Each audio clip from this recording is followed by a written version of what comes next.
Yeah, looking at it overall, we're not going to see any early smokes coming out. Usually, again, every time we see the smokes now, it is towards a later portion of this nighttime, just to see any rotations for the runes, any rotations for maybe that early just pressure, because we don't see a lot of first bloods coming off these smokes as well. As we do get a quick pause here, Yawai just going to be on the disconnect. Maybe has to change around his guide, because I don't remember the last time we saw a lot of the carry Queen of Pain, so maybe just needs to get that little bit of extra help here for him to be able to pull this one off. The carry Queen of Pain should actually have a solid time in the lane, though. She's laying Mhm. against a Pangolier.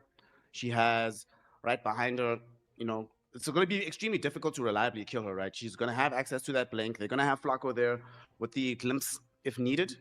And this is what? You're playing to Pango plus the Batrider. That being said, there is kill threat from Pango Batrider. So this Disruptor needs to be extremely careful in the laning phase, lest he gets caught out and very quickly killed off with no escape routes. Yeah, I think that's you know that the it could be that you target this one out because the Queen of Pain, you're going to have that immediate exit button with the blink, so going to be able to get to safety. But it does mean that poor little Flacco might be left behind here, and like I say, that lane is pretty scary. You get the good shield crash into the slowdowns coming through as well from the sticky napalms, and there's not a lot the glimpse is fairly effective, but you can only use that on one hero, early on. So yeah, Flacco. We'll see how he wants to try and play this one out. We are going to have those smokes out now, but it looks like, again, just for a little bit more of a defensive take on the runes. Nobody trying to massively engage. Or saying that, though, there is going to be the 3-hero wraparound coming through from the side of TNL. Do you want to try and get aggressive with this? You're looking like it. Ember's going to pop the smoke, though. Yeah, he'll be fine. And he took the right path. Yeah. So he's okay. They do send the 2 supports down here now as well, so we might see a little bit of an engage coming out early on into this one. Shad, he does have that first point in the Flame Guard now as well. Finance, he's going to be taking a lot of damage here. Shad, can he get himself away from this one? Trying to run himself out, but one more right click, it will be enough to get the kill. And now Mixer, even moving down here. Finance will go down too. Can he clean this one up? Noma's going to try and get himself away, but he's going to be burning down here to the sticky napalms. He will fall. It is going to be a 2-for-1. You lose the Dazzle and the Tusk, but you pick up that first blood on the Ember Spirit here. Okay, you're going to be able to TP to the lane, so it's not a massive loss for the Ember Spirit, but still, giving up that first blood gold, you didn't want to give that away to TNL. Yeah, you can see the idea of how they were trying to fight that. They were like, okay, just keep spamming all these little instances of damage, have Shad tank up as much as he can with the Flame Guard. But it ended up not working out in the end, unfortunately. Well, I think they still end up on aggregate winning out on the side of OG. They got the rune, they got the 2 kills, and they got the bulk of the experience. This was only being shared between 2 heroes rather than 3. So they're probably happier with how it all broke out in the end. Yeah, and you can see here in the mid lane as well, look at this one. Dual Race, he wanted to be the bully, but he's getting a little bit bullied here. 6-1 on Stormstormer in terms of last hits. Only 3 last hits to Dual Race, and Dual Race constantly taking this harass out. He's going to try and do what he can to try and put a little bit of pressure, but Stormstormer, even with the little sniper legs here, Sniper has some great positioning coming through, and that's, like you say, only going to get worse as we get through this laning stage. I'm very surprised, though, that Dual Race opted to go for the Incendiary faster instead of the Cauterize. Yeah. On this Husker. I feel like in a game like this, you're playing into Batrider, Ember Spirit, Phoenix. You definitely would benefit massively from having a degree of Dispel going for yourself instead of just the raw damage. I'm very surprised by this, honestly. Yeah, and like you were talking about in the draft here, Lelis going to be able to get himself towards that Spirit Vessel if he wants to. I wonder if he's going to be the later game, like Shiva's builder there as well, because I think that 2 items are going to be super effective up against Dual Race.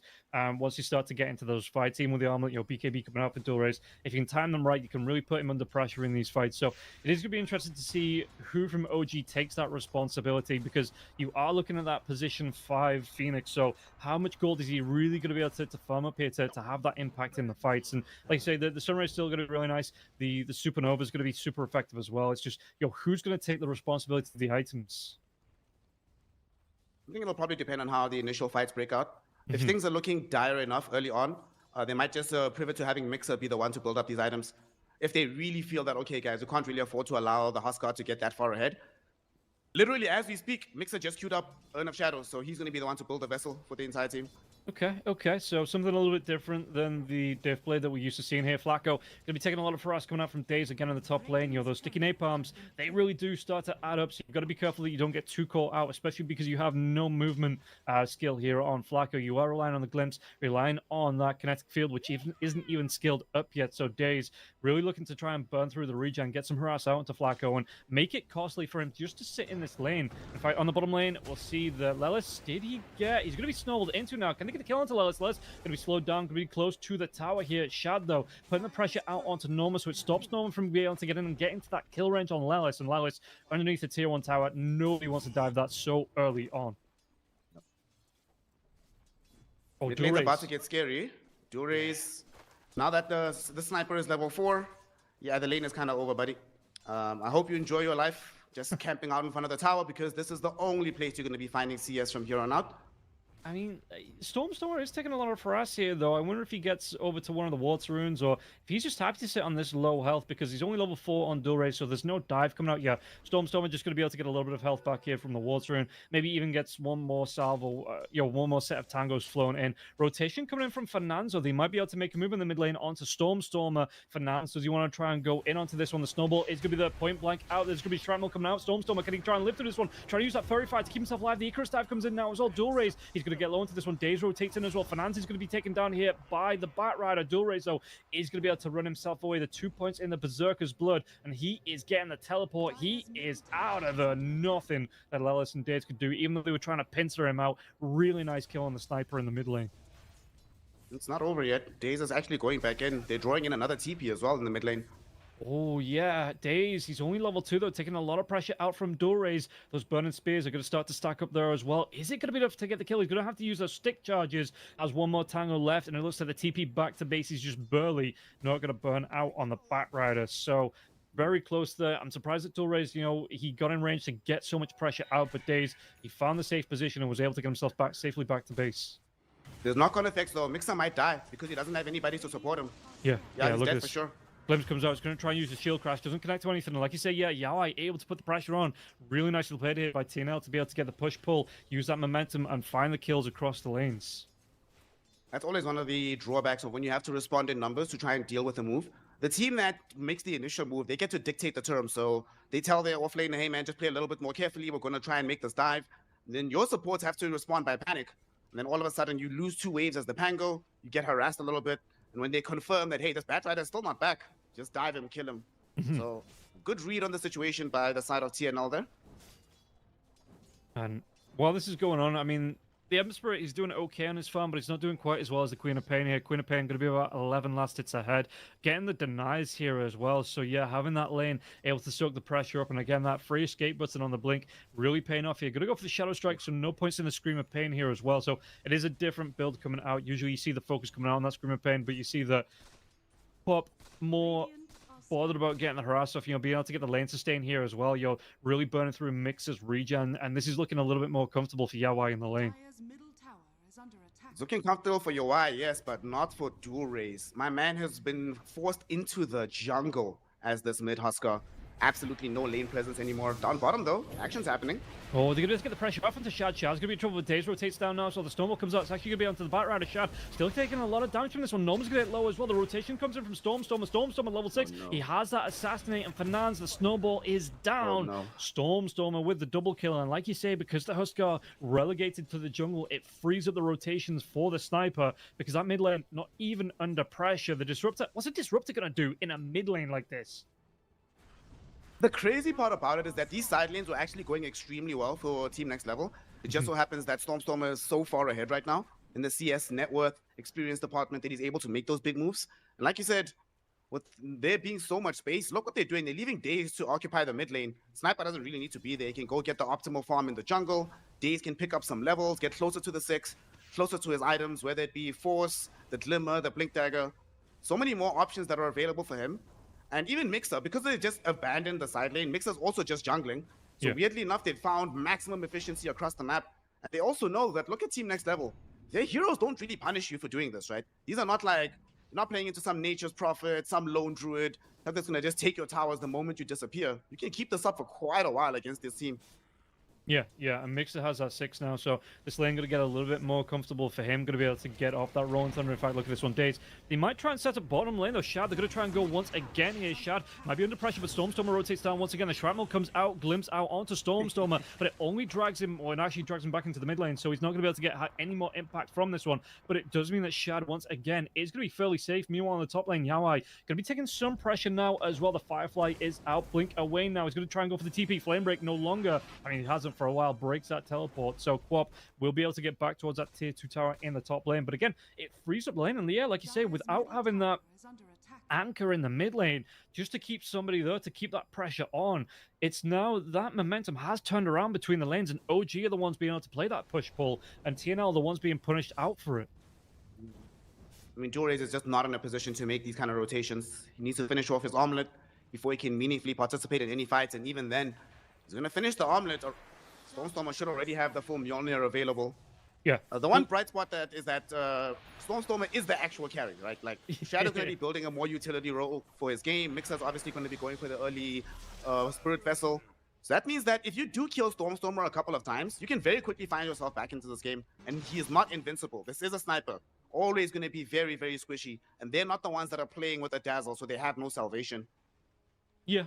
At the same time, you know, you look at it, you've got that Sunray coming through, you're going to have the front line of the, you know, the Searing Chains for the lockdown, you know, the Rolling Thunder coming through as well. Speaking of the Rolling Thunder here, Pangolier can be silenced out, so can't get that Rolling Thunder off just yet. Sonic Wave comes in, there's going to be the glimpse back, and Yawai will be able to get the kill into Mixer. I think that was the reveal of the 6 here on Flacco. Icarus dive away, though, so Lelis will live. Yeah, if you can get on top of that sniper, you know, absolutely you can rip him a new one, but OG going to make it the darn hardest thing to do. The supernova through, the lasso coming through here as well. Flacco's gonna, is he gonna burn to this one? One more from Daisy. Assassinate comes out, and one way or the other, he is gonna go down. Stormstormer there to pick up the credit for the kill, and like I say, he's playing top net worth here for the sniper. Meanwhile, the Husk are about 1,300 gold behind, and Stormstormer, we'll see what he's going to be able to do with this momentum, because again, it does feel like whenever Stormstormer builds this momentum up, it is a great time for OG. He makes things happen, and they usually go on to have a really comfortable game. We were discussing this myself and Wingblade yesterday, like the profile of player that he is. Yeah. He's not like your Thompsons or whatever, who doesn't really matter what the lane looks like. You know, your Thompsons, your Toronto Tokyos. He's more that old school mid player, you know? Your S4s, your Sumails, dominate the lane, then go ahead, move around and dominate the game. And he's been doing that very well here. I mean, he showed up bottom so many times, and here he is in the top lane, forcing out the tower. And again, Huskar still can do nothing. He's still stuck in the jungle, feeling like, hey guys, I at least need to be level 10 before I think about even sneezing towards the sniper the way the game is unfolding.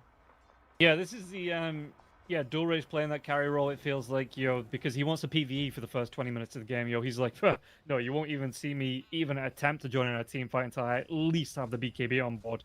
And like you say, OG, they know this time, and they know that this is how they want to try and play this on the Huskar. So they are setting up for the punishment. Flame Break comes back with immediate blink away from Yawai. They are going to be able to get the lasso lockdown now onto the Tusk, though. So this is going to be Fernanz at least going down, and another kill for Stormstormer. While this is going on, it is creating space. I know Shad going to be playing more of that utility. In fact, we might see him build up the Shivas. Going to be the Blade Mail first coming out for the Hemisphere. But still, this is creating space for OG to find the farm around the map, and just creating space for everybody. Yo, they are finding some great net worth here. They've got a 1k net worth lead, 3-kill lead 11 minutes into the game. And TNL, it is kind of, you know, on their head that they have to step up and make something happen here early on before OG snatch the map control away. That move is coming right now. They're going to smoke up Fernanz and Flacco. They're going to link telepathically and see if they can get a kill here bottom. They do have the Static Storm, so if they get the connection onto Shad, he should die. Yeah. And it doesn't seem like he has any help behind him. I think he... Oh, no. He got the game sense. Rob, he knows. He's out. He's not going to die anymore. Spidey sense is tingling. Yeah, he drops a deeper remnant there as well. Here, the smoke is out for the Tusk still, but I love this Shad. You know, like I say, it's every carry, I think, learns this lesson either, you know, by force sometimes. The Static Storm is going to be coming out now. Kinetic Field is up. He's going to be hexed out now as well, so the damage it will be enough. Heroes were missing on the map. He thought he could be cheeky and carry on finding that farm. He will be punished out for it. That's a carry player thing if I've ever seen one. You see that juicy range creep, you're like, bro, just one slide, bro. What's the worst that could happen? Yeah, I'm underneath my tower. How could I possibly die underneath my tower? But he is going to be punished out. There is going to be a smoke rotation coming through for the side of OG now to try and get a counter gun coming out. Smoke's going to break on the high ground. Blows Punch comes out onto Daze. He's got that lasso up. Is he going to be able to get it off? He gets it out onto the Tusk now. Rolling Thunder comes through. It looks like the Tusk is going to live a little bit longer, and the Shalgrave comes out onto the Dazzle.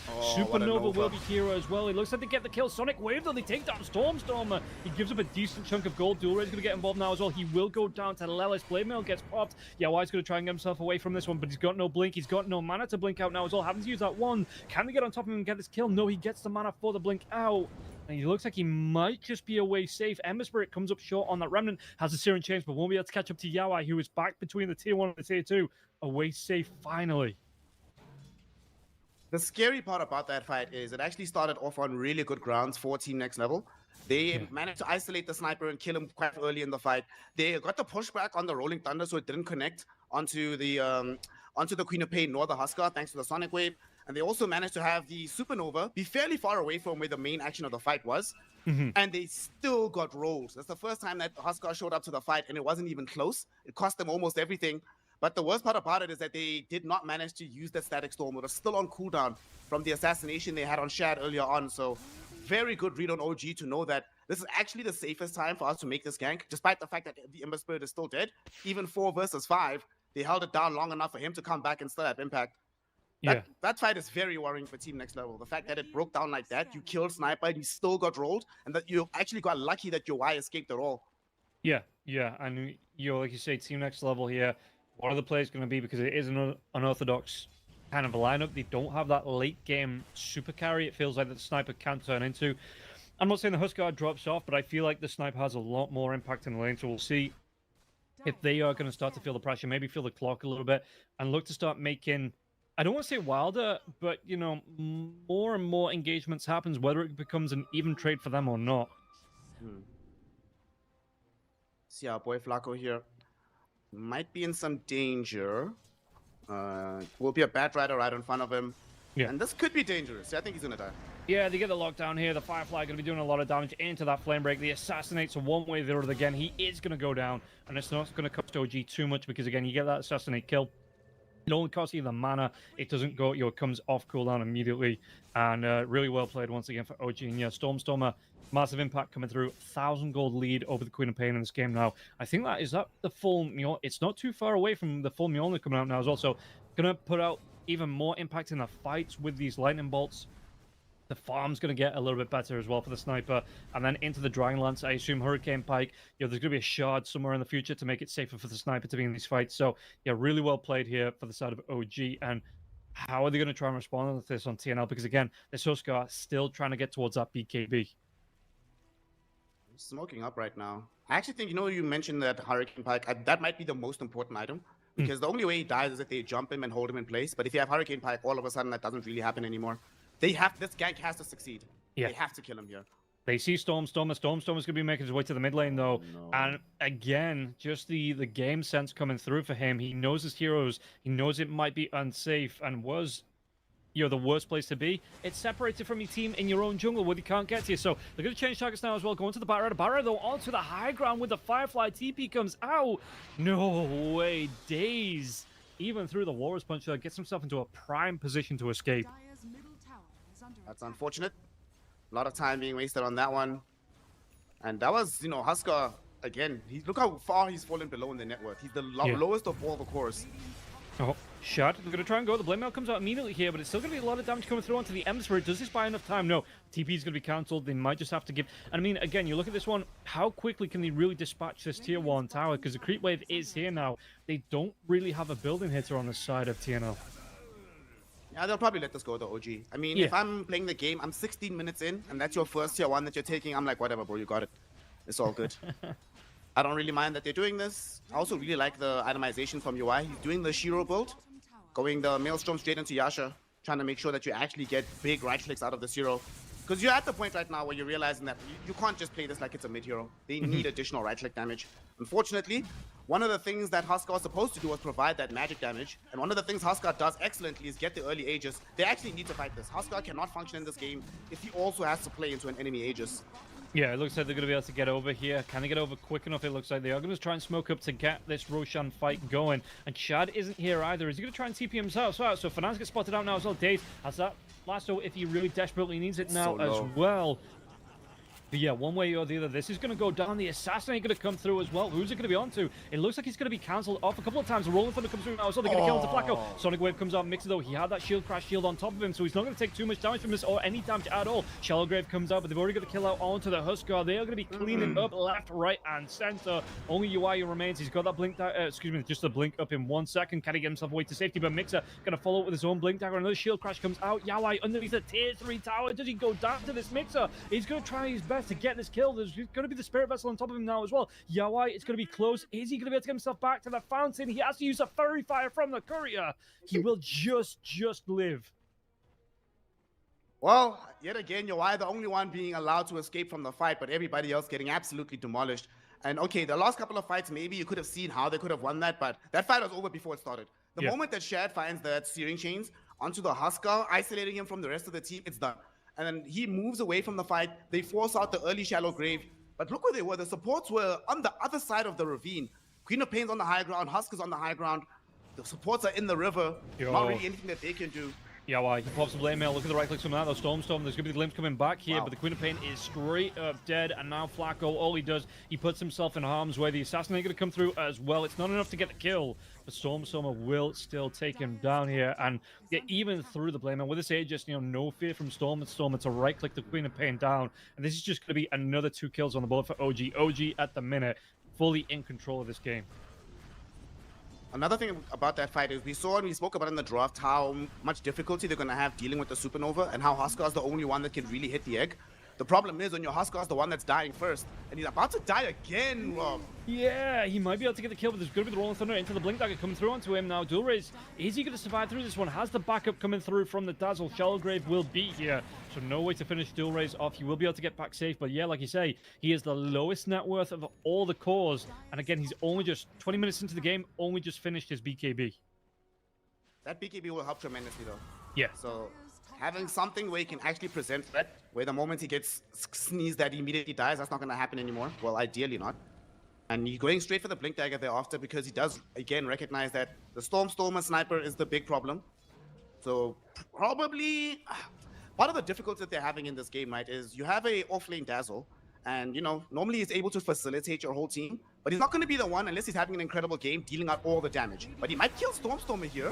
Oh, yeah. I mean, Stormstormer are going to be hexed up. They're going to be able to get the Walrus Punch off now as well. The Aegis breaks in mid-air. There's going to be the Static Storm coming out now as well. Kinetic Field gets dropped. Sonic Wave out for the Sniper, and the Sniper didn't even try to go towards the BKB, but they're still going to be able to get the kill onto Flacco. Now the Lasso lockdown onto the Queen of Pain. Changes targets. He's going to be able to get all 3.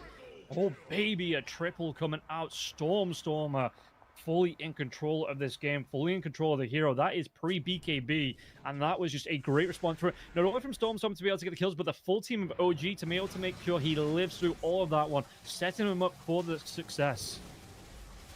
They really tried so hard to stop that Supernova coming out. They dropped the Static Storm in between the path of where Sniper was and Phoenix was, so he couldn't dive through it and hit the ultimate. The moment they saw that Yawai sensed an opportunity, he's like, let me try and kill Laylas before the egg comes out. Jumps towards his side, Sonic waves, but as the wave is coming, Laylas gets out of the silence, pops the egg, and the fight's over. Again, if they don't have Huskar already with BKB active on the egg, that thing will pop. There's not really much Team Next Level can do about it. And now we're actually getting to the point where Shad, who earlier on was an easier customer to bring down, soon is going to also have his BKB. And again, they don't have anything but magic damage on the side of Team Next Level. Your Y can eventually get there after you get your Manta, maybe you pick up some Parasma or something down the stretch. But as it stands right now, BKBs literally mean invulnerability. Yeah, and you can see this is why they're going for them on the 2 big cores on the side of OG. It's going to be the Acceptor coming out here for Mixer. If we look at the other side here as well, the net worth of the 2 supports, it is nearly half the supports on the side of OG. Look at this one. Flacco really not having a good time. Finance, he's trying his best. He's trying to get him with the snowballs, those Walrus Punches, but more often than not, he's paying with his life, so he's not able to pick up any net worth of his own. And if you look, Team Next Level, again, singing the praises coming into this match, but they are looking just a step behind. And again, OG, you got to give them credit for the draft to make this one happen.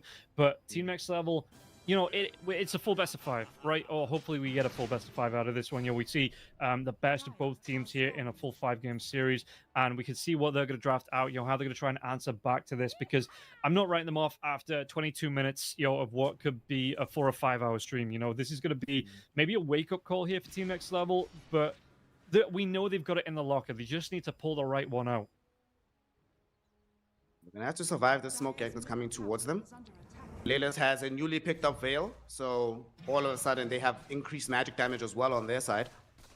I think you just let this one go, honestly. If you're team next level, you have to sack the tower. You're in no position to fight right now. Yeah. And OG, really good setup to be, they're going to translate this one from a tier 2. They've already started to put the pressure onto the high ground of the tier 3. Stormstormer, he's going to be able to, he's got that shield rune, so he's not in a super scary place. The BKB up as well. And the Hurricane Pike is going to be the next item on the shopping list. So OG, again, just, they know what they need to do. They've got their objectives right, and they really are making this work for them. Norma's going to be careful here. The Batrider could get in, close that gap, get the lasso off, so Norma immediately starts to step himself away, even through the shrapnel. The one good thing about it, though, is looking at Fernance, he has a Blink Dagger, and they have really been lacking in their initiation. Prior to this, they've been either initiating by throwing the Queen of Pain into the fray or Fernance trying with the Snowball. But now there's a safer way to do it and still have an escape route. But crucially, if somebody else gets caught, you now finally have access to the Blink Snowball. Norma has been, it's not his fault, but the shallow grave save has been very unreliable in this game. And it's mostly been down to just how far they've separated him from the rest of the heroes during their fights. There's always at least one person on top of him, hitting him with the disable so they can kill somebody else. So now at least Fernance makes it that if somebody does find themselves in a prickly situation, it's not an immediate death sentence. Yeah, and like you say, just being able to maybe get a hero that lasts a little bit longer here. Okay, Day's going to be a little bit of trouble. Can he get himself away from this one? The Firefly comes out. He's going to try and juke himself around, but he's not going to be able to. The lockdown, the crowd control coming out from the side of the team next level, just on point to get the kill into the Batrider. Now all you need to do is do that onto a Sniper and Ember Spirit too. They might both have BKBs and stuff, but they're not immortal just yet. You can kill them. Blanco also picked up a Blink Dagger now as well on the Raptor. And we get now the Blink Static Storm. Unfortunately, 2 of the cores have BKB, but the Phoenix does not, the Pango does not. And those 2 heroes have proven to be very problematic in their team fight. So yeah, this would be a nice time to reveal it before OG have any idea that it's happening. That's why they smoke up. Unfortunately for them, they don't really have the best vision all across the map. They have this one very isolated ward up on top. Besides that, they're kind of walking blind right now, so I'm not so sure that this gank will pay off. Yeah, Mixer going to be on the staircase here as well, so he's going to be immediately able to spot a smoke pop when it breaks. Excuse me, there's going to be the counter smoke coming out here for the side of OG. Are they going to be able to find anyone from this one? Flacco, Smoke, how long is it going to be? He's going to blink himself towards the high ground. They don't have vision here on the side of OG. Going to be going in, running the Sniper in first, as the smoke did break, but again, that BKB is up, so maybe feeling a little bit, it's going to be the full Hurricane Pike coming in here for Stormstormer now too. And you look at the net worth, Huskar has been able to recover just a little bit. He's got himself up that table, but it's still going to be a bit of a step between him and looking towards now that Sniper. So on a mid lane by mid lane basis, it really has worked for Stormstormer. He's made it work for him, and the rest of OG really has facilitated this. We'll see how the game's going to play out if or when Huskar is going to be able to get towards that Ag Scepter. I think that's going to be another good bump here for the side of TNL's aggression, and we'll see just how they try and play around that one once it's up. He's about halfway towards the goal that he needs to fully finish this one out. So still maybe another 2-3 minutes away here as he gets himself on top of Shad. Shad, though, he's got himself a decent amount of protection coming through from the rest of his team. Now Shallow Grave, like you say, has to go on to Noma now. Noma, he's not going to be able to get himself away. The Assassinate, the Rolling Thunder, everything in the kitchen sink being thrown at Noma as that Shallow Grave wears off. Damn, that was such a great reaction coming in from the rest of OG. Like, they were dangling Shad there, but he didn't even pop his BKB. He was so supremely confident that he wasn't going to die that he just invited the pressure. Mixer crashes in immediately. And again, the moment that happens, the fight's over. Now, Lilith also has access to the Aghanim Shard, so if he does have to pop the Supernova, there's even more increased importance in trying to destroy it, lest you kill nobody else. But simultaneously, how do you do it? You lost the support, you lost your Dazzle, you're about to probably lose 2 towers. Man, this is a tough game right now. Yeah, it is looking fairly... it is the maybe potential comeback coming in if they can defend the high ground, but OG looking to just try and clean it out. Like you say, they are kind of playing the buddy system here from OG. Apart from Shad, who's got the remnants, who can kind of be a global hero if he needs to be. The rest of the team playing around each other, making it work for him. You see that Shad picks up the Kaya Sanch now as well, so that's going to add to the tankiness. He wants to queue his own Shiva's Guard up. I think that the Phoenix not too far away from his, so he's going to have that plate mail coming out. Only needs the recipe. I'd say too far, still 2k gold for a support hero, but it feels like the Ember Spirit, if you have these 2 Shivas out. As long as you're not immediately popping a remnant into an Icarus dive and they're popping them on top of each other, it just means that this game gets harder. If they can get the overlap right on this, space them right, this game, again, it still gets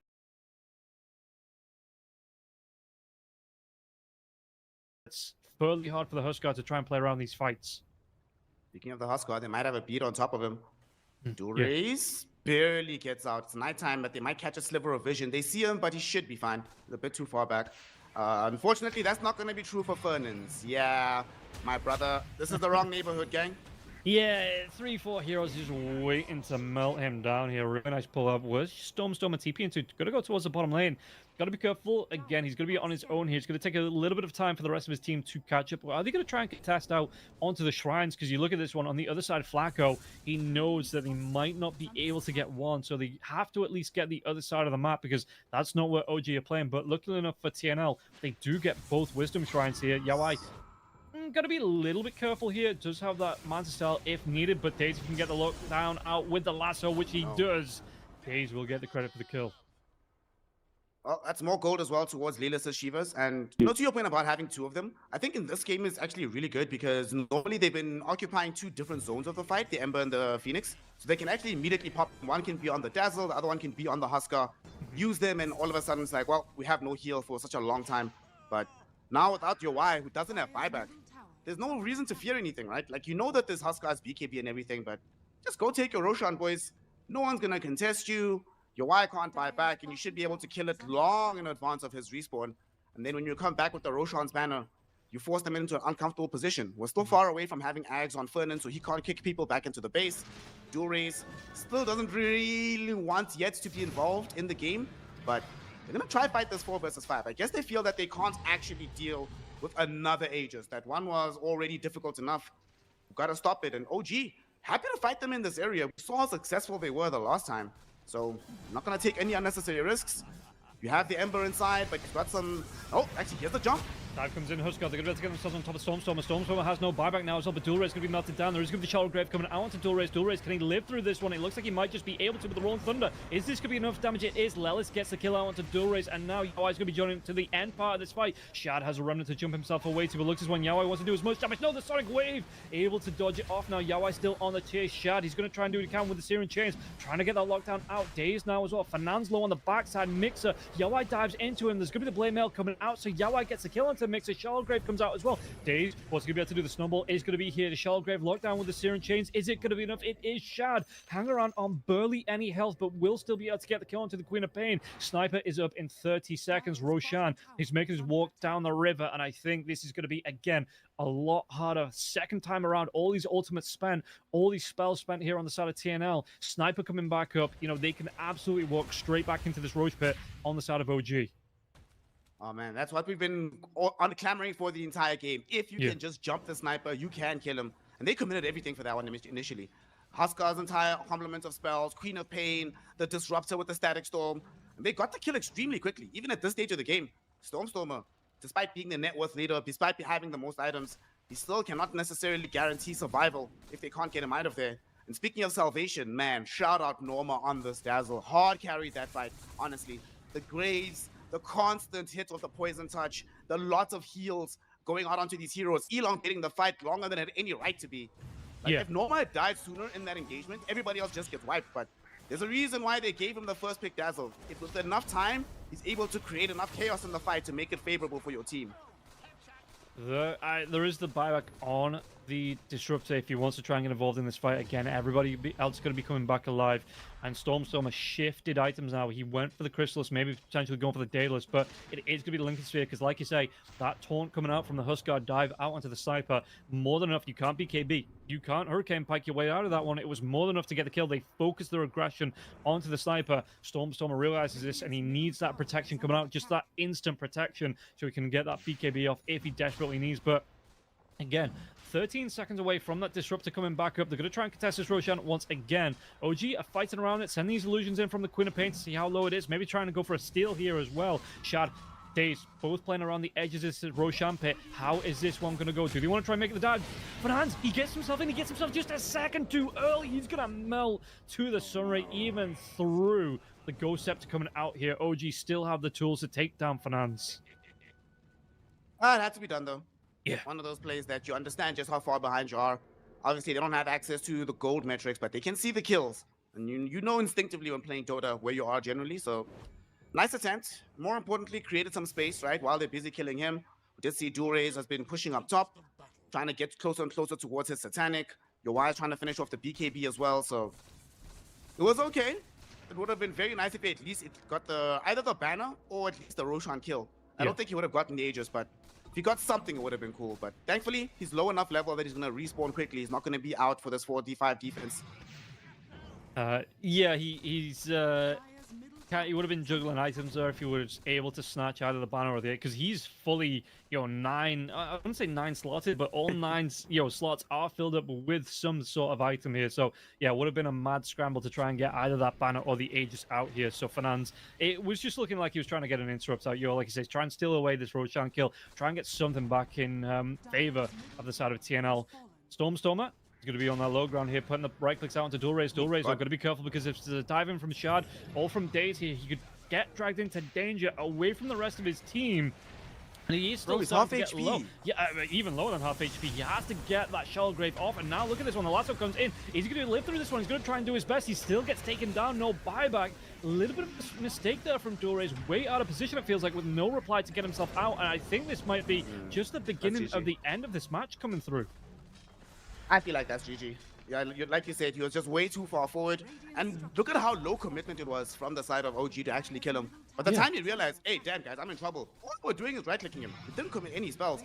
Only when they realized, wait a second, guys, this might be an easy kill. Then the shrapnel emerges, then the slasso emerges. He dies, no buyback.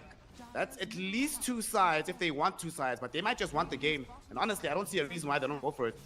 No, you can see the planet safe here to take this mid lane of Rax, but Stormstorm's already taken down 1 tier 4. Fortification comes out here, 37 seconds on the clock for the Huskar. You still have this Aegis on the Sniper as well, so yeah, they're going to be able to continue hitting down onto the tier 4 towers. Stormstormer at a distance. He did go back for the Daedalus. He has this Aegis, so he could buy out for that instead of going for the Lincoln Sphere, which means there's going to be even more damage coming through as well. There's going to be another fortification on the side of TNL. But again, 18 seconds on the Huskar. He doesn't want to use that buyback because he could potentially, with this last stand, make something happen here if he uses that buyback. The Stormstormer hitting onto the Ancient now. How do you get onto the Sniper and kill him off twice? This is the question at TNL. Do they have an answer for it?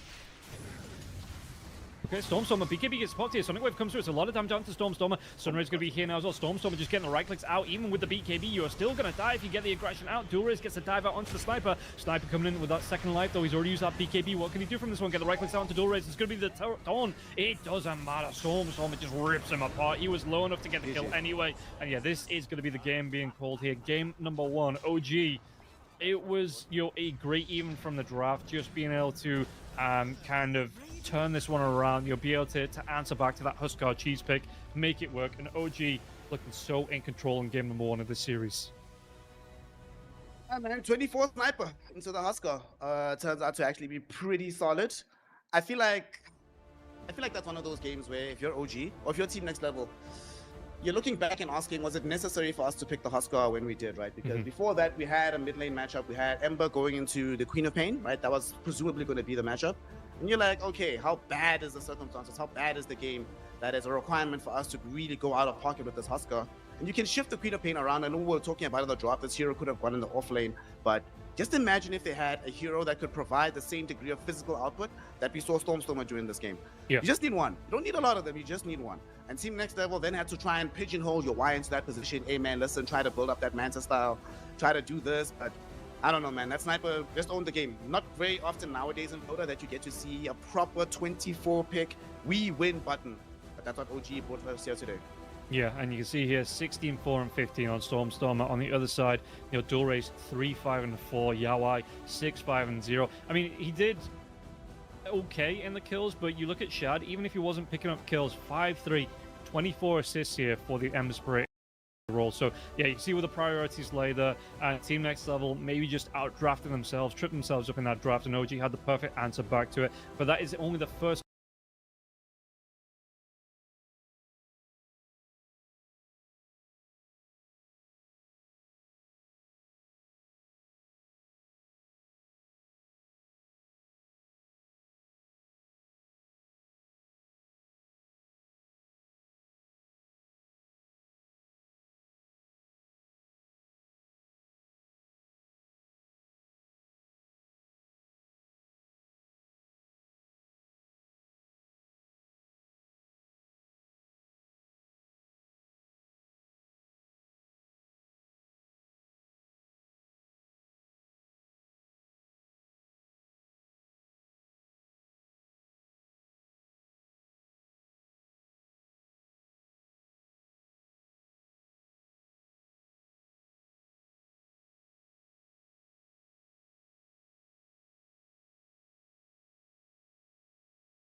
you go, okay, guys, I've got my radiance, and you go, cool. Well, the other team's got like 3 or 4 items, and they've been pressuring us and killing us off. And what really impact are you gonna bring to the table? And the Abaddon kind of shrugs and goes, I got my radiance. What more do you want? It doesn't work as a hero for me. So I'm surprised the teams are banning out. And yeah, that's just my little rant, going into this one. But maybe OG seen Team Next Level doing things that they don't like with that Abaddon, so taking it away from the draft. I think if you want to be picking up some Batrider perhaps deeper in the draft, there's still a role for Abaddon. Me personally, I'm not really a fan of the carrier Abaddons. I think carrier Abaddon's one of those heroes that it's not about how the hero plays in lanes or about the entirety of the team, right? Yeah. I think, for example, we started to see the best examples of this carrier Abaddon from teams like Vision, teams like Falcons. And there's a very specific way to play the carrier Abaddon. You can't just it's the same way as like a couple of months ago. You couldn't just pick carry DK. You had to specifically know how to mold the entire team around him. Then the hero could look busted. But if you put it in another context, it could look very weak. So I think that's where Abaddon is right now, that you have to curate a game for him. When there are these games though that we do get where the Abaddon is just straight up unkillable and soaking up so much attention, so much damage is coming out passively through the Radiance that he's just to show his value. But I'm with you that we don't get to see enough of those to fully justify how high up he is in the meta regards right now. I'm just going through to make sure I'm not telling lies. So far, I've checked. The first round, the upper bracket, first round, the lower bracket. Just going through as well. It's won 1 match in about 6 or 7 matches so far with me just clicking through. So maybe that's just event bias going on. But yeah, there's a little bit going back to the draft that we do see the silencer coming out. So again, you were talking about it in that last draft.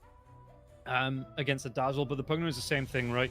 You stop those Nether Blasts coming through, you stop the life drains coming through, and really then what is the Pugna? He's just a fast little skeleton boy. The right clicks aren't the best here, the range on the hero isn't the best, the animation isn't the best. So I'm not saying that silencer just for the Pugna, but it is a benefit of having a silencer in this draft. It also means that OG are going to be a little bit more skittish about picking up any spirit heroes in the mid lane, given how much they can suffer against a silencer. They could still do it, but then they'll have to invest more in protecting those heroes in the mid. Yeah. I also just think silencer is one of these heroes that it sort of changes how you play the game. When global silence is up, if you don't know where the silencer is, you don't have positive vision of what he's doing at the time, it's very, very hard to conduct yourselves in those fights. And you always have to make sure that you find and kill him first if you can. Tiny is definitely one of the heroes that can't do that though. I think one of the reasons why you would probably go Tiny here, I imagine that this is the Stormstormer Tiny, honestly. He played this yesterday, and he went for the full utility route. He built Blink Dagger, Yule Scepter, Force. Did he build Force or BKB? But I remember the Blink Yules. And if you get the Yule Scepter in this game, obviously you've got yourself an instant Dispel of the Silence, and then you're happy to keep the fight going thereafter in that fashion. So if that, and yeah, definitely now with Dark Willow coming up, it's absolutely going to be the mid-Tiny. Yeah, and if you're looking at this one from the OG perspective, like you say, you've got that jump hero, you're going to be able to get on top of the silencer, get maybe the quick kill with the Avatar's combo. Is that what you expect Stormstormer to be doing from the get-go, just rushing that Blink Dagger, Phase Boots, Blink Dagger, and then just immediately looking to hunt heroes down, not looking to maybe put the pressure on the mid lane, just purely, okay, going to try and support the side lanes? Yep, as soon as you can. And I think it makes a lot of sense, right? When you're creating all of that havoc on the map, you're disallowing Team Next Level to pick and choose their fights, because they ideally want to be able to gather up as 5, go, we're going to make a big thing happen, we pop the global, heroes die, we take the next objective. If you're constantly just forcing skirmishes, forcing Silencer to be in that position of thinking, do I have to pop a global to save my carry, otherwise my carry dies, but if I do keep the global, maybe the carry dies and we can take the subsequent fight. A mistake might be made in his reasoning process at that point. Just confuse the game. Silencer games are very straightforward generally, so make the game as off-kilter as humanly possible. It's going to be the Tiny's role, I think, in this game. This is... let me just check. Yeah, no, it's still 2025. Yeah, this is... I've not time traveled year back to when Silencer was actually a good hero, right? This is... I'm not imagining things. There's a Sand King on my screen. Is this purely into the Tiny matchup for the mid lane? That's interesting. It could be. It could be. I actually don't know. I haven't seen Sand King in such a long time. Pango could go mid, Sand King could go mid, but that does make the most sense that you put the Sand King mid, disallow Tiny from being able to do anything in that situation, given that Sand King tends to dominate these melee matchups. I mean, Tiny's a little bit different because it does have access to the tree grab, but you can start that domination process early whilst tree grab is still very low. Also, it gives them what they were kind of missing beforehand, right? They needed initiation, they needed more magic damage to combo up with the silencer so that you have that big global an uninterruptible empty epicenter coming out as well.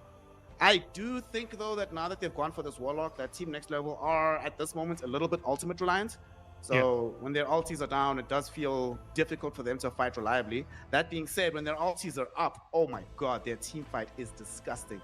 Fatal Bonds plus Sand King damage, Fatal Bonds plus Pangolier, Silencer covering them all with the global. Jeez, this is very scary from the side of Team Next Level. For OG, whoever they pick in the off lane, it better be a hero that can buy a Pipe of Insight.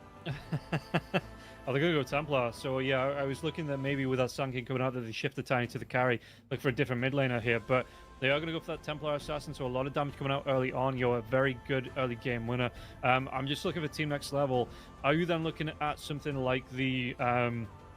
the Sven coming out. I mean, Team Next Level as well, they do play Luna.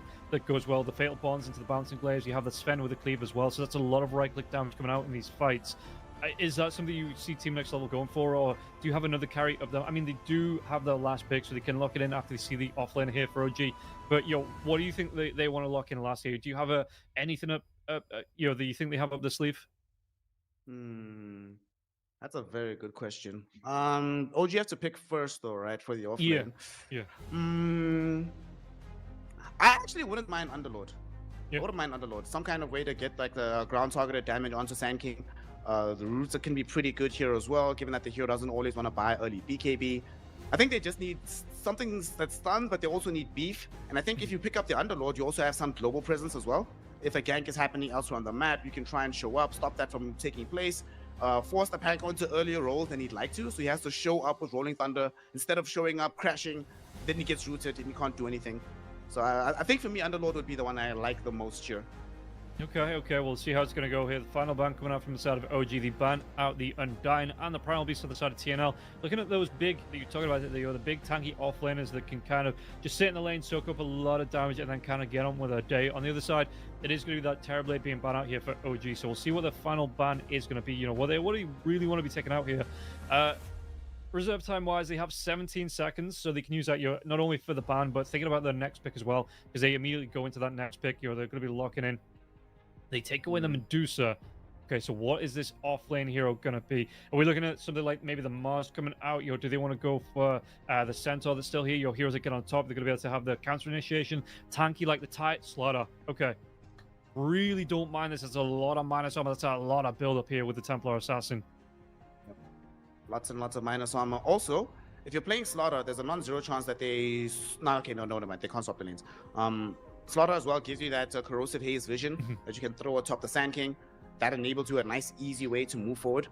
Like you mentioned, you get that massive build-up for the physical damage with Templar Assassin. You get some ways to bring down Roshan as well, some objective take. And okay, Team Next Level, not only did they pick the early Sand King, which was unpicked in this tournament up until this point, Troll Warlord was also unpicked in the tournament up until now. Okay, Troll is a very interesting one because Troll is one of these heroes that he really enjoys playing up against targets that want to just stand their ground, and then Troll just, outright clicks you. He's got the roots to make sure that Templar Assassin, even if she's not taking damage from the initial hits on her refraction, she can't blink out because she's rooted in place.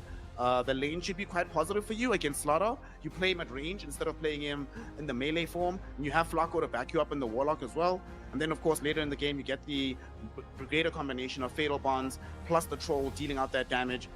I kind of like it. The one problem I have, though, with the Troll Warlord is Troll is very reliant on the rest of his team. He's not like Templar Assassin, who's going to show up, by herself, kill one of your supports, and move on to the next one. He needs somebody else to set things up, and then he comes in for the big cleanup job afterwards. So I think your Y will still do very well, but yet again, we have a lot of responsibility on both Norma and Dual Rays to facilitate this Troll doing well. Yeah, I'm just looking at it, like you say, the Yawai maybe wants to come, but looking at the early fights, OG, they've kind of got this early aggression. They want to step it up. They want to go. And if you're looking at it, you're going to have, like you say, maybe the Yule Scepter coming out for the Tiny. You're going to have the Decrepify on the Pugna. You're going to have the Brambles here for the Dark Willow as well. Cursed Crown coming out.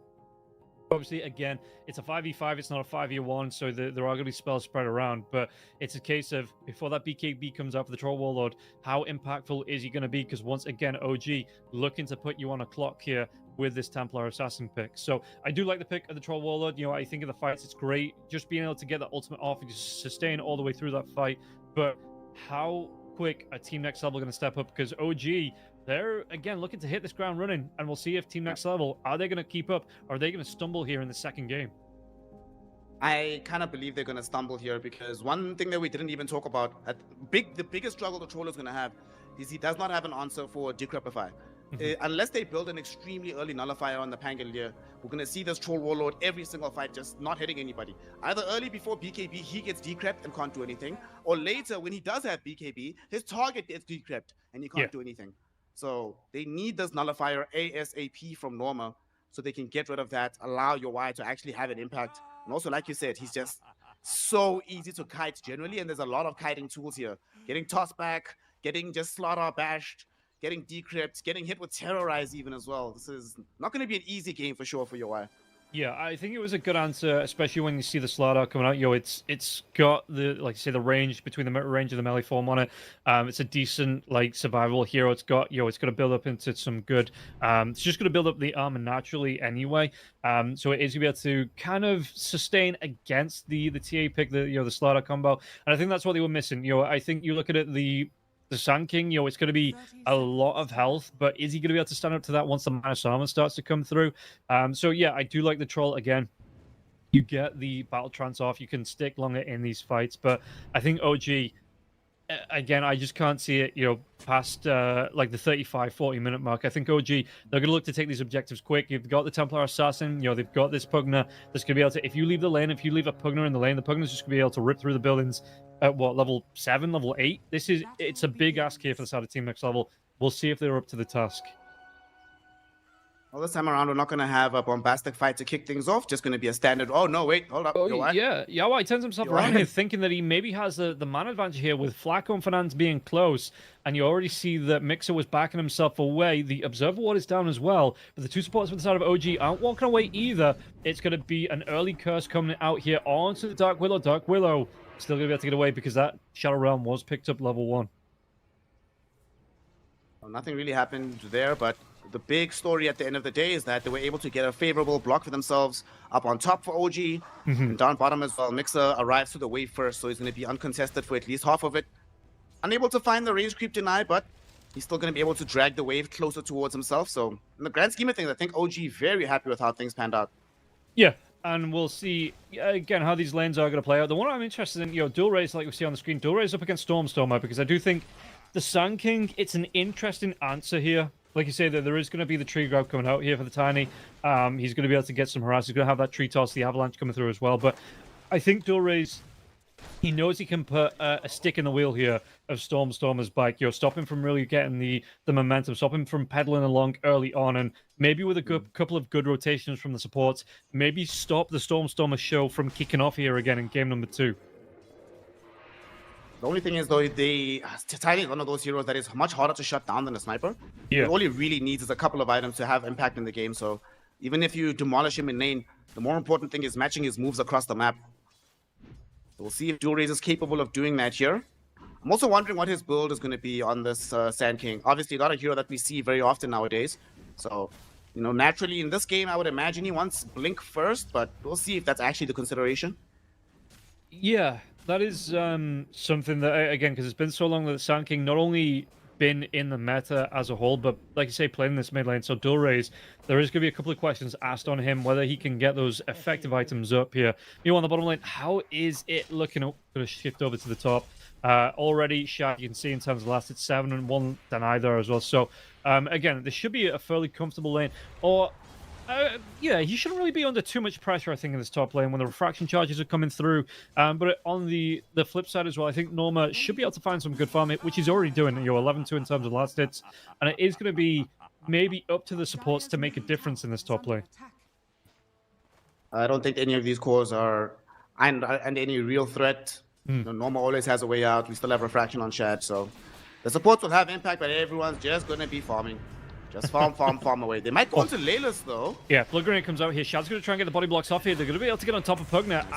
Was that a Curse's Curse? Does that count here? As Fernandez going to get low now as well, but not enough for Shad to finish off that kill. Only level 2. And there is going to be a pretty decent return here coming out because the early earn is out for Norma. Shad had to just back himself away once those refraction charges were down.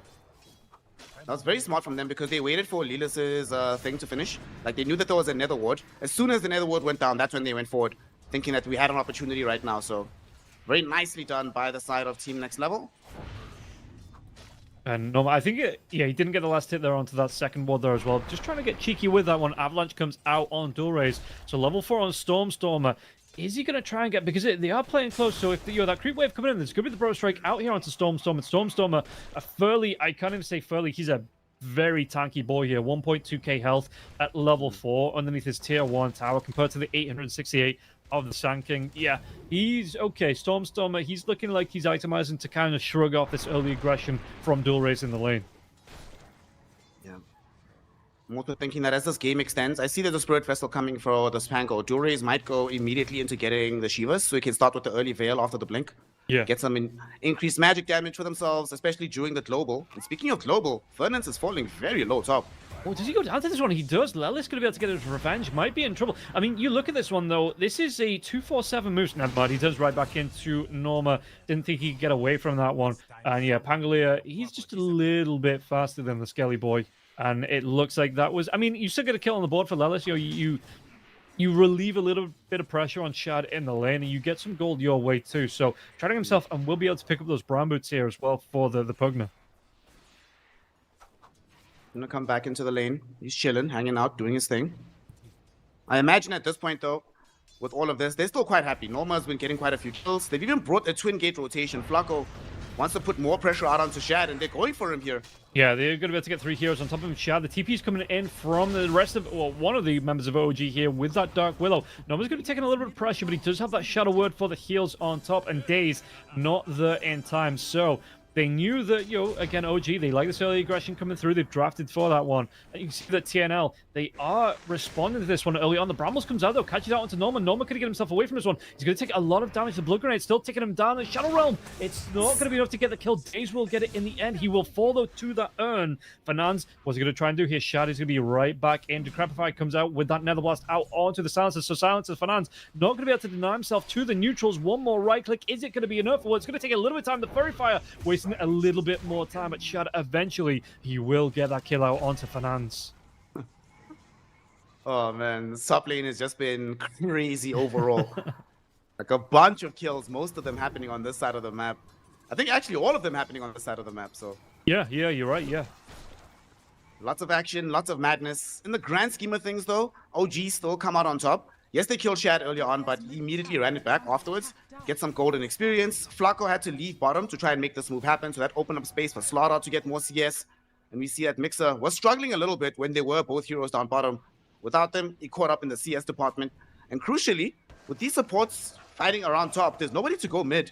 And this has not been working out. Stormstorm is yet again dominating dual rays in this mid lane matchup. So would have been nice if these supports were able to make a move towards killing Tiny instead of the one that went top and still resulted in losing lives anyway.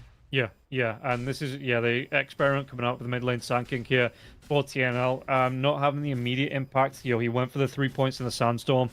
So every time that Sandstorm came out, you'll hear the creeps were getting low, the Avalanche came through from Stormstormer, so he could get those denies, and you can see 16 denies here for the big man in the mid lane, making sure that you really focus that one down, and played to his advantage with that reach from the tree grab.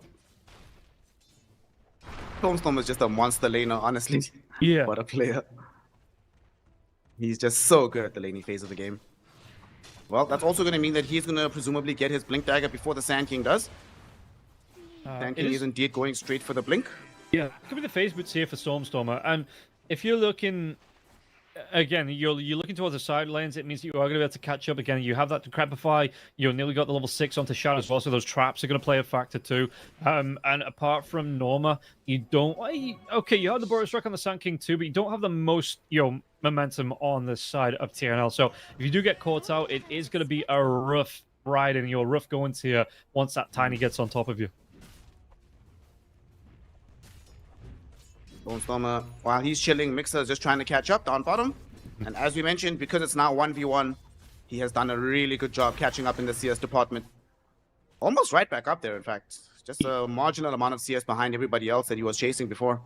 He might make a move here. It's going to be in the river, and he could go towards. If this fight breaks out, Dual Race is going to be down here, Flacco. But if you get it on top, yeah, Mixer can come in. Avalanche is going to be the toss back right on top of Mixer for that crush. Now gets that right click off the border strike. Comes in. Flacco, though, still taking a lot of damage. Do they have the reveal onto Dual Race? Dual Race is level 7, so he's going to be able to get that epicenter off if he really wants to, which he's going to throw out here. Stormstormer trying to get away from this one. Only level 5 onto Lelis, so there's no baby burden of life. Back onto Stormstormer, but he's going to live just barely on the very edge of life here. Yawai's going to rotate in now as well. Dual Race with the border strike away to safety, and they get a 2-for-1 trade. Maybe no, they're just going to throw a goodbye Avalanche out to Norma as he tries to leave this lane, but it is going to free it up for Shad in the top lane. And again, OG finding a way to come out on top from that mid engagement. They get the additional kills, the space, like you mentioned, for Shad to keep farming. They get the experience into Stormstormer and getting Mixer involved as well, given how his game was going earlier on. Now, all of a sudden, he's still making decent progress towards having his blink. Yeah. One of the things I also noted about that fight is just how easy it became. Once the Dark Willow Brambles were dropped down, their positioning in the fight just became so much faster. So until they have the Rolling Thunder ready to go high ground, until they have the Blink Dagger on the Sand King, going to be very careful about how they approach on today's. Thankfully for them, they do have Fernandes on the Silencer. There will come a point where, you know, Dark Willow can't really do anything and presumably dies before she gets off a single spell. Yeah, is that going to be going forward? Do you think who they need to focus on first? You know, maybe not the Lelis on the Pugna. It's going to be the Dark Willow that gets that jump on once, you know, TNL find the openings. I think so, because if you don't kill the Dark Willow early, she terrorizes you all and then can set you up for a very bad fight. Like, Lelis is going to be a problem regardless of no matter what, right? You have to, it's a pick your poison situation. If you want a better team fight, you focus the Dark Willow. If you want a better shot of just killing one hero immediately and getting out just for skirmishes, then you focus on Lelis. Just depends on the circumstances. And okay, that's going to be, is that a 4-stack from Lelis in the Ancient? Yeah, the Triangle, I think that is. It's going to be at least a 4-stack coming through here. And Shad's going to be loving life once he starts to move around, because he sees he's already got that Dragonlance up, going towards the Death Zone now as well for the Templar. And this is the big thing with having both the Slider and that Tiny going towards the Blink Daggers. You don't need to rush this for Shad. Probably does go back for it as the 3rd item, but you're going to be able to go for your impact, your right-click items here, and then still join in with your team. Yawai going to be chased down now as well. The Crush comes out. Do they have the damage? It's going to be the Life Drain coming through. They have the control out. Yawai, it's going to be close. Is he going to go down? Rolling Thunder going to come through here from Norma. They don't get the kill off onto Yawai here. Norma connects out onto the Slaughter. Slaughter inside that Lotus Fountain as well. Going to be bounced around like a pinball with the actual pinball of Norma. So great return kill from TNL. You're changing that fight on its head. Very nicely done. They were just a little bit shy of the resources necessary. Almost had the damage. If they'd caught him a little bit closer before the tower, they might have been able to pick him up. And now look what they do as well. Team Next Level immediately make a move through the Twin Gate. It will be scouted thanks to the Psionic Trap. But now OG knows that a fight is breaking out here.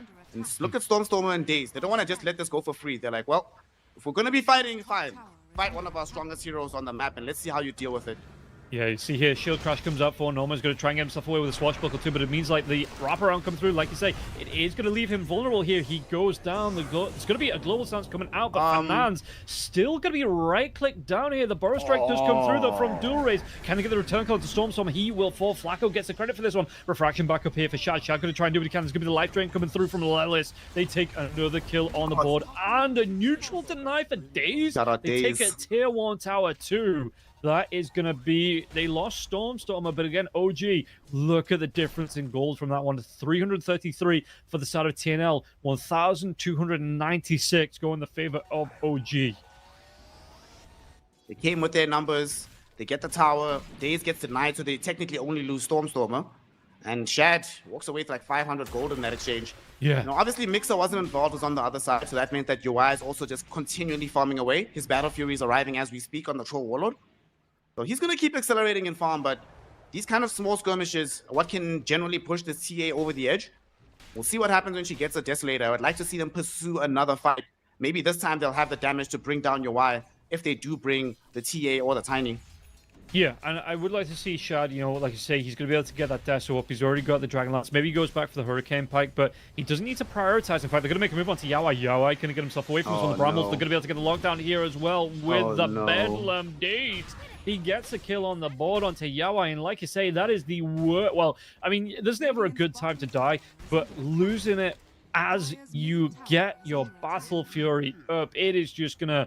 It's just rubbing salt in the wounds. It's like, you know, when you buy Midas and then you die as the courier finishes delivery, and you're like, are you freaking kidding me, bro? Are you serious? Yeah. Like, let me finish a camp. They didn't even let him finish his camps before they ganked him. It's like, bro, come on. Relax, guys. Well, That's they just also get bad the tower manners. for that too. Exactly. And now Shad is stealing those same camps as well. Come on, bro. OG, you know, I thought you were the good guys of Dota here, but yeah, no, it is going to be, that's the Desolator finish up from TA now. Is also Shad going to be able to pick that one up. It is going to be, I'm interested to see what the next item is going to be. Whether it's going to be that Blink, could it be the BKB or the Hurricane Pike coming off the Templar Assassin? But I think this is where Shad, he's going to be able to dip in and out of the farm with the rest of his team because of those Blink daggers being up on 2 of his cores. This is going to be high impact Dota for the side of OG. And yeah, TNL, are they just going to have to play a little bit of keep away here? Dulrace is going to be channeling with that AD rune. He has to back himself away. The Blink comes in into the avalanche. Doesn't connect onto anyone, but they're going to be able to get the kill. Silencer will fall. That's going to be the global down for the next 25 seconds. And again, Dulrace, he still has this AD rune. Ooh, what are we looking at here? Yawai going to be chased down. Yeah, he pops that battle trance now. So, like I said, the grab fight comes out. It stops the right clicks. It stops that lifesteal, and all the life's going to be drained away. No one gets a kill into mix from the top lane here, but Yawai will fall. How's he going to go back in the mid lane now? It's all the epicenter. It is still going Storm. Stormer gets low, gets killed off Norma. He gets the double kill credit, and a tier 1 tower should go the way of TNL. So that was a good counter engage coming through from the side of TNL. A little bit unfortunate from the side of OG. The fight's not over. No, they want to go into this one now as well. There's going to be the rock being dropped here as well, but can he get himself away? Norma will fall from this one. The Burrow Strike away to safety for dual raise. The chase from OG. Do they want to go even further onto this one? The Craftify into that life drain. The Bedlam comes out to Flacco. Flacco, no way. He gets himself away. One more. Anything. No, the Burrow Strike. It keeps him alive. The overextension from Daze just could not finish what was on his plate. I told you, brother, we're going to have a bombastic game on this one. This is a fighting game. This one. There we go. They do manage to take the tier 1 tower, so more objectives going for OG in the end, but not as clean as a gold exchange. They actually almost got out clean with the Tiny and the Slaughter. They were trying to all go top to punish onto your wire. Unfortunately for them, turned out that Dual Rays had perfect vision. Got a very nice Burrow Strike, canceled the TPs, set them up for the future kills. So it turned into a map trade. And they even got a lot of damage on the tier 1 before it went down, so once they claim that, it makes it relatively even. Although we can probably say that at the end of the day, the big winner is the only guy that didn't die throughout all of this. Norma, for once, comes out on top. Yeah, he got a little bit. They're going to get another jump here. Flacco will fall. And you were talking about it in the draft here. This is the prime time for OG to find those ganks because they know the big ultimates are down. You know, they know they've got a window where they can send a 2-3 man hit squad and find at least one pickoff without a massive rebuttal come through from the side of TNL. And I would like to see maybe, if they can get 1 or 2, maybe we're looking at Roshan time as well for the side of OG. They'd probably like to find like a bigger fight, because one problem I have with them taking Rosh is, good God, if you don't take it very quickly, and the team fight spells do come back online, and they know exactly where you are, dealing with Pango, Sand King, Warlock in a Roshan pit does feel very dangerous. So I imagine what they're probably going to end up doing right now is just trying to keep control and maintain the Roshan area overall, because they don't want to give it away to Troll, because Troll can't solo Rosh with very minimal items. So I think both squads understands the importance of this Roshan, and both squads have very good chances to take it, because even on the other side, a Terrorize plus Tiny Spells plus Slaughter within the small area of the Roshan pit can also be decisive. Going to be one of those games, I think, where no one's going to take Rosh until they get a team wipe. Yeah, we'll see here. They might be grouping up again for Yawai. He's going to be seen on the map. They've got the Blink Dagger on the Tiny. Tiny, though, not a lot of mana left. Pops that Soul Ring, but just to push this wave back. And this is where, yeah, it might fall down just a little bit for the side of OG, because Stormer, you're not the biggest mana pool in the world. He is fairly mana hungry, and you're looking for ways to get him into that fight. So like this, they just let Yawai off the hook. I'm sure they're letting him off with a warning here as Stormer just continues to farm out. Going to go for the 4-staff here on the Tiny. Not that Yule staff that you were talking about in the draft. They got the Yules instead on the Dark Willow, so she's going to be able to get herself out of the global silence, perhaps evade some of the rolls from the Pangolier, and hopefully set up some kills onto this Troll Warlord. Yeah. Speaking of Troll, he needs BKB very badly, like super badly. Like we've seen in these last couple of fights that my man just cannot maintain any presence without that item. Yeah. He's got the BKB being queued up here as well, so we'll see, what the actual order is going to be. I assume it's going to be, is that going to be the Blade of Alacrity coming in for him? It is, so maybe looking to prioritize that Ag Scepter first. Okay. I mean, you do get the self-dispel, but there are hard disables on the other side that you can't dispel yourself out of. We'll see. We'll see.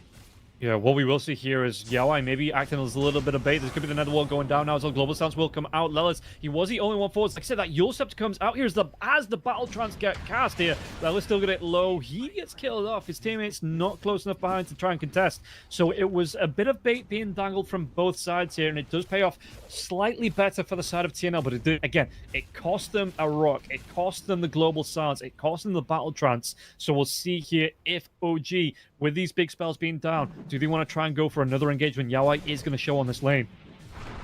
Family-less, that's the most worth death I've ever had in my entire life. 4 ultimates, and Yaoi is actually alone. Look what the rest of the team is. He might die here. Yeah, cannot get himself away from this one, and this might be the opening here. Lelis is going to be coming back to life. Fernand's, Norma, Dual Rays all going to be smoked up. They're going to look towards getting wards down here in the wave, but this might at least be the setup for OG.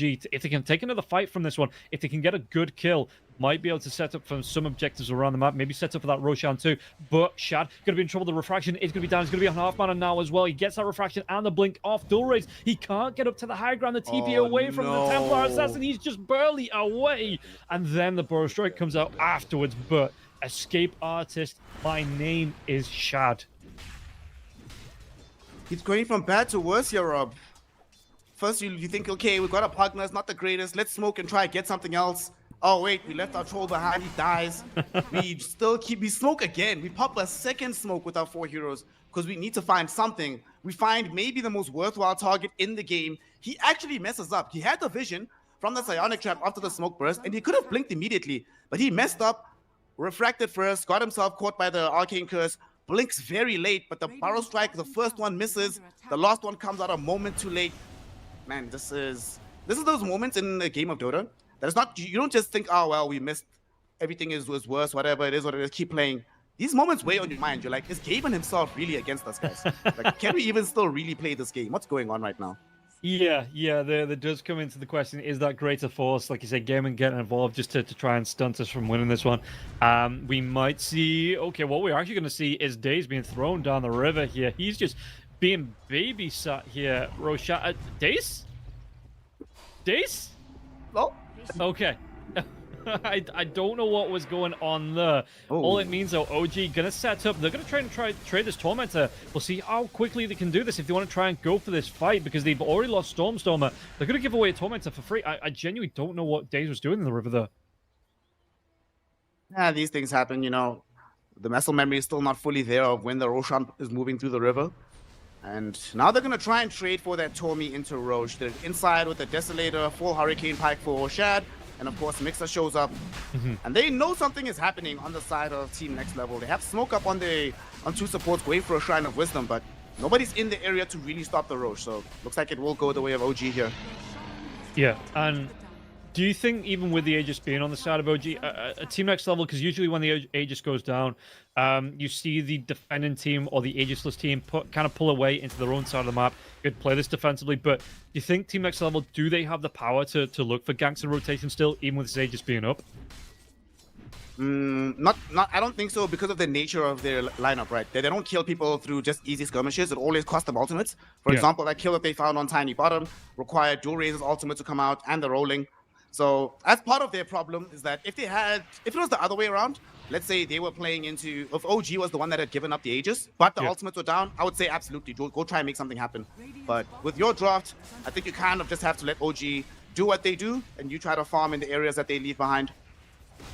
Okay, well, what they are going to be doing here is taking down a tier 2 tower. Shad picks this one up. He's going to be going towards that BKB. He went for the Hurricane Pike first here. Blink Dagger did come out there after that too.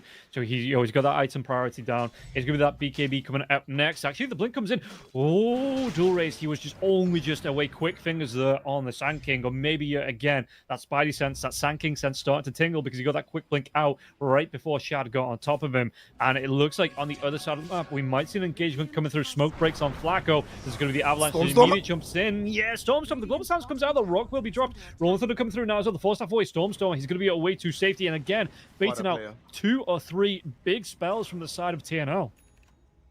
What a player. Honestly, I thought he was actually certifiably insane. I was about to call him the Insane Asylum and say, guys, go commit Daniel. I don't know what's happening here, but like you said, he baits out these spells, and now he goes back in to kill Flacco. Gonna be able to get on top of him now as well. Flacco not gonna be able to get himself away. The Bedlam, it pays off here. Dark Willow gets another kill on the board. 5-4 and 3 on Days here, having a fantastic time. You see Tiny, he did go back for that Yule Scepter. Yeah, 4-star first into the Yule Scepter.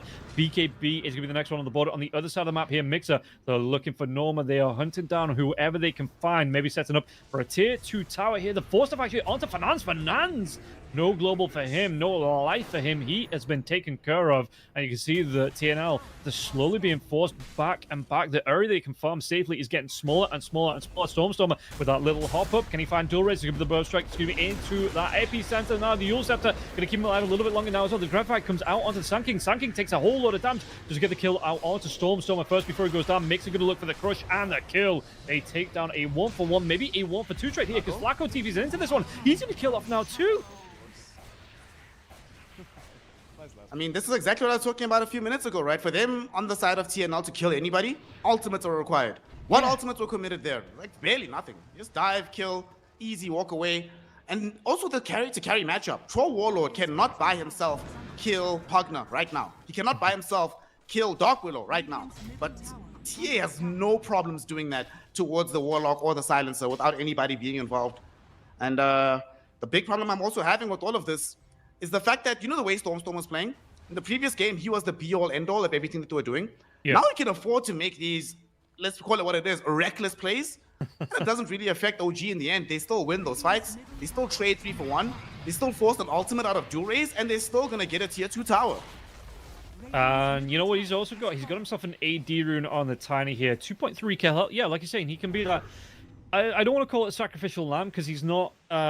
It's not like he's not having impact, but yeah, like you say, he's getting that scouting rollout. Yo, he's having that high impact initiation. Norma going to try and get away from this one. The Rolling Thunder does come out here. Norma going to be caught inside the Lotus Fountain, though. It doesn't quite have that turning circle to get away from this one, so it might cost him here. Trying to go for that TP, anything to cancel this one off. He's going to be the damage coming through, but he will complete on the TP. Just barely gets out alive though. That was hilarious. If Norma died there, he'd be like, alright guys, seriously, I don't want to play Dota anymore. Get me out of this game. Yeah, at the same time, you know, I know he keeps getting nerfed, but give the Pango, yo, enough turning speed to get around. You do the ring around the rosy inside that Lotus Fountain. No? How about no? Certified hater snur on the Pango, man. I take it, yo, you're just not a fan, you don't like it, yo, you're not even going anywhere near him. I think it's just perfectly balanced for where it should be. I just think it's fine. Okay. Yeah. Your Y is not fine though. No, there's going to be the avalanche coming through once again here. Look at this one. Shad doesn't even care about the troll. He's going to go even deeper onto Finance, and Finance is going to disappear. Magic tricks coming out left, right, and center. And now Flacco going to be in trouble as well. He's going to drop that rock, try and keep himself alive, but Lelis will be able to get the kill. Yule Scepter comes out onto Stormstormer. Stormstormer is going to be alone from this one. The BKB as well is down for Yawai in the next second or so. He has that battle trance if he wants to use it. The rifle is coming through from and Daze as well, where the Bramble's going to walk himself into that Bramble maze. It looks like with the Cursed Crown, can they get the kill? He's going to be unstanced here on the Troll Warlord again. Has that battle trance. There's going to be the Bedlam coming through though. Yawai, he pops the battle trance to Yule Scepter. It was a great bait mate coming out here from Daze. He's going to try and waste as much time on that battle trance as possible. You know, the backlines, Epicenter going to come through here. TP away, going to be cancelled out by the Rolling Thunder. So they get a turnaround. Really well played from TNL, holding the times on the items and the spells to have the most impact in this fight. They do lose a couple of heroes. You know, they lose the Silencer, they lose the Warlock, but they turn around, big impact, taking down 4 of the 5 on the side of OG. Well, it seems that OG was tired of Stormstormer being the only one to give up the advantage. They all wanted to have a chance. My turn to feed a little bit because they dove way too deep. I mean, the fight, they were already posturing like they wanted to leave after Stormstormer died. And they were going back and forth. You know, UI's BKB was going. But then they decided, nah, guys, we could probably take this one. But they kind of messed up because they wanted to stagger their approach so that they didn't commit everything all at once onto UI. If they did everything all at once, perhaps they still get the kill. I'm not sure if they get out, but they probably bring him down. But the staggered approach made more than enough opportunities for TNL to slowly but surely corral around them, bring them all down, and get a huge amount of net worth in the process. Thankfully, though, at least for OG, they find a random kill on the map onto Fernance, but that fight was not worth it. The game is actually now even again just because of that one overextension.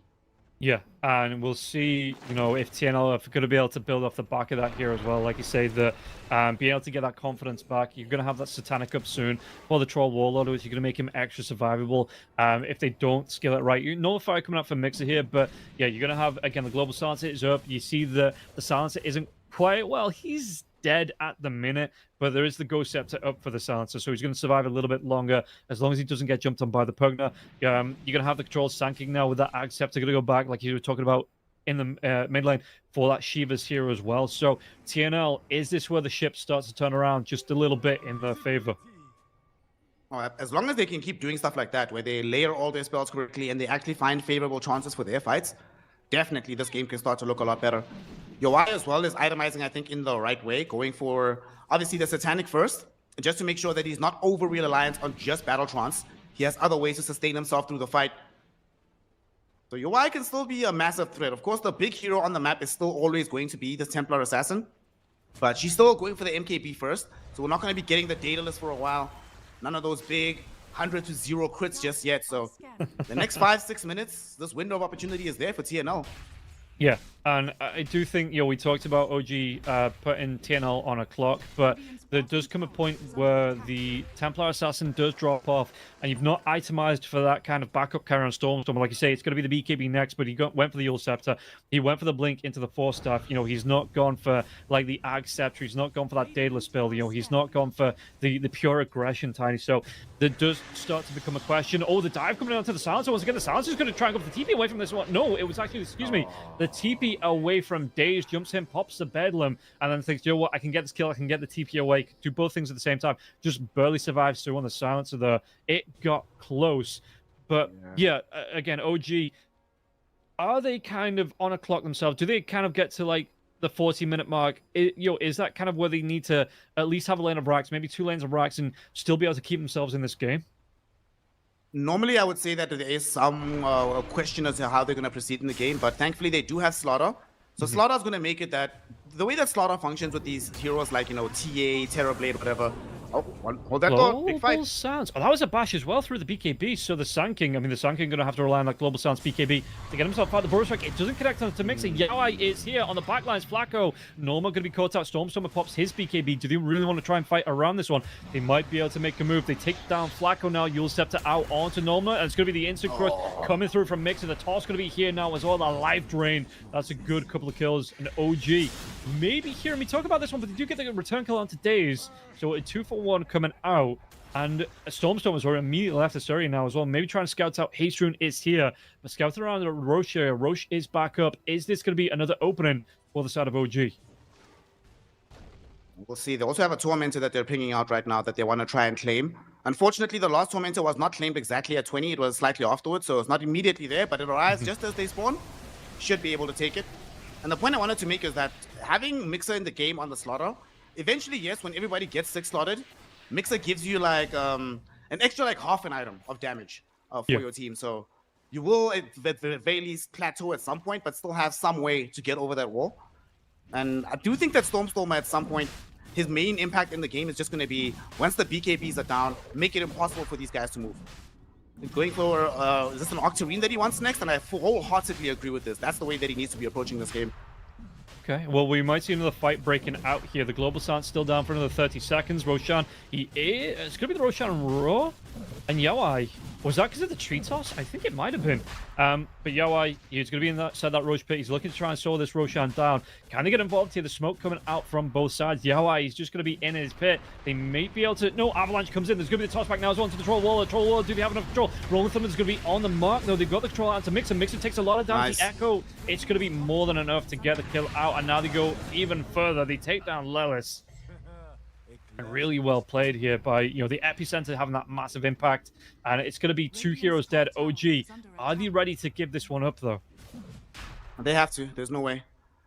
Stormstormer, a little bit of a mistake there. Tossing out the Troll. The problem is, right, if you found him first, right, with guaranteed hard disable, with the silences and everything, that would be one thing. But it took a little bit of time as he's getting out the pit. He got off the Dispel, got off the BKB, and now Stormstormer's in trouble again. Yeah, he's got his BKB into the TP out, though. No bashes around to cancel that TP out. It's wasting a little bit of time here. Roshan down to about the last third of his health, but it is taking time to get this kill. So 20 seconds on the respawn. And again, big spells are down here. Is this the reset that OG... Okay, not quite the reset that they were looking for. The Terrorize comes out now as well. It's going to force the Troll away from this Roshan pit. The right clicks, the Ghost Scepter going to keep the Silencer alive. There's going to be jumping here from the Sand King right on top of Shadow. What can they do with this one, though? There's going to be great avalanche coming out here into that toss in, and still they want to go. They want to try and fight around this Roche pit, but again, there is going to be the Bramble Maze down here. Roshan, the buyback comes through from Daze. Stormstorm is looking for the force staff into the Roche pit now as well. Can they get the lockdown again onto the Troll Warlord? The Troll Warlord gets nobody gets a battle trance. So the last sliver of health. Stormstorm, he steals away this Aegis now as well as the kill. They get something from this OG. They're going to be able to get a kill onto Yawai now. They've got this Aegis going to be respawning now onto that Tiny. Can they go for more here? It will be a dieback onto Daze if he gets caught out and killed off like this one, but the life being baby birded back into him from that Pugner, and they keep Daze. They get the kill onto Flacco. Can they go into Norma? No, Norma going to be able to get the TP back to base, but it's going to be 3 heroes dead, and all the big ultimates down on the side of TNL. OG, I'm not calling it a fluke. They played that one so well to be able to keep the troll from finishing off that Roshan, wasting his time, buying time for the respawns, and OG get themselves back into it, get that Aegis on the board, and now maybe even a lane of racks from this too. Nah, gang, the game actually is against them. The one Rolling Thunder, it hit onto the Dark Willow, pushed her back into the river, into the LOS of the life drain. That keeps her alive, makes it impossible for Pango to keep the fight going. And also, man, I will say that the way they were kiting your wire, my goodness. Daze is my MVP of that fight. His buyback on the Dark Willow, yes, of course, Stormstorm was the hero because he went in first. He created the chaos on the second go. The first one, he was a bit of a villain, but the second go, he was a hero. But man, Daze just made sure that fight, no one was going anywhere. You basically have to pick your poison. Are you going to try to finish this Roshan, or are you going to try to win the fight? You cannot have both. Shout out to him. Really good terrorize as well towards the end of that fight. Now, your wide still 10 seconds in the grave. There's a banner. They've taken bottom lane of racks. Here they are about to secure the second lane. There's not really anything that they can do about this for TNL. No, look at this one. Norma's going to try and get the dive in. Shiva's guard comes out as well. It does actually proc onto Shad. Shad pops his BKB. The right clicks out onto Norma. Norma going to have to go for that Rolling Thunder in the other direction now, taking so much damage from Shad. And it is going to force OG away, so they don't completely finish off, but it's going to be the range racks in the mid lane now as well. The TP away, but there's going to be a really nice kill coming out on from Yawai. Just being able to get it through that Shadow Realm, take down Daze. And Daze going to be down for a decent amount of time now with that buyback in the last fight. While that was going on, the Sand King was putting pressure in the top lane, trying to force out pressure onto this tier 2. But you've lost a lane and a half of racks. TNL, like you're saying, this game, it really does feel like everything in the kitchen sink is being thrown against them. They need some refreshers ASAP. Whenever they have all their ultimates up, they seem so strong. Like we saw that initial Roshan fight, just how dominant they seem, but when these spells go away, all of a sudden, some of the cracks start to show. I think especially Flacco, in particular, needs to find one ASAP. Because he's been the one that's also been breaking the initiations. We sometimes see that how scared they are on OG to approach when they don't have information on where Flacco is at. He's still so far behind right now. 1,600 gold. So a lot of farming time. And he just buys out on the Ghost Scepter. The problem with the Ghost Scepter, and these Ghost Scepters, I will say, have been putting in a lot of work. Protecting these heroes as they've been going up into dangerous positions, allowing them to get out. But now Mixer has a full nullifier available. So this doesn't provide the guaranteed get out of jail free card that it did before. Yeah. And with the Yule Scepters coming out with the 4 staffs on the Pugner here as well as the Tiny, even if you get the Ghost Scepters off, you're being 4 staffed towards the life drain and Nether Blast in Pugner as well. So it's not they aren't the be all end all answer of this one. So yeah, like it is a game of rock paper scissors, and it feels like OG at the minute they're coming along with the right answers, and TNL they're trying to work towards making it even out a little bit. But they're not quite there just yet. 8k behind, though, at 36 minutes in. This is, it's not a massive... One good team fight can even that one out for the side of TNL. So it's not, poor Norma. Poor Norma. Oh. Poor Norma. What was he doing there? He was literally about to swashbuckle out. The wave was already dead, but then Daze dived him. Duels combo, nothing you can do. Oh, no, and they get the kill out into the silencer there as well, because Mixer, he just gets a dive in, gets cheeky with it, and gets the kills, gets the crushes, gets the bashes, and yeah, is this going to be OG setting up for that final tier 2 tower? It looks like they've got the opening for at least the next 30 seconds. Should be fairly straightforward for them to claim this. There's no Roshan for them to go into right now, but they can keep the pressure going onto the map. Tier 2 is going to fall. The scary thing about this is because of how quickly these heroes can move around the map. All 3 of their cores have blink daggers. 4 heroes have blink. It's only the Pugner that doesn't have it. You can't even think of, let me just roam outside the map, find a little bit of farm. If they have any wards there, they will find you very quickly and kill you. Yeah, the swift blink, even more impact coming out here for Shad. What are we looking at? Like I say, the nullify here into the AC for the Slardar. You see the Stormer. He's got that BKB up. What's being flown in for him now? It is going to be that Octarine that you were talking about. So again, finding more timings on the items here for the side of OG, and it is again 12k net worth to the side of OG. This is looking real easy. I don't know. I don't want to say easy, but they have found their openings. They've made them work. You know, OG. They've grafted for this one. You know, they've against a good TNL side in the second game that have made the fights happen for them too when those ultimates are out. OG have found their openings, found those windows, and they have taken this lead here in this game.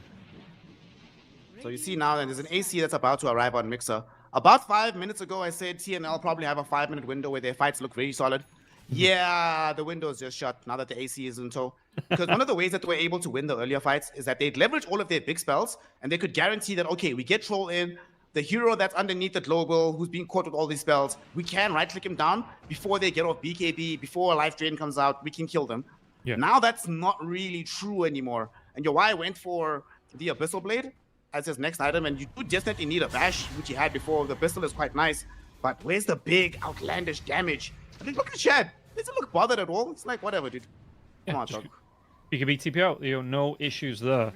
And it does mean that BKB is going to be down here, but he's going to be able to find a jump onto Yawai. Yawai could get himself away from this one again. There's going to be the instant nullify coming through now. He's not used a Battle Trance, he's not used that Satanic. BKB is still up, so he's going to pop that one, or at least one of them. The BKB coming through here, You'll Scepter out for the Tiny, so he's going to be able to keep himself alive without having to pop his own BKB. But that has baited out the BKB of Yawai, so both carries on fairly even playing field now between those two BKBs.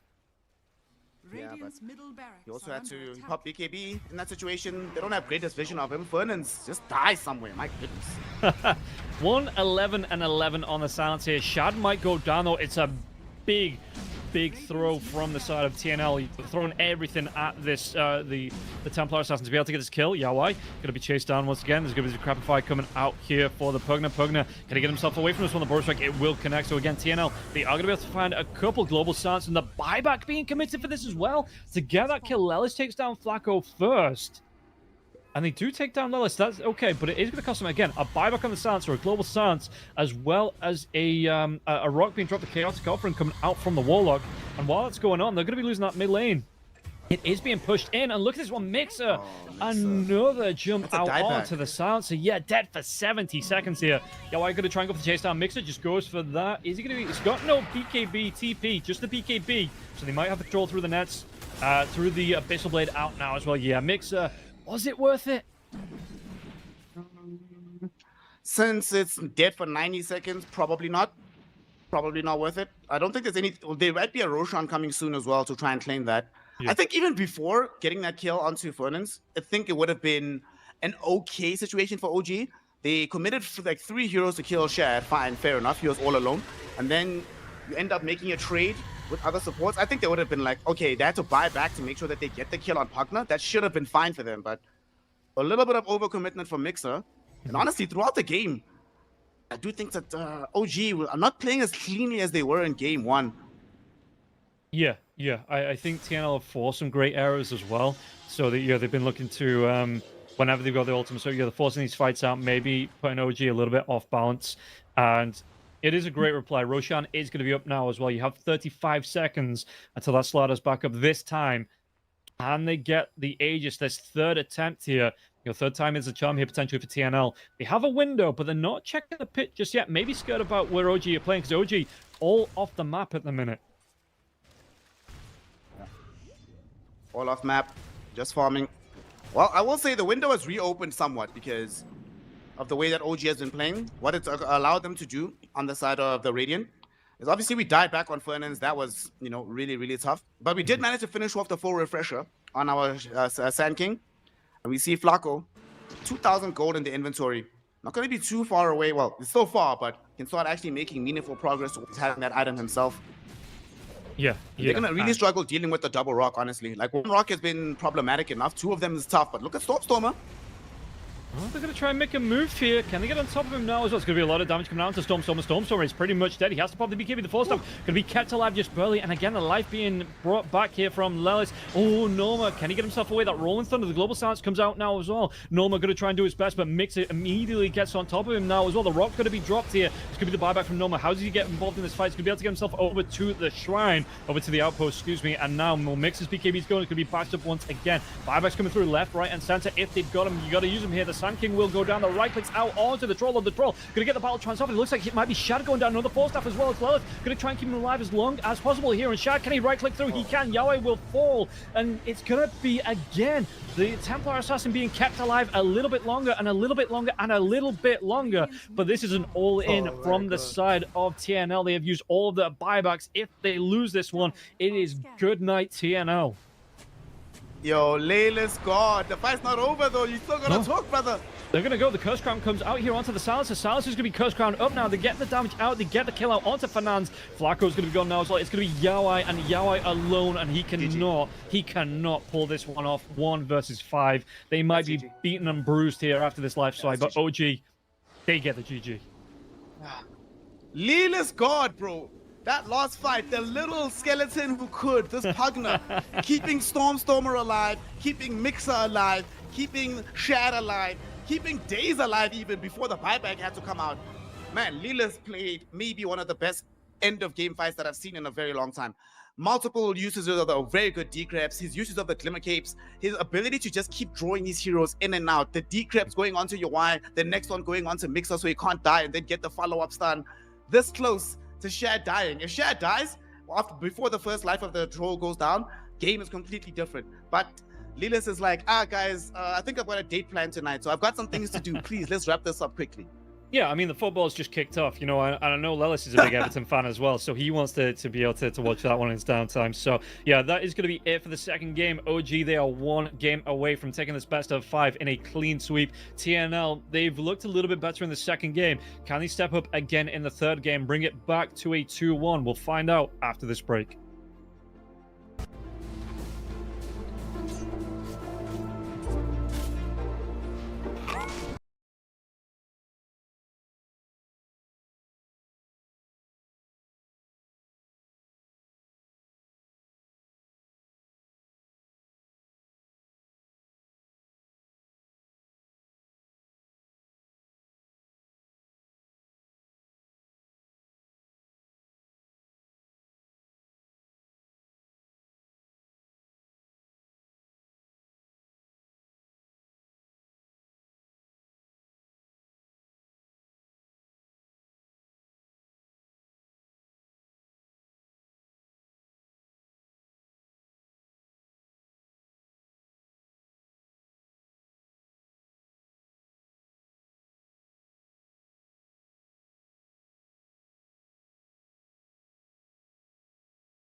there were some good bright spots. They were looking okay in the ganks, the rotations, make some good plays around the rush pit as well. But OG, they just came along and they kind of snuffed all that out when they wanted to, when they felt like it. They were in control of the fights, in control of the game.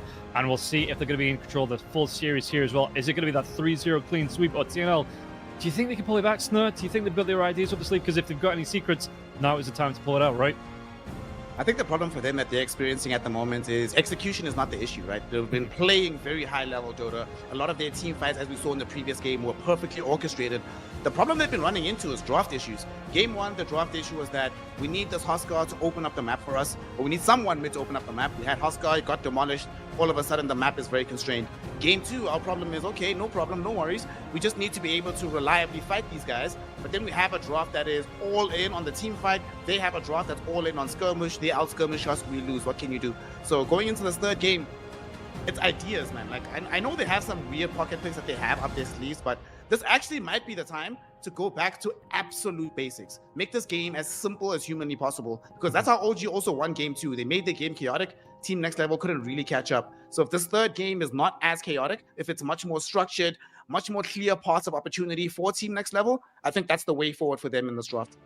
Yeah, we'll see how it's going to go in terms of the draft here. We see the Pugna being banned out once again. So TNL say, yeah, once is enough. We don't want to see that one again.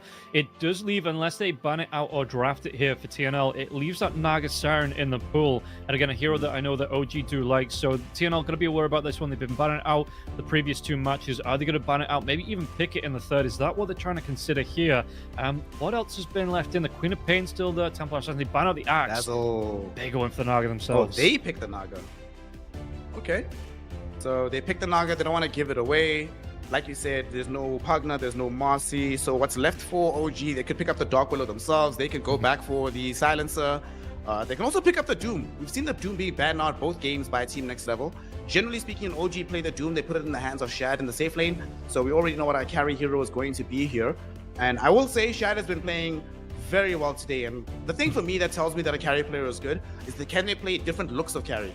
Game 1, you had to play Ember Spirit, basically a facilitating type of carry, right? Very stable in the lane, just trying to open up the game later on. Imagine like how Fia would play carry when he was on EG back in the day. Game 2, he plays the real carry, right? There's no damage coming from anybody else. Mixer's just there to amplify him. Storm's just there for control. Shad has to be the one to play carry, and he did it very well.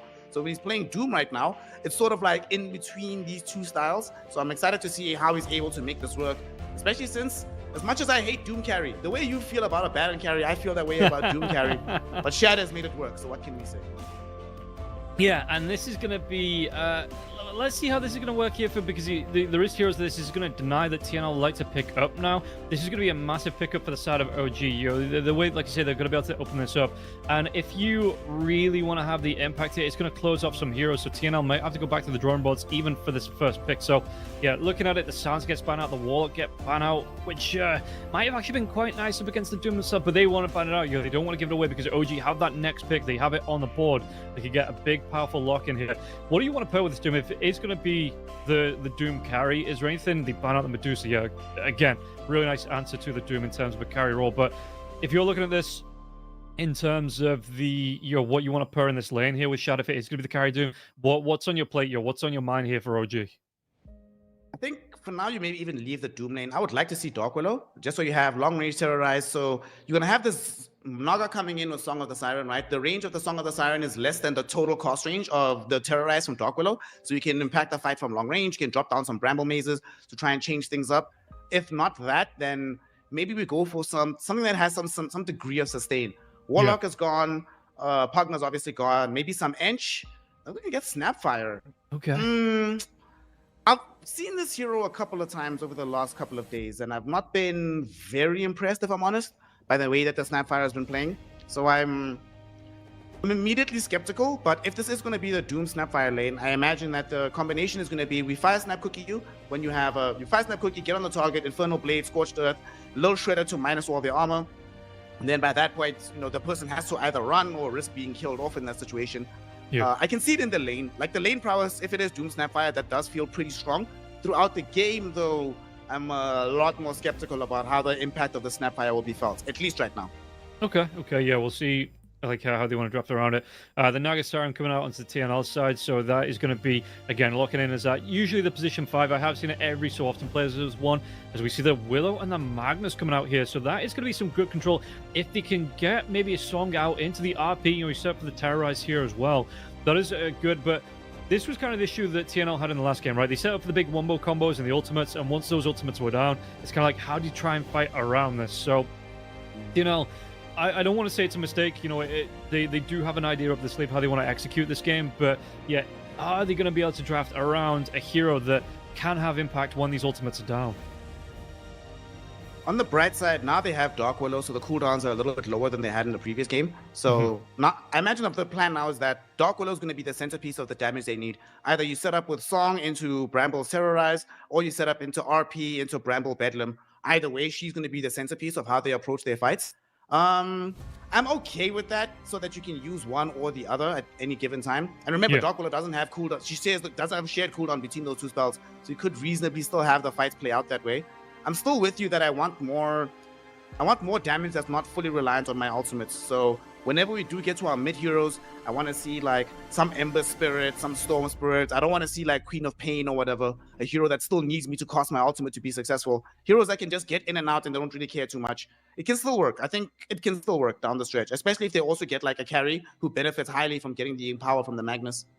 Yeah, and we'll see. I mean, the Terrorblade is still, you know, again, one of the biggest, the strongest heroes, and just that carry position at the minute in the terms of Dota is still available. If you want to go back for something like the Monkey King, you know, they could build it into something that help, you know, it's going to help farm, like you say, with the Empower coming through from that Magnus. You know, they have on the rare sites, maybe we've seen a couple of Phantom Lancers coming out as well. I think TNL, you know, they've liked that Phantom Lancer in in CCT4, you know, in the past few matches, so that could be something they try and get into this draft as well. As OG, they do go back for the Tiny. Now, after Stormstormer playing it in the mid lane in the last game, is that locked in for him, or do you think we might see that one as the 4 coming out here for OG?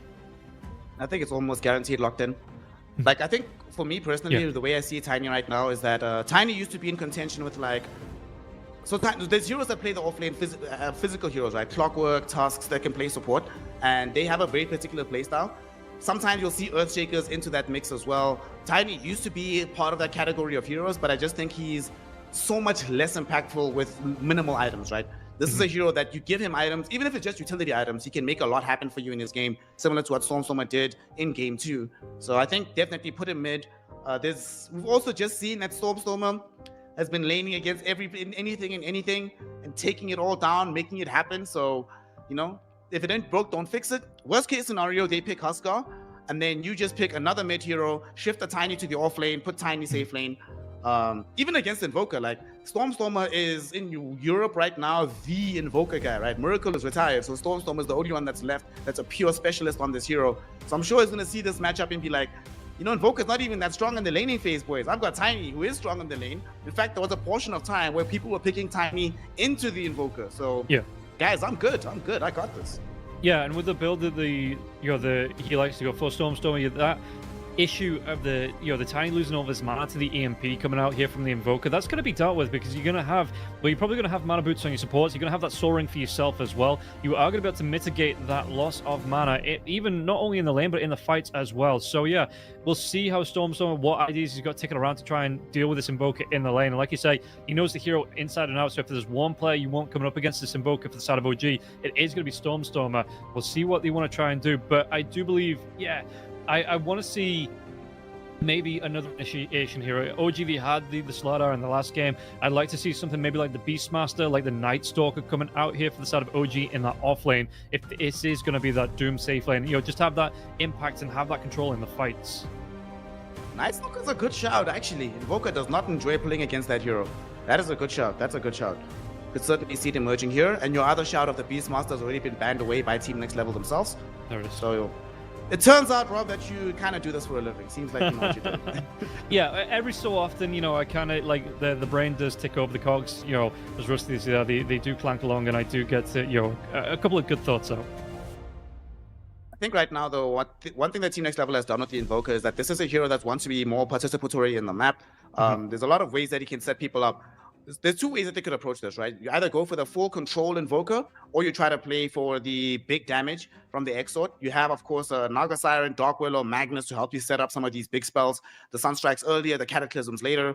Or if they want to go for more of the EMP, Deafening Blast, Cold Snap route, they can still do that, especially because eventually they'll have Empower from the Magnus, Alacrity out of the Invoker. You put both of those onto your carry, which is now going to be the Nature's Prophet. And I was actually very worried about their damage issues until I saw the Prophet. Now, if you facilitate him well enough and you buff him up in the fights, he can turn this into a 4 protect 1 game. Because if you look at OG, outside of the Tiny, they don't necessarily have the best reach in the game. So if the Nature's Prophet is able to find a good position, not get isolated in the fight, he can just sit there right-clicking. He's going to do some damage in this game. This man is going to hurt. Yeah, he really is, and it is going to be up to OG to try and deal with this one. Like you say, the split push coming out as well. Just the absolute utility you have in this Nature's Prophet, being able to have that global presence, put the pressure around the map. I wonder if you go for something like, you talked about it in the last draft. They're going to go for the Timber. I was going to say the Underlord, but they're going to have that Timber. They're going to have the jump ability. They're going to be able to get through those sprouts as well. The Timber Saw, big tanky boy, can take a lot of pressure, can get on top, and just pump out the damage as well. So I really don't mind this one, and it is going to be TNL potentially the last gasp here in the series, so hopefully they're going to make it a good one here. And I do think if all the lineups that I've seen today, I think this is the one that impresses me most. So we'll see how they are going to be able to execute this one in the game 3 up against OG. I do think as well what they need to do with UI cannot play this as a standard carry. He's not allowed to just sit in lane farming away. No, he needs to be playing Mickey Nature's Prophet. As soon as it's available, the teleport, you need to be showing up in lanes. 6 minutes. At 6 minutes, I want to see him on Stormer picks up Blink Dagger, they need to be 2 to 3 towers up at that moment. That's the bare minimum for this game. Because part of the problem with this Timber, this is honestly a perfect Timber game, because if they don't get a very good start from Team Next Level and we get into the mid game where the game is relatively even, if you look at the damage output that Team Next Level does, it takes some time to ramp up, right? There's no, we stun you once and you definitely die in the duration of the stun. There's still a lot of spells that we have to cast. A lot of things have to go right for us. We have to get the right target, find the right hero in the mix-up. And Timbersaw is one of the heroes that can just break up that kind of cohesive connection that you require. And because they don't have that big burst damage, he's going to have a lot of time to move in and out of the fights. And you might say, well, it might not be that deep. But if he's doing that, who's addressing the Doom? Who is helping you deal with the damage coming from the Snapfire Morty's Kisses? Who's able to control Disruptor? Who's ready to try and lay in a glimpse, throw in a Static Storm or whatever? Honestly, I don't even think the Tiny even matters all that much in this game. I think the supports and the Timbersaw, they need to address those heroes. If they can win. But if we get to 15 minutes, the game is even, no towers have been taken, I feel like we're looking at a 3-0 gang.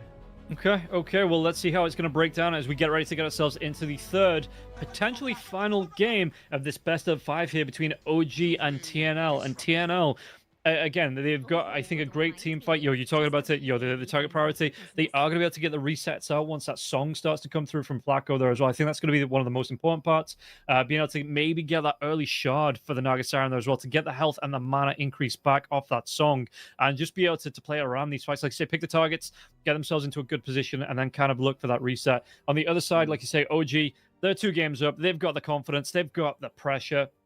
They've got the ability to close this one out. And OG, they've been running rings in, the team fights. Once you start to get into that 5v5 pressure from OG, they've just been running rings around TNL all day, it feels like. They've been kind of out-mind gaming them around the Roshan pit, it feels like. So TNL, if they've got any chance of, they need to step it up once more to a higher level to be able to pull this one out the bag. And we're going to get the reconnect in, so hopefully not too far away. We are just, quickly paused out. So Yoi going to be able to get that reconnect, hopefully not too far away from seeing the reconnection from the Magnus now as well from Noma, and then get ourselves underway for this game. And TNL, they need to pull this one out of the bag. This is it. There's no more second chances. They need to be stepping up into this final game potentially. I also have large concerns about UI on this Nature's Prophet, because if you look at the nature of their draft, remember at the very end I was saying, before I saw Nature's Prophet, I had major damage issues and concerns about how they kill heroes. Yeah. Now, yes, Nature's Prophet is what gives you that last piece of damage. Wrath of Nature, the right clicks once you get Empower and Alacrity. Unfortunately, that also means that he is the #1 Doom target. You simply Doom him, the fight is over. Like, what do they do if you absolutely just Doom him and take him out of the game? So that does put a increased amount of pressure onto Team Next Level to both make sure that they fully facilitate the Nature's Prophet whilst also protecting him. I could easily envision scenarios where Flacco is just straight up willing to let anybody else on the team die, provided he saves the song to give salvation towards the Nature's Prophet. Yeah, and just quickly in the chat there as well, you can see that, maybe a little bit of confidence coming through from the TNL side. Yawai reconnects and immediately just says 3-2 easy, and whether that's confidence or maybe a little bit of, what are we going to call it? How can we say this politely? Well, he's lost his damn mind. What he could be saying, he might have just mistyped, and instead of saying 3-2 easy, he meant 3-2-2 easy, Okay, we are going to see those smokes coming out a little bit later on again, and you see that OG are grouping up. They want this pressure out into the top room. They want potentially to get a gank, but again, on the other side, Shad breaks that smoke, I do believe. The ward goes down in the Radiant jungle, but Fanan's not going to be able to spot this one. I think this time they are going to let this one go. So yeah, both teams looking for it, and it is going to be 3 bounty runes going the way of TNL, but Stormstorm taking some pressure in the river. Can they go for any more into this one? Yeah, because Yawai now, there's going to be the Scatter Blast coming out to try and slow him down. The Blood Grenade comes through now as well as the Thunder Strike. He has his help of the team behind him. Another Blood Grenade. And Lelis with that casual just Kobe gets the kill out onto Yawai. Yawai could not get himself away. That is... To make matters worse, right? I think it's always sucks to die at first. Yes, you did get the Blood Grenades. You did get the bounties. It sucks to die. But honestly, one of the heroes you do not want to give a good start to is Disruptor. This hero, with farming experience, is actually a monster and a beast. The only thing that keeps him balanced is how hard it is for him to gain that farming experience. But if he's starting the game with that first blood, already encroaching upon having level 2, this could be problematic. And given how Lelis has played, honestly, in my mind, this is my MVP of the day. I think he's been, absurdly good. One of the ways that, it's like watching Moises Caicedo play for Chelsea, man. He's too good. Oh, okay. We're bringing it back to the football. Yeah, just rub it in a little bit more here as we see Fernand's going to take a little bit of pressure out in the lane here. The Thunder Strike coming down there as well. So Fernand's has to move himself back towards that tier 1 tower as Lelis, like you say, he's going to even be able to get the pull off, try and freeze this wave out where it is. Stop Noma from being able to pull it right back in his favor. Just be able to try and equalize. Or even, is this going to be no, it's not going to be a stack. The time is not right onto it. So yeah, he's going to try and get the pullback, try and equalize this lane up. But yeah, like you're saying here, once you start to get some snowball ability on the Disruptor, not only in the lane, but being able to make the move into the mid lane, especially against the Invoker. The Invoker gets tossed back, he gets glimpsed back, trying to run himself away. Lelis, he's looked really good today, and he can put the pressure out, not into this lane, maybe take the Twin Gate to the top lane as well. You're speaking about the top lane. Flacco, Yawai, both under pressure once again, but the cookie is going to be off the mark here. It doesn't connect onto Yawai, and Yawai is going to live just that little bit longer in the lane. And I was mentioning in the draft how scary it could be having the Doom with the Fire Snap Cookie, but they decided to put this Snapfire in the off lane. So Fire Snap Cookie plus Timber Soul is even scarier, honestly. Yawai needs to be extremely careful. Honestly, he might even consider barely using Sprout as an ability when you're having to deal with a Timber Soul like this. Yeah, you just got to space it out here. Do what you can to keep yourself alive. And OG, like we've said, again, saying in the draft, if you give a good aggressive lane over to Mixer, he is going to be able to make it work here. Dave's taking a little bit of pressure from Flacco, but Flacco has to back himself away because those spells are both up here for the Snapfire. Like I said, if you get caught out, it only takes a second or so for Mixer to close that gap and get another kill. So the Nagasiren, fully aware of that, doesn't want to put himself under pressure. We did have a quick glimpse at mid just now, where we saw that Stormstormer is indeed yet again beating out Dual Race. Mid diff, what can you do? It's also a hero diff, Invoker versus Tiny. Tiny will always win that matchup. On the bright side, because the Invoker did go for the Exort build, he will be available to supply some Sunstrike damage. So in the event that they can find the stuns, he can make that happen. But look top, Flacco's in trouble. Flacco, he walks himself in, tried to dodge off the cookie, but he does walk himself in there to the Scatter Blast coming out from Daze. And as he's going to try and play around this one, he does have the Deluge coming out here. So Mixer going to be taking a lot of damage right back. Sunstrike with the Timber Saw. He's already got the Timber Chain past that one. Yeah, so that one isn't going to be off the mark. There was no net here. Nagasiren only level 2. Doesn't have the point in the end snare just yet, so wasn't able to get the lockdown to maybe potentially set up for that Sunstrike like you were talking about just then. Honestly, the only reason Flacco is alive is because he's playing Nagasiren, 330 base movement speed. Almost any other hero in that position doesn't have enough movement speed to dodge the Fire Snap Cookie, ends up dead for sure, but fine for now. On the other side, Shad, I mean, you're playing Doom into what am I talking about? Dark Willow, Magnus. There's no way. There's literally nothing they can do. You just farm, You hope that they don't get enough space to come closer so they don't get any farm, but Lilith will try and take care of that. But honestly, this is like the freest lane in the world for Doombringer. Yeah, and he's going for the devil's bargain here as well. So we might see the setup coming through from that Hand of Midas, which he has got queued up into, then setting up further items. Maybe what are you looking at carry to him, because I would like to see the blink dagger, but you are going to have that tiny toss here. You're going to have the timber saw. So for me, the Doom might not prioritize that blink. Yeah, I don't think you buy blink here. I think you go Midas, you buy Rads, get AC. You get AC, BKB, or you get BKB first, AC, and then you decide on if you want a big item like the Overwhelming Blink, or if you just want to keep tanking up by getting like a Shivas or something. Yeah, Lilith in trouble. It turns himself around here. Fernandes was able to get the kill, but if he walked back, he would have walked himself into the Sunstrike. So yeah, it was rocking a hard place there for Lelis. He will be taken down, kill on the board for the side of TNL. So trying to get off the mark, and we'll be able to. So going to be able to give a little bit to this Invoker. But the Invoker, the dual raise, you were talking about it in the mid lane, is being punished out. Look at that farm difference, the health difference. It's just the difference coming out between the two mid laners. Oh, Sunstrike again, Chad. Oh, really well Chad is played. dead, but so is dual raise. Dual raise is going to die for sure in the mid lane. Does he pay for this one? Yeah, there is going to be the trick out coming out now as well. Kinetic field, the rotation coming through from Lelis to try and get the kill. Like you say, yeah, Dulray is going to be made to pay for that one. Lelis gives his life to get that kill, forces a rotation, but Mixer now gets a kill onto Flacco in the top lane. Can he get any more from this one? Mixer's going to get really down low. Has to go for that timber chain away to safety. Yeah, being chased down by a creep wave. Naga Siren illusions as well as no treants just yet for Yawai, but yeah, trying to stack it up onto Mixer, so Mixer away safe. It's so unfortunate because just before the Invoker died, he found his first Sunstrike kill of the game, and I was thinking that it's very sad that he hasn't been able to get them, given how much help he needs, and there's not really anybody who wants to make big throated rotations. Then he finds himself getting killed, but then they get some counter kills. Sort of equalizes things in the grand scheme, but the fact that Stormstormer is still on top in both net worth and CS is a bit problematic for them.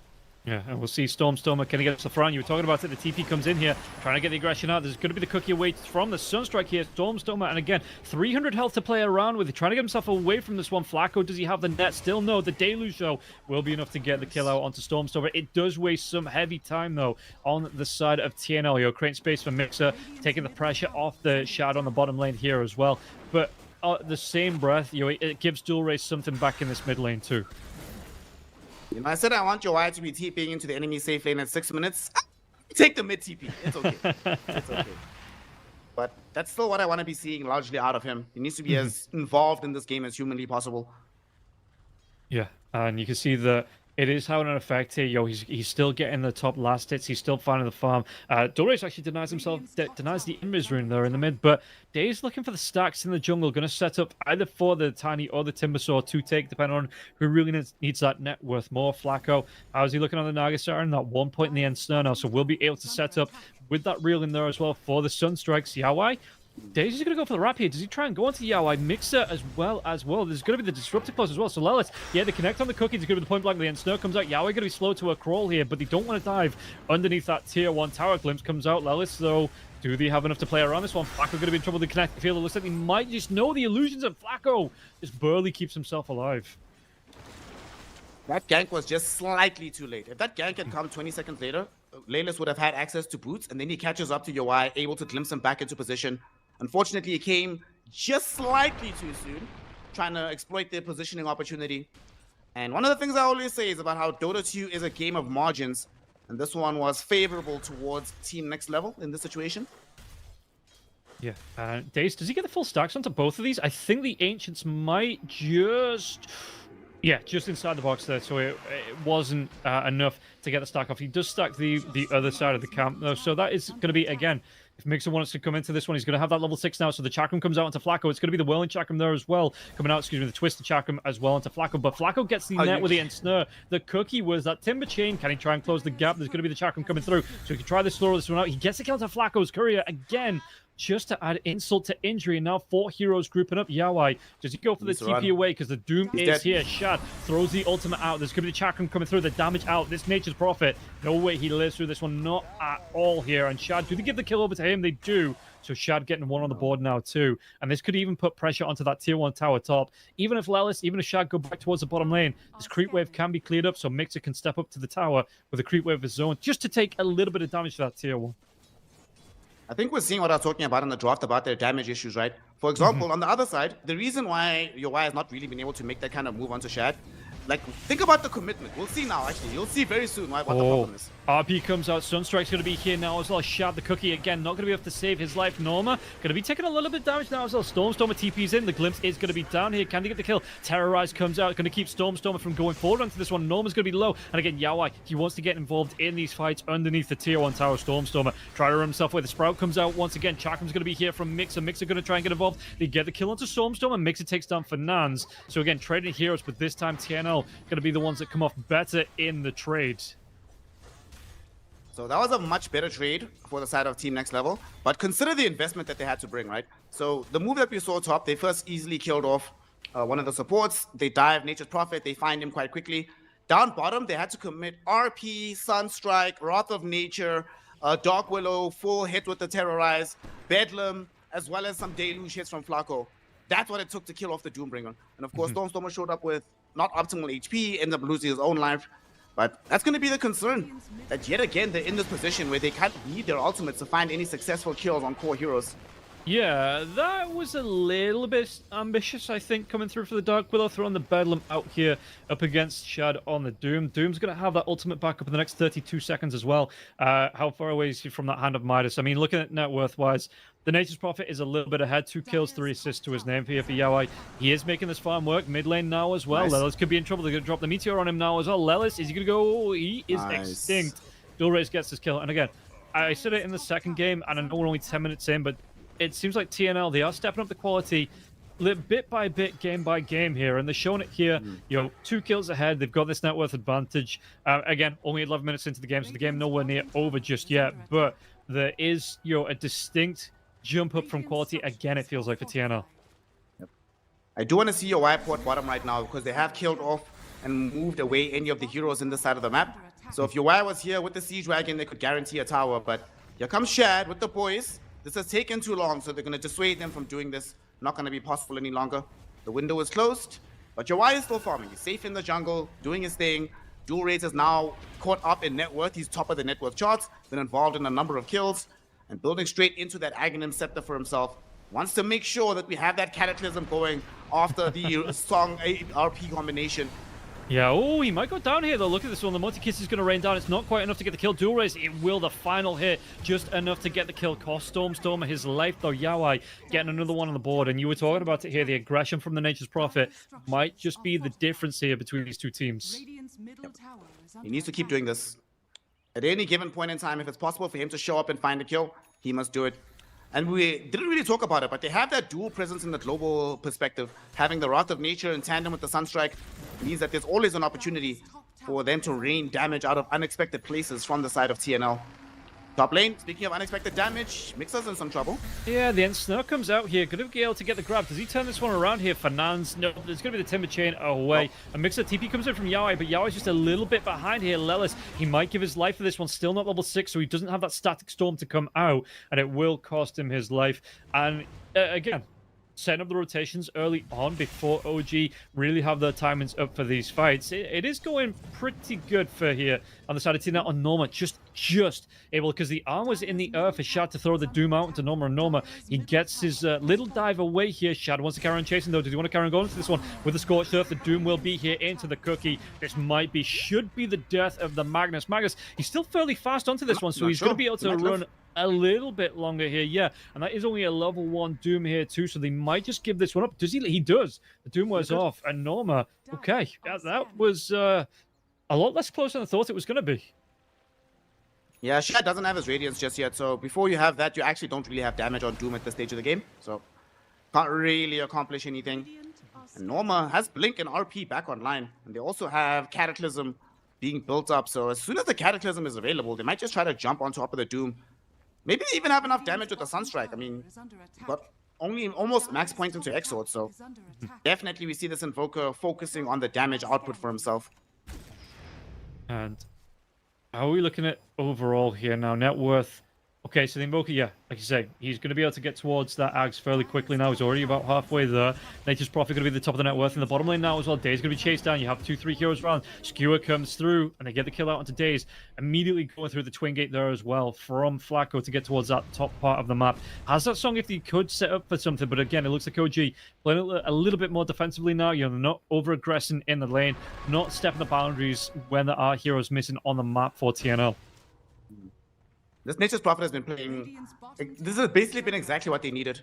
They needed a hero that's going to enable them to be aggressive, even if not even just be aggressive, but make the game chaotic, make strange things happen. Because now it's them that are dictating the tempo. You can see that OG don't really know exactly where to go, who to respond to. They're gonna try and reveal the Blink Dagger now, smoking up with Stormstormer. But it's only Flacco that's here. I don't think he cares if he dies in order to reveal a Blink pickup from the Tiny. No, that'd be good information here. They're going to be able to get the tier 1 tower off the back of this one, or maybe the tier 1 tower. Anyway, yeah, Blink revealed, Avatars comes in, even dropping the static storm for this one to make sure there's no song. And that's going to be, yeah, Flacco goes down, he loses his courier again, which is probably the worst part of that. And then he's going to lose a tier 1 tower too, but it did buy the information. In fact, they might be able to get the kill onto Daze now as well. Daze, they know there's 3 heroes in the top lane. They're not going to be able to respond in time. Skewer back as well. Bedlam comes out and Daze will fall. Beautiful.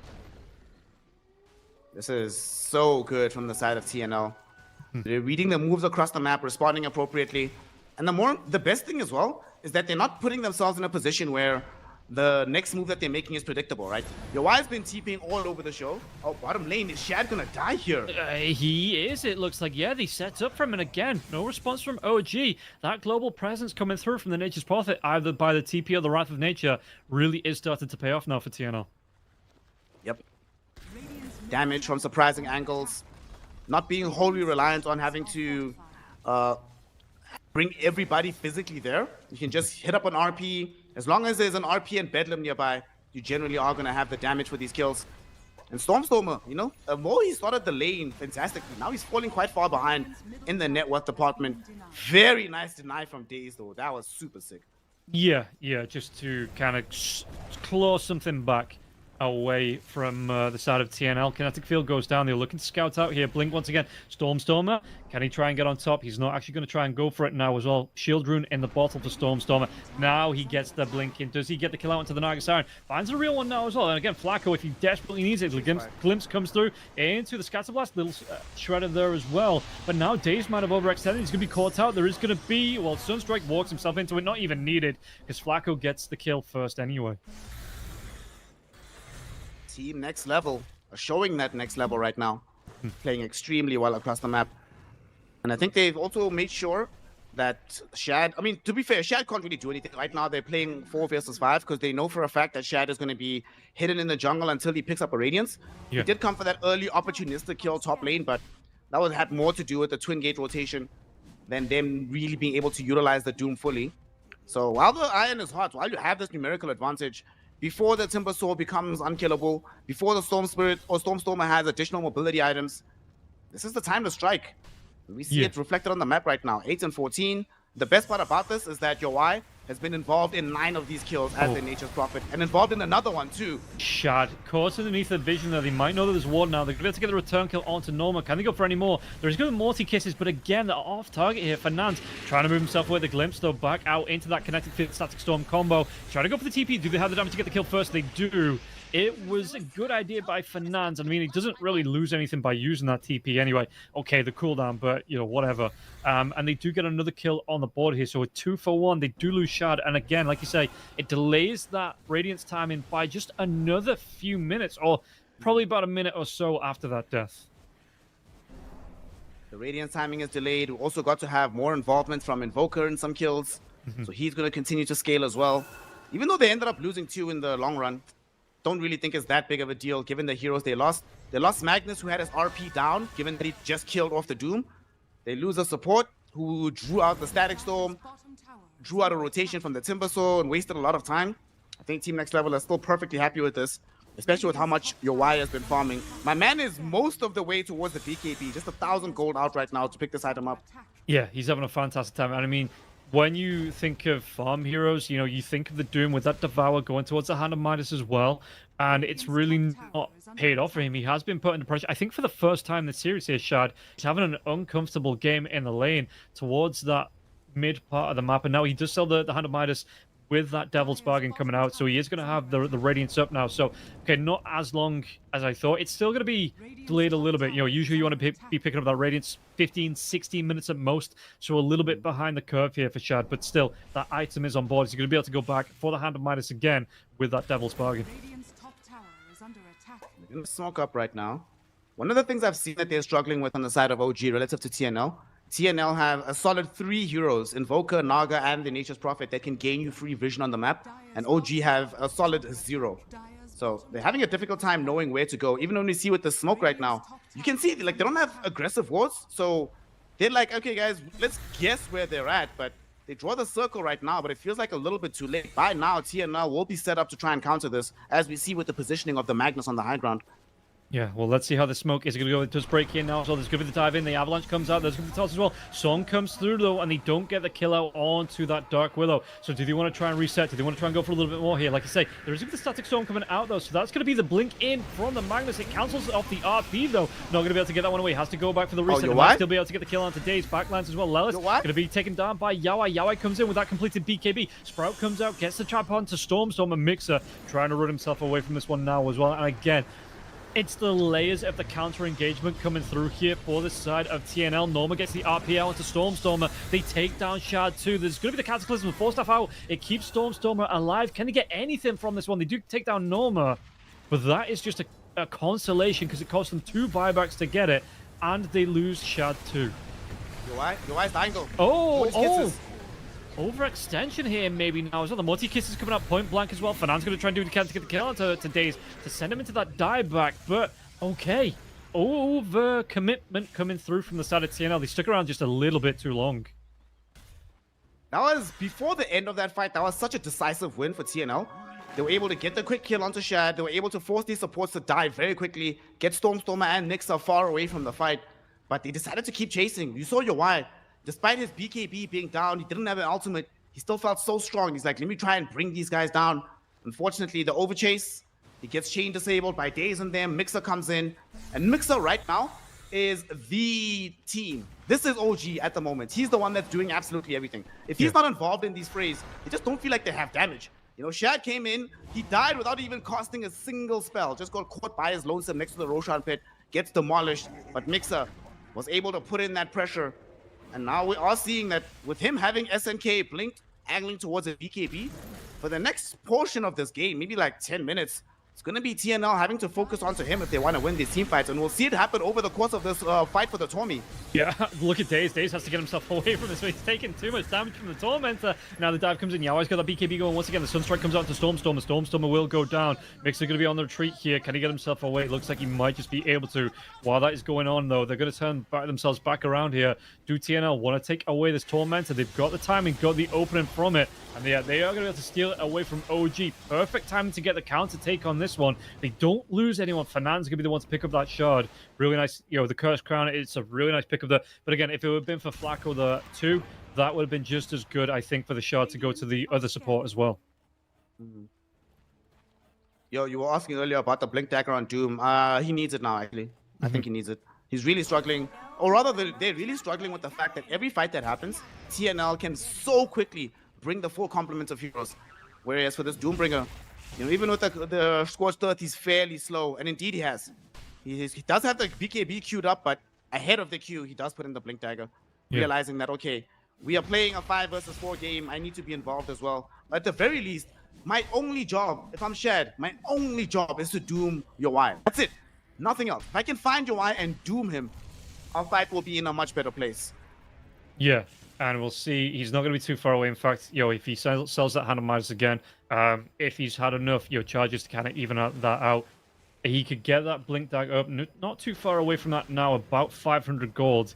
I think he might just farm it through. He's got the Devours. He's going to have that Hand of Midas coming up on the charges. Going to be able to get it quick with the Radiance Burn, with that Scorched Earth coming through as well. So that looks like I was going to try and play this one. But again, fight is starting to break out now. Fernand's, Flacco, Norma, they're going to look for the engagement out. Mixer be able to get the timber chain. Okay, they know there's some danger happening here. Do they want to get involved with Shad? Stormstormer tries to get into this one now as well, but he's not going to be able to catch up. Caught in the bramble maze and the timber chain. It doesn't connect for Mixer. So just a couple of fall shots here. Do to get the damage out here to get the kill out onto him. They do. Fernandes will fall. Tried to get cheeky with a TP inside those trees, but they have the burst damage on the side of OG. That is one thing they aren't lacking here for their side. They finally get these catches. Glimpse, they need a blink dagger onto Lelis as well, and he does have it queued up. They need a longer reach. Unfortunately, the days of supports buying Aether Lens are long gone, it seems. Actually, when is the last time you even saw that item in the game? Oh, that was a good, no. I have seen a disruptor go for one. It's not common. It's like a 1 in 10 thing. But yeah, like you say, it's very genuinely not an item heroes pick up. Yeah, I think what probably happened is that there's too many neutral items that provide cost range. So then when you ask yourself, okay, do I want to spend 2,000 gold buying cost range, or do I just want to buy Blink and then get a neutral item with cost range? It's a very easy decision. Yeah. And we'll see here, they might try and go for a counter engage onto Norman. Norman is going to be showing, has Flacco behind him.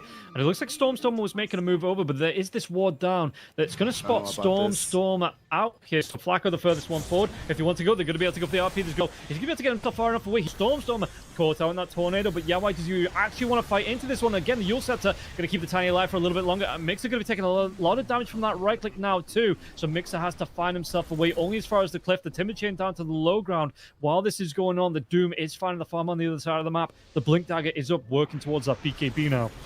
Oh, the TP. Yawai, can he get the kill onto Mixer? Finally now, the Force Staff comes forward. Mixer going to be taking that right-click damage. So that Storm Connecting Field comes out. Shad is going to be here. You were talking about it. He gets that Doom off and will be able to get the kill. Dual Raise takes down Daze, but not worth the trade of Yawai falling there too. Oh, Glimpse. Back. They might not be done. Okay, no, they're done. Yeah. But you just see the difference that's made when... So part of the problem they had coming into that fight is, yes, they force out the early RP. Magnus TP's out under the auspices of the song. But most of that fight was unfolding 5 versus 4. Only when the Doom showed up did it seem like, oh, okay, this guy can actually have some impact. And the most important thing, though, once the Doom is dropped on Nature's Prophet, you just see the precipitous drop-off, his inability to affect the fight thereafter. Dual Race, he has to use that BKB now. Can he get himself away from this one? It looks like he's going to go for the BKB. No, it's going to be BKB TP. Nothing to cancel that one off. And they will be able to keep Stormstormer alive a little bit longer there. It was a good idea. And he had that Ripcordio to pull if he was in danger, which he did. Flacco gets caught out. Kinetic Field. Is there going to be any follow-up from this one? Stormstormer going to try and close that gap. Fernandes gets the kill onto Shad, though. Can they go for this? There's no song. The Ensnurp comes out. Tree toss forward. And Flacco, Mixer cleans up that kill. And now they're terrorized out. Cataclysm. They walk themselves out of that Cataclysm, though. Norman's going to get low. Even the neutral's going to get involved in this one. Fernandes, Yule Scepter out onto the Timbersaw. Timbersaw, can he get himself close that gap? Yeah, with the Chakram coming through now as well. Slows down the Dark Willow. Dark Willow with barely any health left. The jump in from Mixer claims that kill. Going to be another 2 for 2 on the board, but you did lose Shad that time. Yeah, you lost Shad. Honestly, they were a little bit unfortunate. There was a bit of anti-synergy between the Cataclysm and the Terrorize. The Terrorize have not come right there and there. Cataclysm might have actually killed off Stormstormer as well, but in the grand scheme of things, you still found Shad first and foremost. Forced a very fun fight onto him and prevented him from picking up his BKB. He wasn't that far away from having the item. So now you stall out his progression, stall out his farm. And the problem is, if you don't have BKB, your Timbersword did not buy a Pipe of Insight. Remember, that's the one request I had. I need a pipe buyer.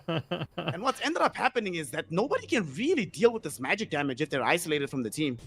Yeah, and we might see, no, it's going to be the Shivas coming out here for Mixer, so not even going to go towards the pipe after picking up that Blink Dagger, after picking up the Karen Sanchez now too, so Mixer going to leave that one on the sidelines. I wonder if we see going to be the Blink Dagger you have to set up for the Snapfire, Force Staff coming out here for the Disruptor, so yeah, nobody looking towards that pipe, but the BKBs are starting to come out now for the side of OG, at least the one for Doom, and then we're going to see the one queued up here for, speaking of Stormstormer, in trouble. He'll still going to keep him alive a little bit longer. Can he keep himself going from this one? He can't, and Yawai gets another kill on the board. They do not have an answer right now for this Nature's Prophet. No. And remember, friend, this is before Alacrity. He barely has Empower. At least they get a kill on Fernandes, but it costs Morty's kisses. Yeah, we'll see here. Norman gets the RP off. There's going to be Cataclysm coming out now as well. The damage comes out onto Mixer. Mixer, though, does he want to try and put this one onto Flacco? There's going to be the Scorched Earth coming through now as well, but Flacco, does he try and set up for this song? Maybe put Shad in an awkward position. The damage to the Cookie to get Shad out. It will be enough for the retreat here, so they trade off again. at least one support for a couple of big spells. But yeah, Stormstormer going down there was not in OG's plans. He comes across UI, but he's already expended the Doom on the Invoker, so no real threat that he can apply towards UI here. And Shad, yes, this has always been one of my core problems with carry Doom, is that if the game is not going amazingly for you, yes, you have all of this net worth, but what are you really doing? If Doom is down and they don't have to fear that spell, they can literally just ignore him in the fight, and it won't really make that much of a difference. Yeah, and that was going to be my question, because he has that Manta style queued up, but I would have thought you wanted to go for either an Ag Scepter or a Refresher, so you have that effect of either the AoE or the double Doom coming out. Maybe even go for a Harpoon to close the gap so you can stop being kited. But yeah, the Manta style, I'm scratching my head a little bit over it as Yaoi gets another kill, takes down Lelis, and it feels like OG, after having two incredibly well-played games here, they're just taking a bit of a mental break. I agree with you. I really like the option of going. I don't want him to go all in on the Dooms, but I would love Harpoon a lot. Yeah. Make him tanky, make like a Harpoon AC. I think that kind of build could be pretty solid here. Just allow him to be able to maintain presence in front of the fight, actually get in the face of this Nature's Prophet. Now they're just straight up rushing, feeling quite confident that OG will not stop. But OG are coming. They smoked up on some heroes, but it might be too late. Yeah, you're going to have the Naga Siren here, so the Aegis goes away if Yaoi. Song comes out from the Naga Siren. Multi-kisses are going to be dropped here. Can they get the damage out to get the kill out? No, the TP will complete now, and the TP as well for the Naga Siren just on the very end of that Song. No way to cancel it out. Really well played from TNL. And yeah, they are showing that next level in this game and taking control of this one so far. Almost have a Daedalus now for this Nature's Prophet. UI is just playing an absolute beast mode, but he's being hunted at the moment. They're coming towards him with UI and with Daze and Mixer. Oh my goodness, beautiful Yule Scepter from Fernance.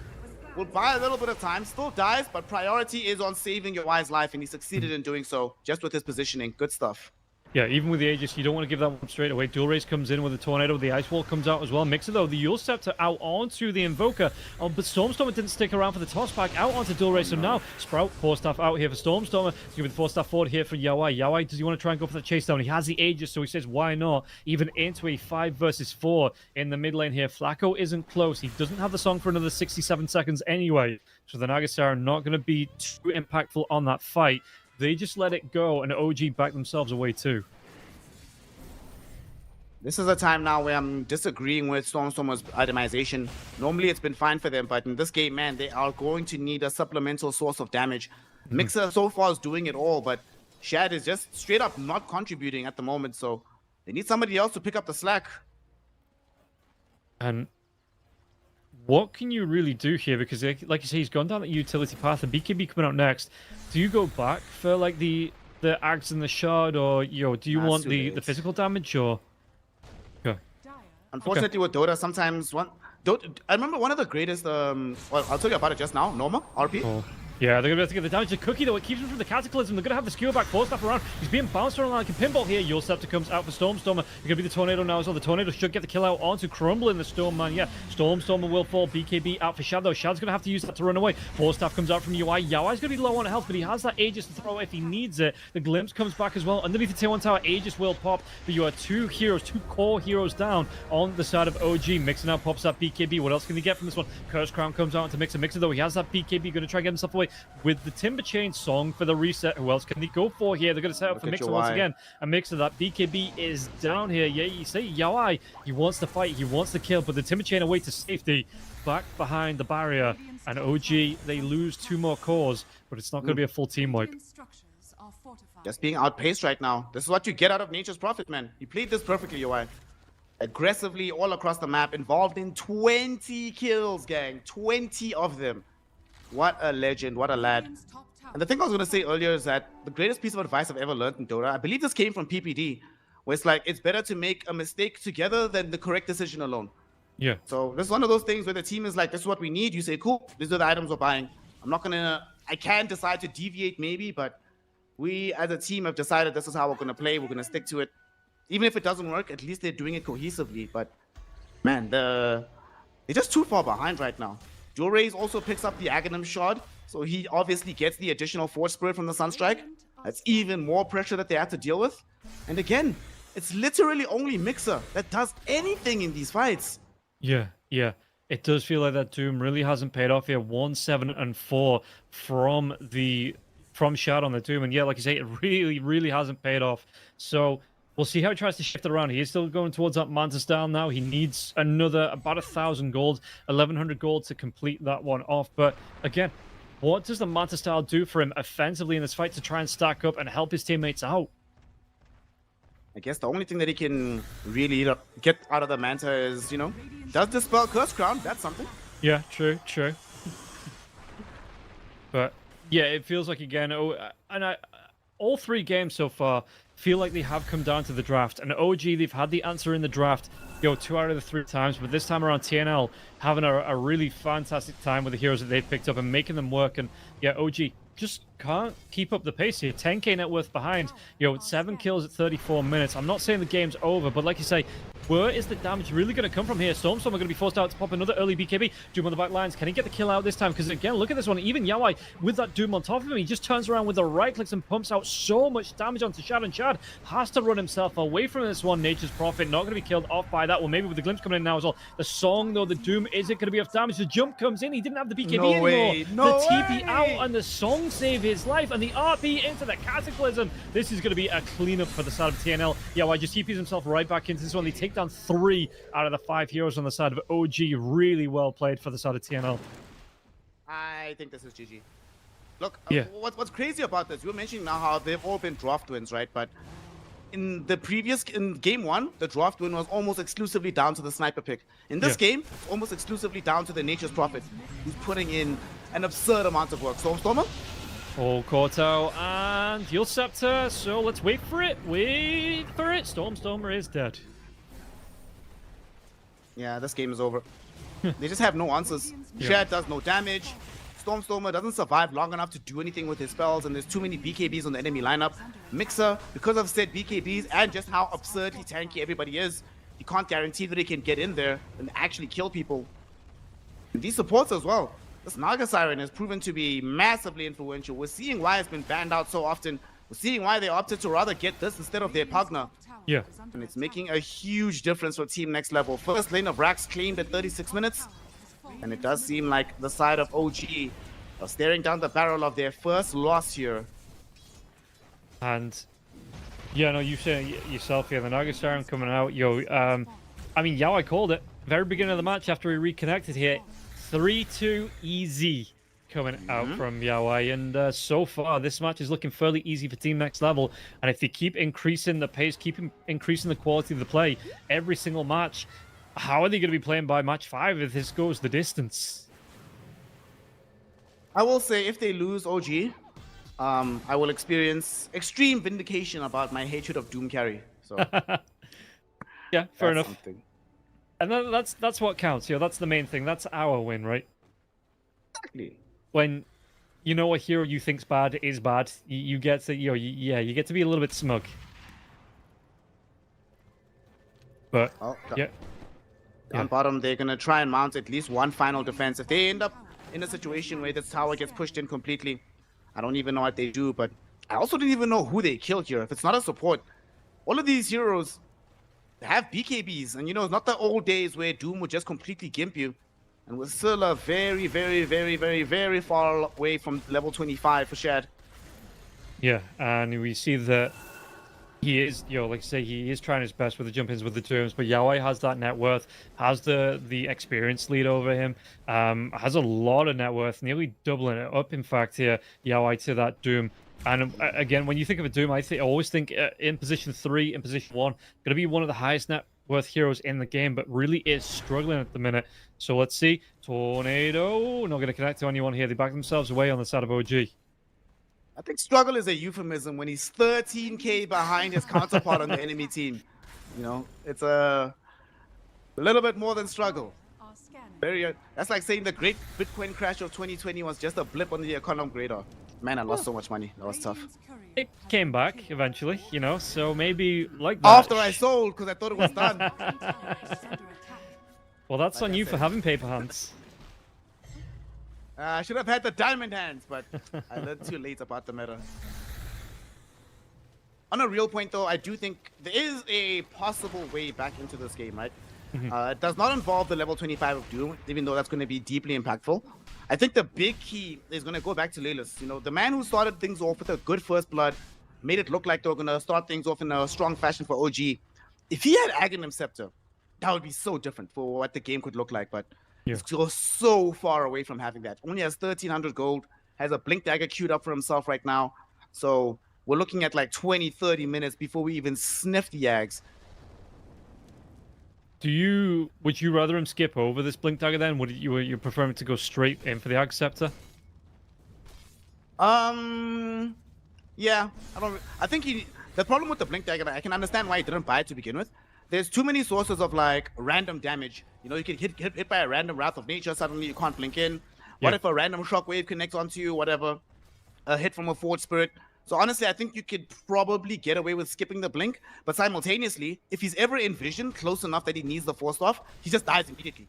There's so many ways for these heroes to lock him down. It's one of those damned if you do, damned if you don't, where you ideally want both blink and force off, but the Ags is more important. But if you don't have blink plus force off, you just die before you even get to the Ag. So a hard decision matrix to be made right now by Lelis. Okay, on the other side, Mixer does have the Shiva's Guard out, has that Scythe of Vice out now as well. Going to jump himself into a couple of heroes. Can they get the kill out into the Dark Willow? They will be able to. Multi-Kiss is going to rain down. Norman's going to pop that BKB. Nothing to interrupt the BKB TP out here for them. They don't have the damage, and the Doom was just a little bit too far away. So that is going to be the escape. It's, again, just showing signs of life, like we were saying for OG. But if they can make this work, Yawai's going to TP in and might be able to get the kill. Look at the damage! He takes Yawai, Yawai gets a kill out onto him in like 2 hits, and Lelis just nothing he could do. Doom comes out into Yawai. Yawai's gone too far. Here's the overextend. No, he's going to be hexed out. Can't get that TP away. And this is going to be the death here. Yawai. Nope, I'm up. No. Oh, is this a free Roche? This is... The RP is here. Cookie comes forward now. That's speaking about the RP. There it is. Going to be the BKBs up from both of these heroes, but it's going to be the physical damage. Never mind. TNL just with the bait of baits here. They say, Yawai's out of position. What are we going to be able to do? But they get another 2 kills on the board. And like you say, what do they really do here? Because it looks like they want to carry on coming forwards. The Invoker, the Magnus might be enough just to come through. Maybe try and potentially end this game. Going to be the buyback coming through from Shad. It looks like we're hitting Butch and Sundance time here for this match. On the side of OG now, Shad. Trying to make a move onto Norma. EMP comes out now as well. The Song, and there's no BKB for the Doom. Sunstrike, is it going to be in time here? Do they want to try and make a move onto Doom? They're going to try and reset onto this one. Terrorize is going to be here. The Mantis gets popped out now as well, and Norma's still going to be alive through that. GG. That is going to be the dieback. That is going to be the GG. I'm pretty damn sure for OG here in game number 3. Yeah, I don't see a way back. You just died back with your Doom. Your greatest damage dealer Mixer also got popped there. That big RP from Norma. We were talking earlier, once they picked up the Aghanim Scepter on the Invoker, how crazy the wombo combo could look like. The wild thing about how this game has been unfolding is that, broadly speaking, Rob, they haven't needed that wombo combo. They've just been outplaying them straight up with your wise positioning, strong positioning from Flaco, the spell casting out of Durays. But now when they do get it, you sort of get that reminder. You're like, oh, snap, there is still big wombo combo that we have to worry about. Yeah, and you look at this here that, Nature's Prophet's going to be up in the next 5 seconds. The multi-kisses are going to rain down here, but you have another creep wave coming in as well. Those tier 4 towers taking a lot of pressure. One is already down, so they're going to be able to go for a little bit more now. The Wrath of Nature coming through, and Yawai TPs himself in. Has that Swift Blink, has the BKB, has the Daedalus sub, has that Satanic. And I think they might just have the game. Jump comes in. There's going to be the pullback now as well onto Norman. Norman gets tossed back here by the Tiny. BKB comes out. There's going to be the Yule Scepter out now as well for the Tiny. Stormstormer trying to move himself away. But Yawai, even through his health pool, that is just going to be crit after crit after crit. The damage, the buyback coming through. The Ancient is exposed. And this is going to be, again, last chance saloon coming out from side of OG. What can they do for this one now? The Hex comes out to Norman. The Glimpse going to be there now as well. Can they get the kill? Norman's going to get low. They try to throw out the RP. Cataclysm will be used. There's going to be the Snapfire getting low, taking a lot of damage from this one. Kinetic Field, Static Storm combo is down. Mixer taking the right clicks out from Yawai. Yawai, the BKB is on cooldown. Can they get the kill out onto Yawai? Yawai's going to get low into this, but not quite dead just yet. And again, the Satanic comes out. Yawai's got the lifesteal. Might be able to get the die back out to Stormstormer. Stormstormer caught in, lockdown now as well. They have enough. And it looks like, Alelis, as good as he's been doing, I don't see him hitting the 1v4 here. Well, maybe the 2v4 now, because the Doom is back alive. Yeah. In that fight, the Hurricane Pack coming out of Yawai actually saved his life, because otherwise he would have been caught in by the Avalanche, and that would have definitely killed him. But he stays alive. Game is over. Look, he's trying his best. See, Shad is doing his best. Just trying to leverage his net worth, but no, it's over. Yeah. GG, well played. Gonna be able to pop this ancient. Just waiting for the song to end as the fish lady sings the end of this game in. But it shows that Team Next Level, you know, there's a reason they've made it to this grand finals, that they aren't just some pushover team. They definitely have the quality in the team to take the game to OG. That's exactly what they've done here in game number 3. I'll be honest, boss. That's one of those painful losses. That's one of those painful losses, because that's one of those losses you look back on, right? And you look at the enemy carry. Your Y ends the game 16, 5, and 13. 52,000 hero damage and 11,000 building damage done by this guy. And of course, because he has the saplings, 1,000 heal, just for fun, just for hanging out. Yeah. And then my hero, my carry, the guy who started the game really well on Doom, if I'm on OG, he ends the game 3-11-4, deals 18k damage, you know, for the least of all the cores in the game. Does 7, not 7,000, not 700, 7 building damage throughout the entire game. And more importantly, this is always one of the main issues that I have with carry Doom, and that's why it's similar to a Baron that we spoke about previous game, that in certain lineups it can work. Because in certain lineups, you don't need the Doom, right? You'll often see, let's say Satanic, for example, when he plays on Parry Vision. He'll finish the game barely having cost the Doom, but it'll have massive impact in this game. In this fight game, whenever Shad didn't cost Doom, what was the point of the hero? Literally did nothing. Was just there looking around and is like, well, now what do I do about this? The only time that we ever saw anything cool come out of him, you know, he managed to dodge Cataclysm with the Manta dodge. That was kind of cool. That was nice. But besides that, Shad just had 0 impact, Yodo. Storm also had 0 impact with the way that they were able to play around him. It was all on Mixer, but unfortunately, when you have a game where your supports are Disruptor as well as Snapfire, I remember being skeptical in the draft about a Snapfire, and this draft did not convince me or talk me out of that degree of skepticism going forward in this meta. Yeah, well, that is going to be signs of life being shown by Team Next Level. Like you say here, they had just some great picks coming through. The team synergy coming through there as well. The combos, you talked about it in the game. Maybe that Naga Siren, you know, there's a reason this Naga Siren is banned out every single game. So maybe not going to be seeing that in the next one. And OG, we'll see if this is going to take the wind out of their sails, or if they have the confidence to say, okay, we stumbled, but we can get up and go a little bit further as we get ready for game number 4. But first, we do have a break, so we'll see you right after this.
in that last game, yeah, fully in control, like all the way through. And again, so it does feel like it's coming down to the drafts. Teams just executing, like you say, even if it's just a pocket pick from the sniper, they are finding that 1-2 heroes that are making it work. So in this next lineup, the Nagasiren's already gone. That is one of the big heroes, I think, from the last game that made TNL work.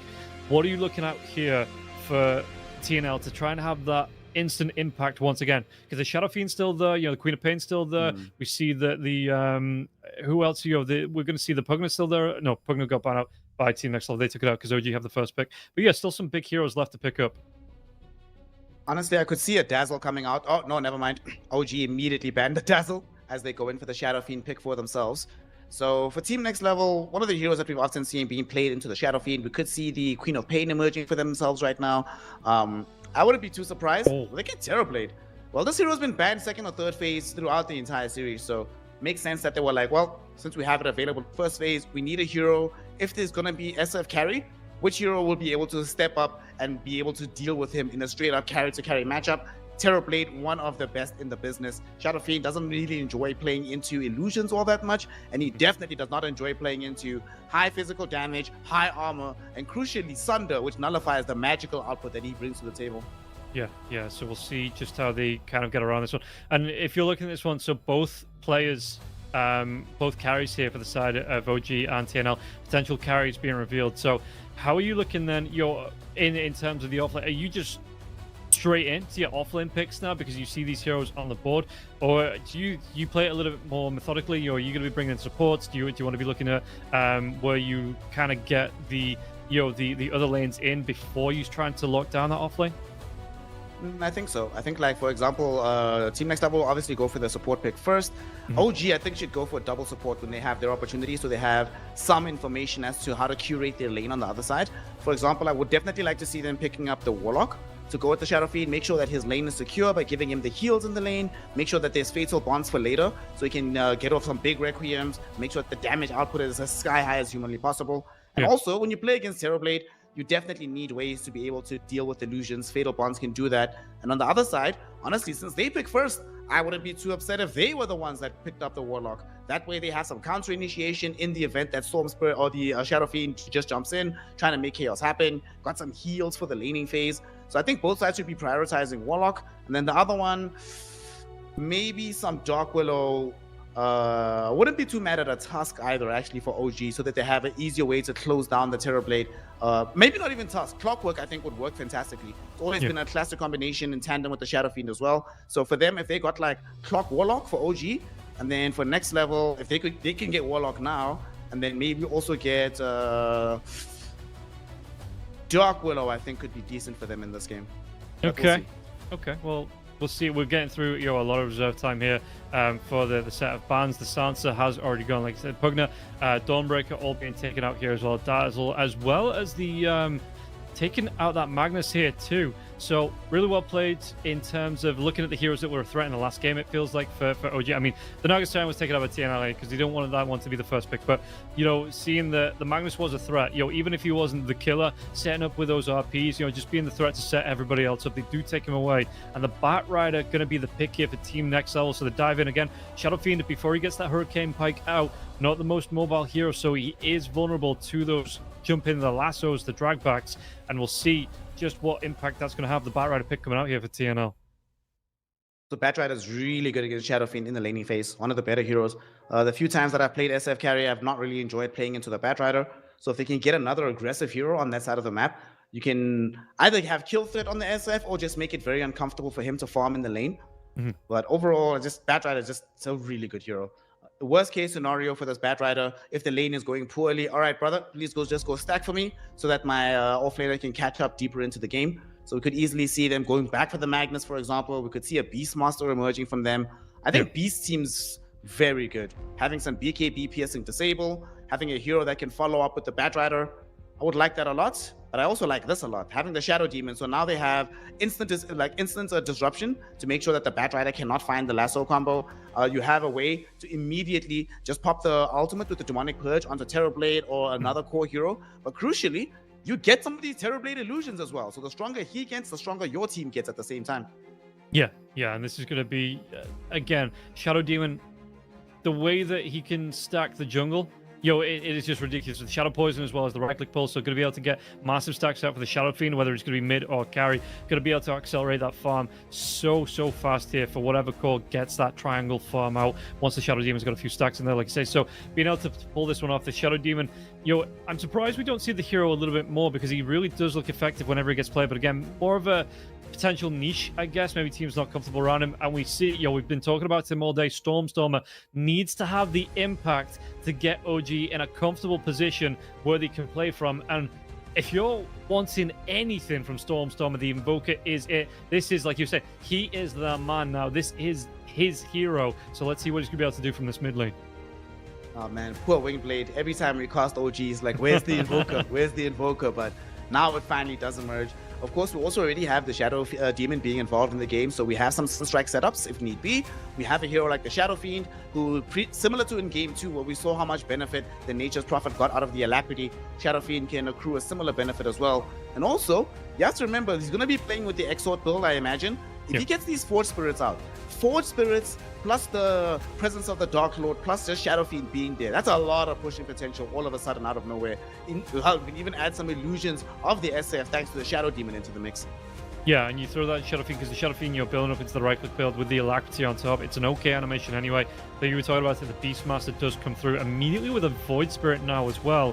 So it's been a while since I've seen that matchup.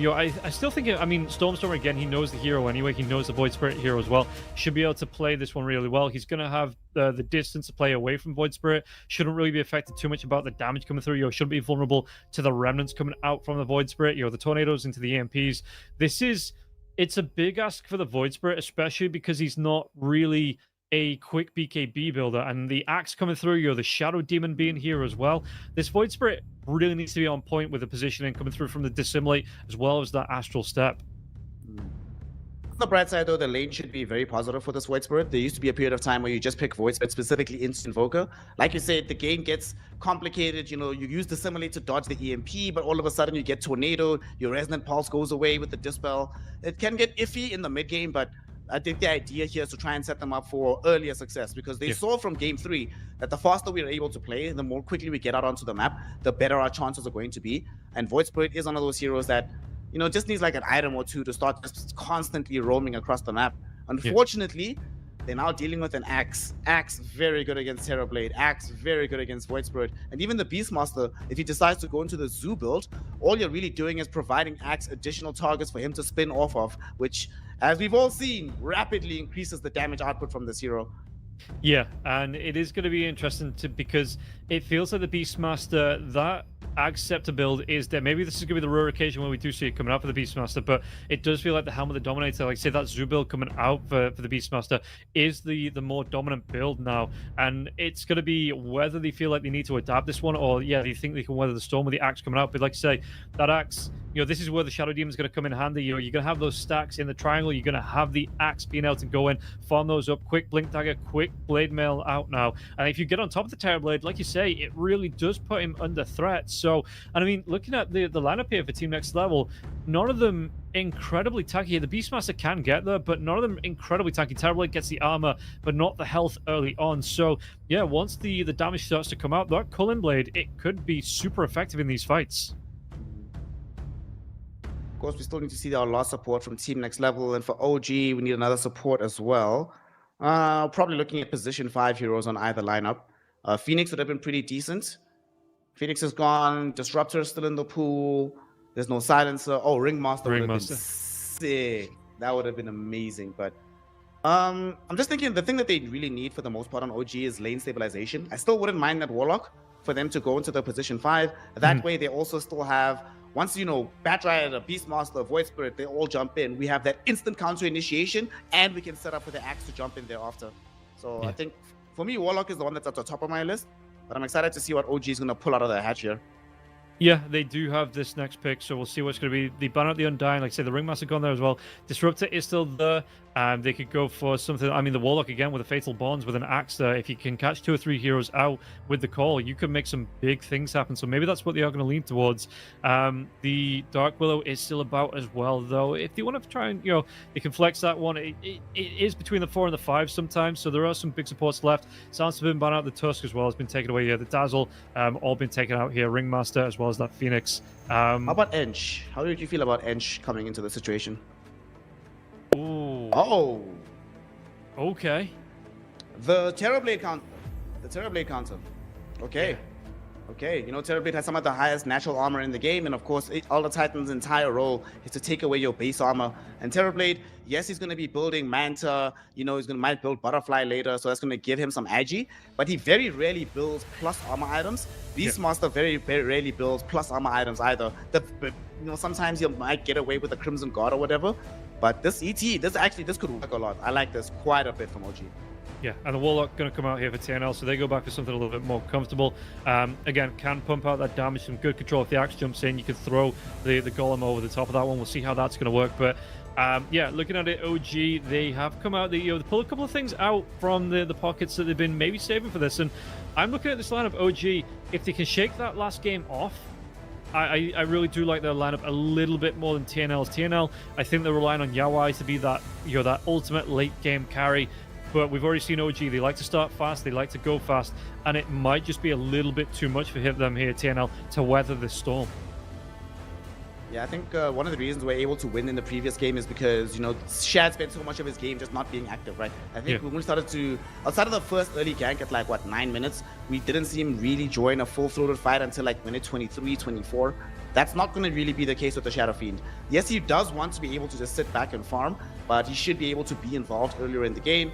And they have a lot of, in the previous game, it turned out that as the game stretched longer and longer, they lacked damage, right? It wasn't coming from Stormstormer, Shad wasn't doing anything, Mixer was doing it all. But in this game, Shadow Fiend definitely has high damage. The Invoker can provide some damage as well. And then if you are struggling, you've got this ET to try and just make the enemy team weaker so that you can amplify your damage output. I like this draft a lot more than the previous one because it feels like to me, it does more, and it's not in this weird situation where if the first 10 minutes don't work out, Nature's Prophet goes out of hand, the game is just an auto loss. Even if the Terrorblade has a better early game than the Shadow Fiend, I don't think this game is an auto loss, given the supporting cost that they have around the SF. Yeah, it does feel like everybody has their role here for OG.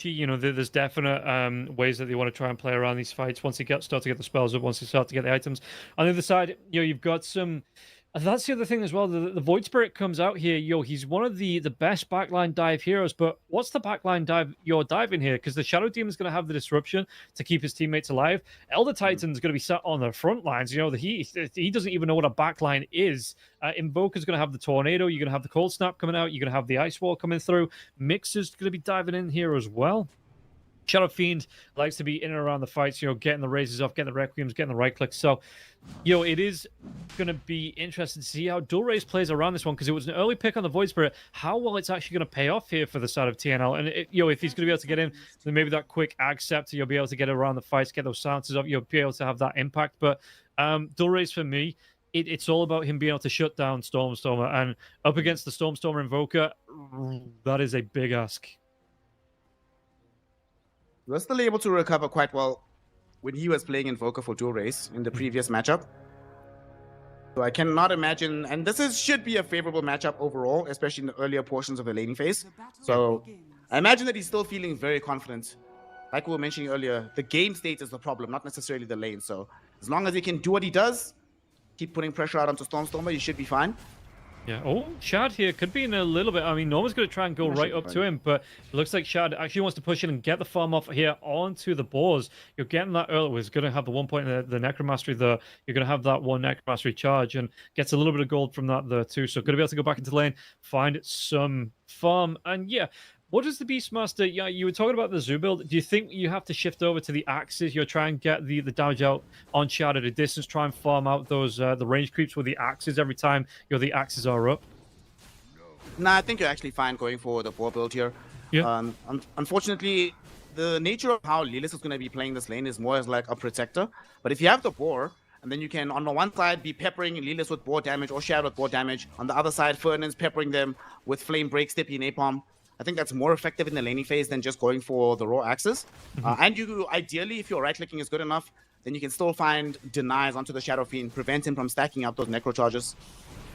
Okay. Bottom lane, there is going to be the disruption coming through now. Trying to step up Flacco. The blood grenade comes out now as well. Mixer, the body blocks from Yawai, trying to keep Flacco alive. Flacco trying to run himself away from this one, but he does have that battle hunger on top of him now as well. Nice. And Mixer, not even, just over a minute into the game, already picks up the first blood. Daze gets low. Yawai, he did go for that reflection level 1, so he doesn't have the metamorphosis to get the range to get the damage out onto Daze, and won't be able to get the return kill. So really well played, OG. And again, I've said it all day long, you give Mixer and Daze an aggressive lane to set up from, they are going to make it work wonders for them. This Axe, right now, not necessarily doing the best in that CS department, but the first blood will certainly help. Has some boots being ferried in off the courier right now. Honestly, as long as you have boots and you can play around the meta, this lane is perfectly fine. If you don't die during meta, you're okay. Yeah, and if we look at the way that he's playing, like you say, he's a little bit off the farm. Or Stormstormer in the mid lane, going to be dragged back in. I genuinely thought he'd be able to, shift out away from those remnants now as well. So he's going to have to use a branch, have to use a tango there as well to get some health back. But now the cold snap onto Dual Raze. Dual Raze, level 3, but his spells are on cooldown. Doesn't have a point in dissimulate either. Takes a decent battering there from Stormstormer. So had to get himself over the other side of the river. Now that's just going to put, I think, a little bit of, I don't want to say the fear, but, both are going to be aware of what the other can do. So a little bit more respect in from those mid laners. I would say that Stormstormer is still mechanically a better mid laner, but we are starting to see a little bit of the hero advantage showing itself in this mid lane matchup. On the other side, Lelis, his job is just to make sure that they don't feel comfortable running in onto Shad. Now that he has access to level 2, he will have the spirits as well as Echo Stomp. So through this, it basically makes Shad immortal. There's no way you can kill him unless you kill Lelis first. And yeah, we all know how hard it is to take down a 800 health, 8 armor hero here, Lelis, who just, if he doesn't want to be touched, he's got that Echo Stomp, he's going to be fine in the lane. He can throw out his Spirit there as well for the extra damage, the extra move speed to trade it right back on you. And yeah, looking at this one, apart from that death in the bottom lane here for the Warlock, which he could try and do again for OG, do you think that there is any lane pressure for kills here from either team? Is that just a case of, okay, they're going to just find the farm, you're going to pay respect to each other, or do you want to see a little bit of dive coming out from either team in one of these lanes? I think the window is going to close very rapidly. Once Lelis has boots on the top side of the map, once down bottom, we have Flacco having some kind of movement speed as well. I think Flacco's the only one that I'm kind of worried about with his positioning. He can dive quite easily, but elsewhere on the map feels a lot more risky. Not even risky, but a lot less likely that anybody's going to get kills. Okay. We are seeing the Bat Rider coming in, trying to get these stacks out now as well. Going to be helping up the Beastmaster. And again, another thing we do see from the Beast around that. Okay, never mind. Cold Snap onto Dual Raze in the mid lane because it looks like it's going to be a little bit of damage with the Forge Spirit. Dual Raze does back himself away. But yeah, you can get those stacks out. The Beastmaster can move himself into the jungle. It's not all about the lane stage. If it is going bad, if you aren't picking up those last hits, you can move yourself away to the farm. So it is, if the Bat Rider is going to be able to set up the, or maybe even you're just setting up for the Terrorblade, either or one of the cores are going to benefit from that as long as it doesn't get scouted out. Small tangent. I was just watching that mid lane for like the last minute or so. My God, Stormstormer is so good at this hero. He's been doing a really cool thing. Like, he's using the Forge Spirit for a dual purpose. Well, to a triple purpose. Number 1 purpose, obviously, to help secure last hits. Number 2 purpose, to help dodge the Aether Remnant. Whenever he sees Aether Remnant coming, he puts the Forge Spirit in front of it, so he doesn't even have to move out the way. And the Forge Spirit eats the drag back. And then even more importantly, he's been using the Force Spirit to just constantly deny water runes. There's a reason why Dual Raze, his bottle has just felt like it's empty the entire time. This one Force Spirit has been making so much magic happen for Stormstormer here. It's the only reason why this lane is even remotely even. Because if Dual Raze was able to pick up those runes, would have been owning it. Now Dual Raze barely escapes the second gank coming in from Daze. And let's see how they try and spread this one around. You can see that, again, just the pressure being put on here. I mean, Stormstormer, like you say, he's just playing this hero. He's got the raindrops out now, so they're going to offer him some protection going into the hand of Midas. He's playing this one really well. Dual Raze, just the difference in even not the last hits, the denies are coming out from both sides there as well, but how comfortable Dual Raze feels, about going in for the last hits here. You can see it in the way that he's playing. In the top lane as well, Shad having a fantastic time. 35 last hits already, 8 denies. Gonna be able to try and contest out anytime Norma comes forward. And Norma, yeah, gotta be careful that he doesn't get caught out here. Lelis is looking to put the pressure on wherever he can, help set up for the damage from Shad. Like you said, just the ultimate enhanced hero here for Lelis. So we'll see how that's gonna have impact going into the mid game. In the bottom lane here, Terrorblade, I mean, Yawai, 36 last hits, 10 denies here for him. Like I say, Mixer, not really comfortable at finding the last hits. Finding the pressure out onto Yawai, though. Cole comes out. Yawai's going to try and pop that Metamorphosis. Can he get the kill onto Mixer? Mixer going a little bit too far with the Fatal Bonds there as well. Yawai and Flacco able to put the pressure, and that was just an easy kill. Didn't even, really need, because of the overdive there, Fanan to do too much in that lane. Well, you are trying to set up to confuse the mid laner. They wanted the team to think that Durays, or that at least Daze was right behind the Axe, but unfortunately he was trying to gank middle, but Durays did not fall for it. Played in a very safe position, and the bluff was called. They dragged down the Batrider, they find the kill. And the critical part about that kill is that when it happened, the wave was pushing in towards the Beastmaster, so he was not going to experience any punishment for not having his Batrider around for a little bit of time. Yeah.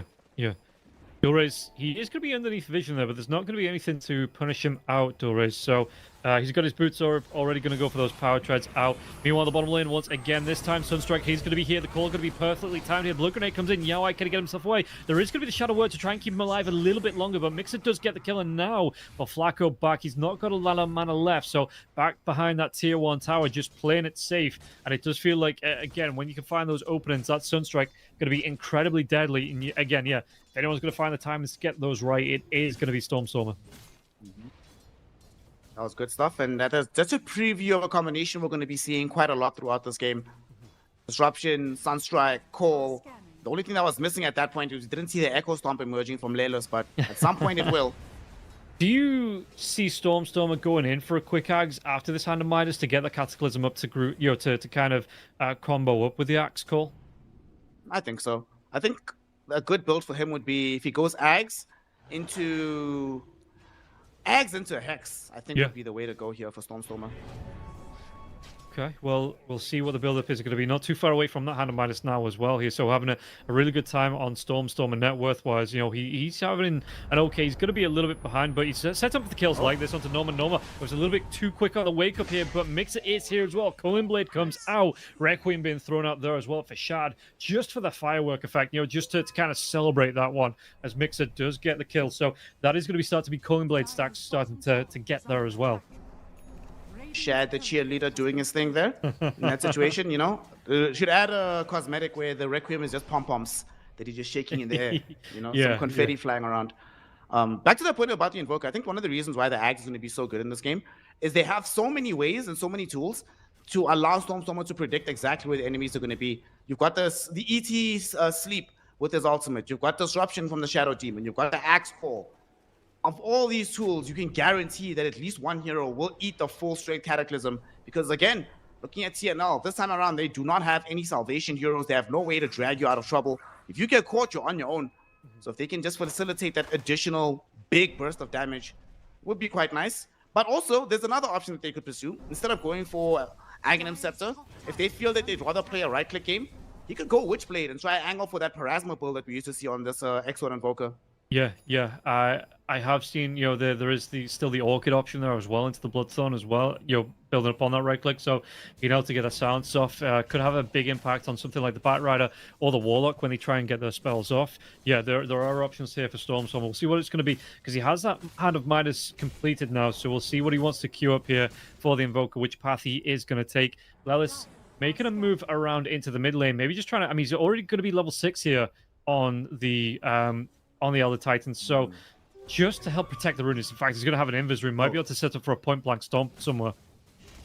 Oh, Mixer's farming the stacks. Oh, this is so satisfying. Can we look at Mixer the axe? Oh. I'm so satisfied. I'm so happy. Even getting a salve off there just for the extra heal, and that is going to be the blade mail complete. Yeah, that is going to be really nice here for Mixer, and then can start to work towards that blink dagger. The Terrorblade, he's dipping in and out of the lane, but they aren't putting him in too much pressure. He's got that Falcon's Blade, and it is about the time now, 10.5 minutes in, where you start to see him rotate into the jungle, into that little corridor of farm, to just stay out of the way of any rotating heroes on the enemy side. There's the blade mail now for Mixer.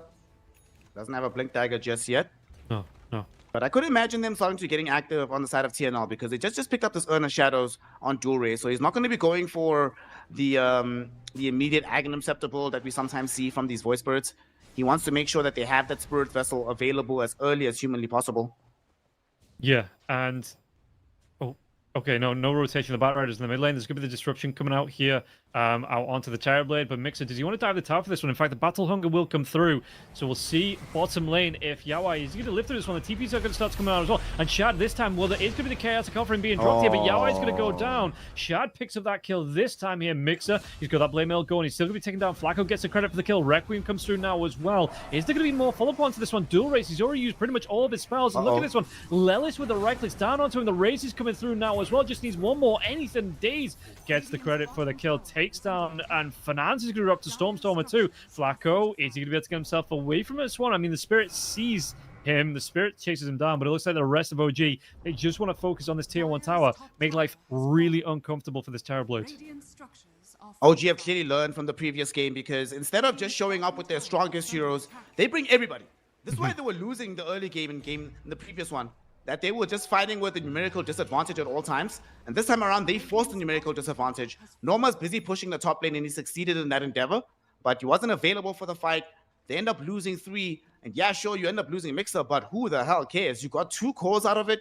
He committed all of his spells. Got a code of blood charge out of it anyway.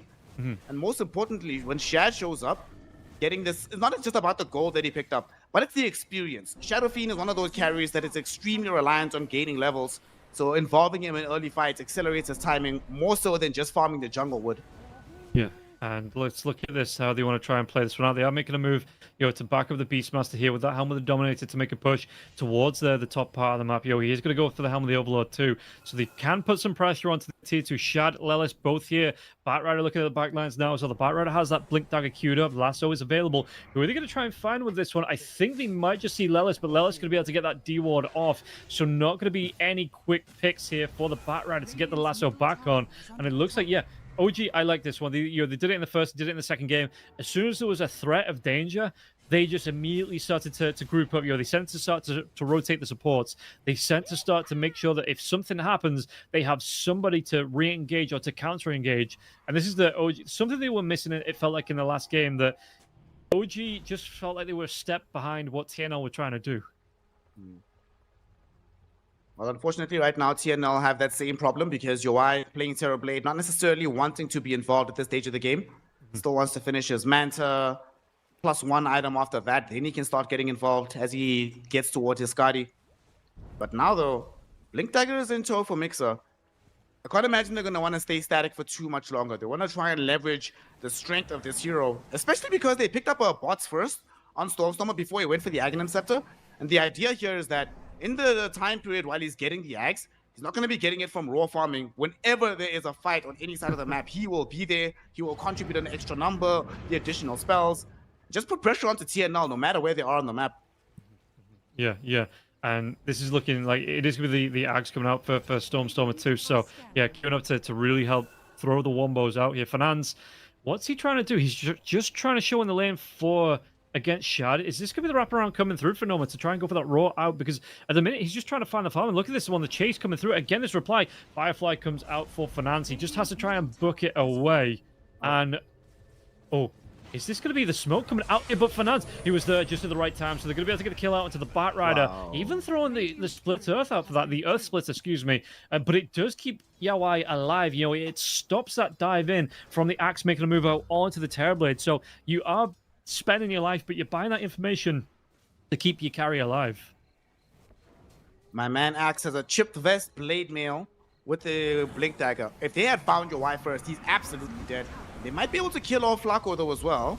Oh yeah, there is going to be the Meteor being dropped now, and Stormstormer gets the credit for the kill. Even Daze coming in, just throwing that Purge out just to rub it in just a little bit.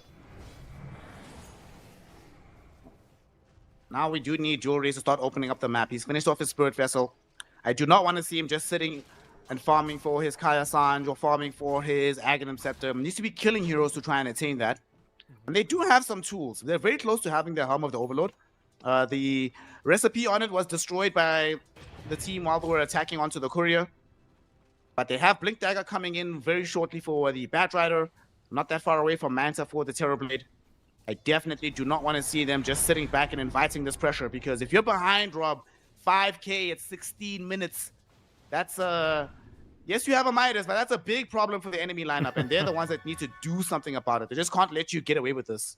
Yeah, they need to make something happen. It feels like they are looking for the next set of items on the side of TNL. Maybe that's going to be the timing, but you look at it, the Void Spirit, it's going to be the Ag Scepter, it's going to be a ways away. In fact, Dave's going to see Dual Rays here. Can he make something happen with this one? Dave's in the trees, just seeing Dual Rays walk away, and it looks like Stormstormer's not super close, but again, the Sunstrike coming out.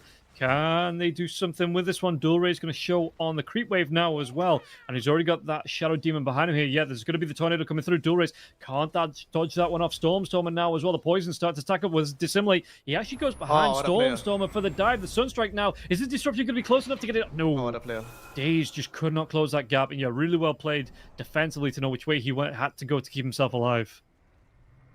Unfortunately, there is a horizon on when those risky plays will be available, because we are getting Blink Daggers for the Shadow Demon. Oh, mid lane here in the river. Your is in trouble. He's going to get jumped. And they weren't expecting Daze. It's going to be the jump in there. It's going to be the call into the Sunstrike now as well. Even again, the Earth Splits are coming out. Mixer gets another kill on the board. And you look at the difference again. The network just slowly starting to fall out of the grasp of this Terrorblade. 2K behind Shad. And this is, again, a bit of a blip in that last game because he was put under so much pressure, but this time around, Shad, he's back on that PvE grind, and he is making it work for him, going towards that Lincoln Sphere next, after the Dragonlance, after the Manta style. I mean, in the previous game, he was playing a shit hero, right? So now that he's actually allowed to play Dota, turns out he's pretty good. And yeah, that Blink Dagger, though, the Bat Rider has the gold for the Blink Dagger. Oh, top lane now, Sunstrike comes through, Stormstormer again. Locking down Flacco and getting another kill on the board. Noma might even lose his Black Dragon here now as well. Daze actually jumps himself into the middle of this one. There is going to be the storm coming through, so Daze going to live through this one. Finance, can he get the kill? He does get the kill. Requiem comes out now as well. They just rip through these two heroes. And yeah, OG, 12 kills to 3. Once again, 8k net worth lead going their way. OG back in the driver's seat of the series. That was absolute cinema. The Requiem into the Berserker's Call, so they're still feared, but they still take the full damage while attacking the Axe, and there's nothing they can do. Oh, man. Well. So, we were waiting for the Terrorblade to pick up Manta. They have literally the same items. They have Manta, Falcon Blade, Power Trades. It's just that the Terrorblade doesn't have a D-Lance to his name. But you just see the difference in impact. You can imagine a scenario where Yowai shows up for that fight and still dies himself. Yeah. Right now, it's very hard to envision a scenario where Shad would die 100-0 under those conditions. Look at this one. The ward will see the twin gate usage coming through from Mixer. So, they start to move themselves away from what could be a dangerous area. In fact, with the Bat Rider coming through here, they're going to see the Elder Titan too. Do they still want to make a move? Oh, no. Raw comes out onto Shadow Demon. Yeah, that might not be the shortcut that you wanted to take here, Daze. That's a little bit out of your way. Bottom lane, though, they're going to try and fight around this one. And look at this one. Axe Cataclysm comes through. He already got the call off. He is going to die here. Stormstormer takes down Finance and Stomp once again into the Meteor onto Dual Rays, and Dual Rays melts under the pressure. Bro, this itemization that Stormstormer took going for the Boots of Travel. The thing is, he just finished the Aghanim Scepter not that long ago. I don't think they scouted it from the side of TNL, so they did not know that they had to deal and contend with that much damage.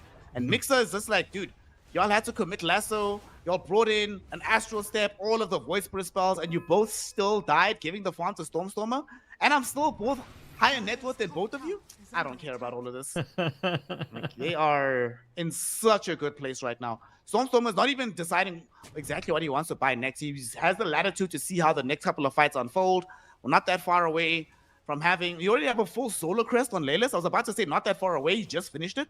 So that's additional armor to protect Shad, additional armor to protect the Invoker, and Shad going defensive immediately into the Lincoln Sphere. Not even regarding the BKB. He's like, look, they have Chaos Golem, they have Primal Roar, they have Lasso. BKB is not really going to make that much of a difference. I have Manta to get through the silence of the Void Spirit, and I'm going to get Lincolns so I cannot get caught by those single target spells deeper into the game. Yeah, just give them that early warning, and we'll, see how Shad wants to try and play around. Is it going to be once that Link Sphere up that they try and go for the full 5-man fight, try and take these objectives? Well, already starting on one objective here, going to go towards that Tormentor Daze. Got to be careful once again that he doesn't get too much damage, and he will try and get some of the heals there too. But Lelith going to be the one to pick up that shard, so it is going to be again the Echo Stomp. You have the lower cooldown on that now too. That's going to be a really nice pickup. And again, I don't think it would have been, if it had been on Daze there too, either hero would have been okay. Flame Break comes out, the lasso, it stops the TP last second. Fernandes at least will pick up Daze. Me personally, honestly, I would have actually been pissed that Layla's got it. I'd be like, really, dude, seriously? Like, the cooldown's cool, but when are you really going to be using the alt cost? But every single fight we'd be using Demonic Cleanse. I mean, enemy team has Batrider, they have a Warlock, they have Void Spirit, they have Beastmaster. All of them have spells that can be easily purged off by having the cleanse. That could have been very nice. Yeah, I mean, he might get on the next one. He might just outright buy it, though, depending on how much gold he gets. But I see your point, but I do like the shot on the Elder Titan purely because you want that natural order. If you can get it off on the Terrorblade, you'll get right next to the Terrorblade, and just be it's an instant initiation, right? You get that stomp off. Oh, what's that? You've got the actual hero right next to you. It just makes it a little bit more awkward for the positioning on the side of TNL. Agreed. But I also just don't think they care that much about Terrorblade anymore. Yeah, that's fair. The one thing actually is that the long-range Astral Spirit for the magic resist, when you have Shadow Fiend and you have an Invoker with you, it feels so good. And now one of them is also going to have an Aegis, taking the first Roshan of the game. No real contest emerging right now from Team Next Level. What can they even do? And they smoke immediately. Because honestly, they are so strong right now. I'd be looking to fight everywhere. In fact, they should find a fight and just continue pushing into the tier 2 tower. And guess what? They had Vision of your Y. They had the Observer Ward just expired a second ago, but they still know. Now they see it again. Yeah. The ward is replanted and Daze gets him. Blink in, Disruption comes out. Going to be the immediate call out for the Sunstrike. Daze gets the credit for the kill this time. And you can see, like, exactly how you said. You're going to have Lelith here that's going to be able to push down this creep wave. They can either go into the mid lane, you'll look for more fights, which they might just do. They're going to be looking for another kill.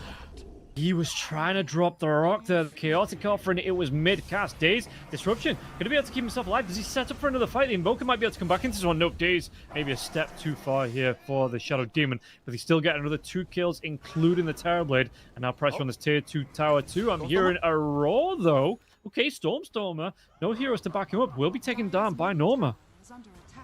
Yeah, Norma caught him out. He had the Ancient Prowler with him and the Boar Army, and they were able to connect on.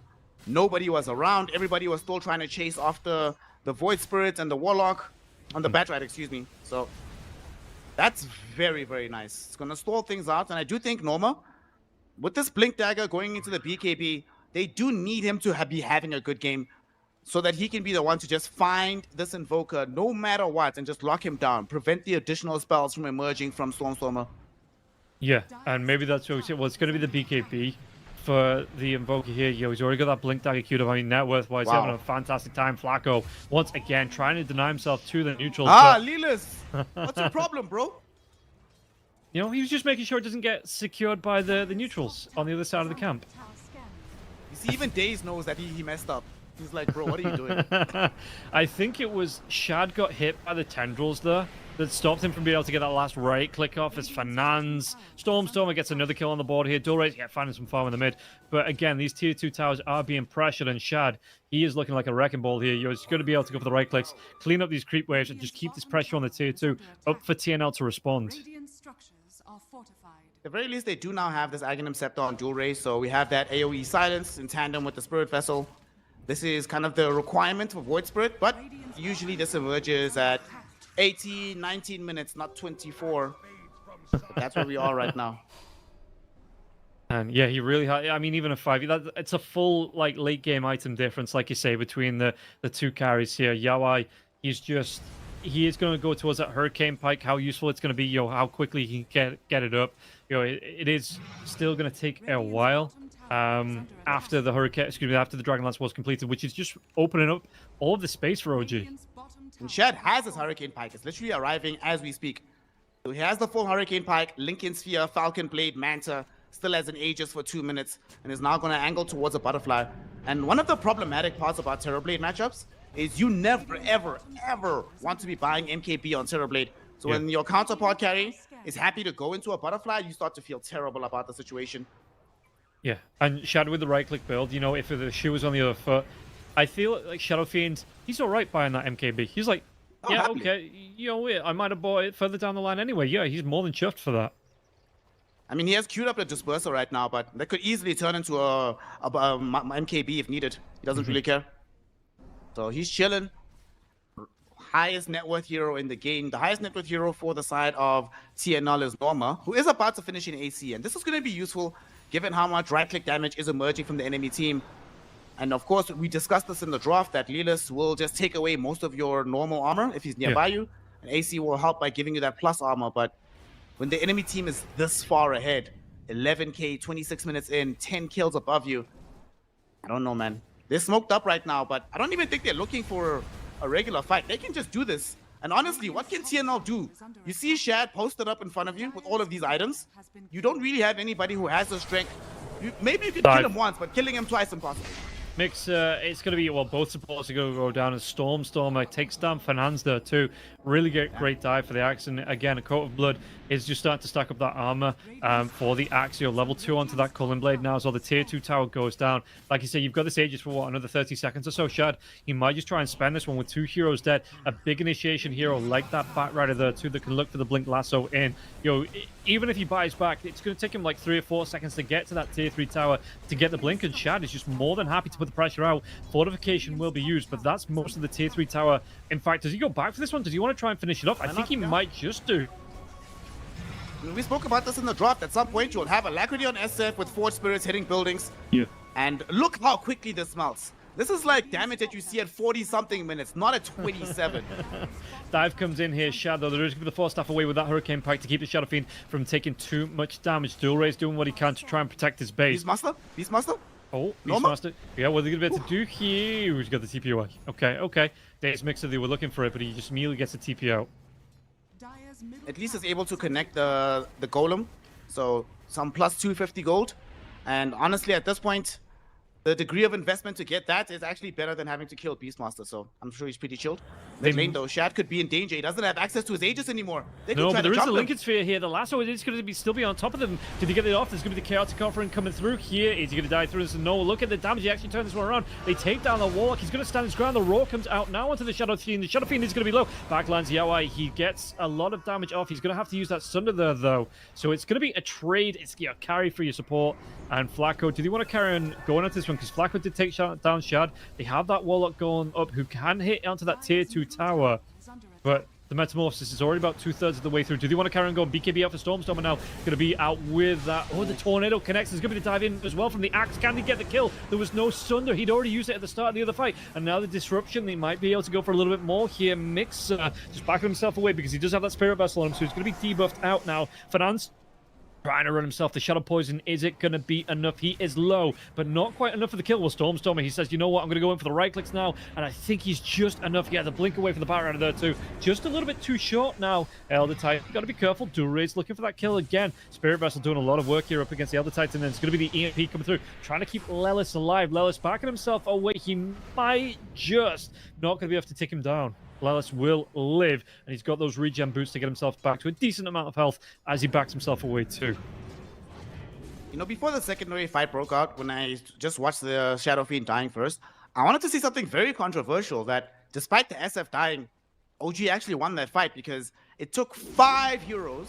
They were playing 5 versus 2. It was ET and Shadow Fiend. 5 of them to kill the Shadow Fiend, and he still didn't die by himself. They took somebody with him. And then now you're in this position where it's like, yeah, guys, do we even really need the SF? He can be dead, but team fights are not a problem for us anymore. And the moment he comes back, you still end up losing those engagements anyway. Yeah, and there you go. It's going to be another kill here. Flacco going down. And he'd already used the Chaotic Offering. He doesn't have that for another 50 seconds, so 25 seconds.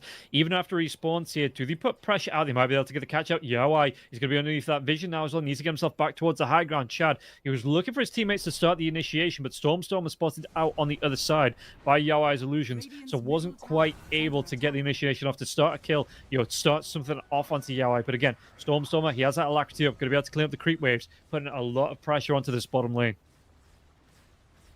There are some decent items emerging. You know, your Y is going to be going for that big punch in the form of the Chrysalis. I personally think Scotty should come first. I don't think damage output is their problem. Survivability is the bigger issue.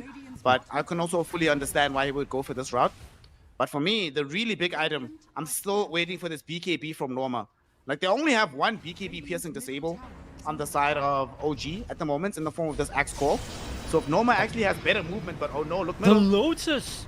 It keeps Fernand's locked down there. Really well played. Shad's going to be able to walk himself away. Chaotic cover him comes through here. It's a lot of damage out. They're going to be able to take down the Shadow Fiend once again. Daze trying to get himself away here. Shadow Demon with a self-disrupt. Can he keep himself? Nah, he's surrounded by way too much.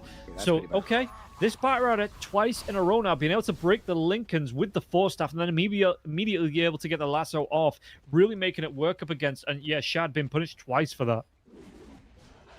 If OG is amongst one of the secret teams to replace Gaming at TI, the big issue they have to fix is how sloppy they become when they're winning. Like, this team plays, legitimately plays worse when they're ahead than when they're behind. What at least when the game is somewhat even.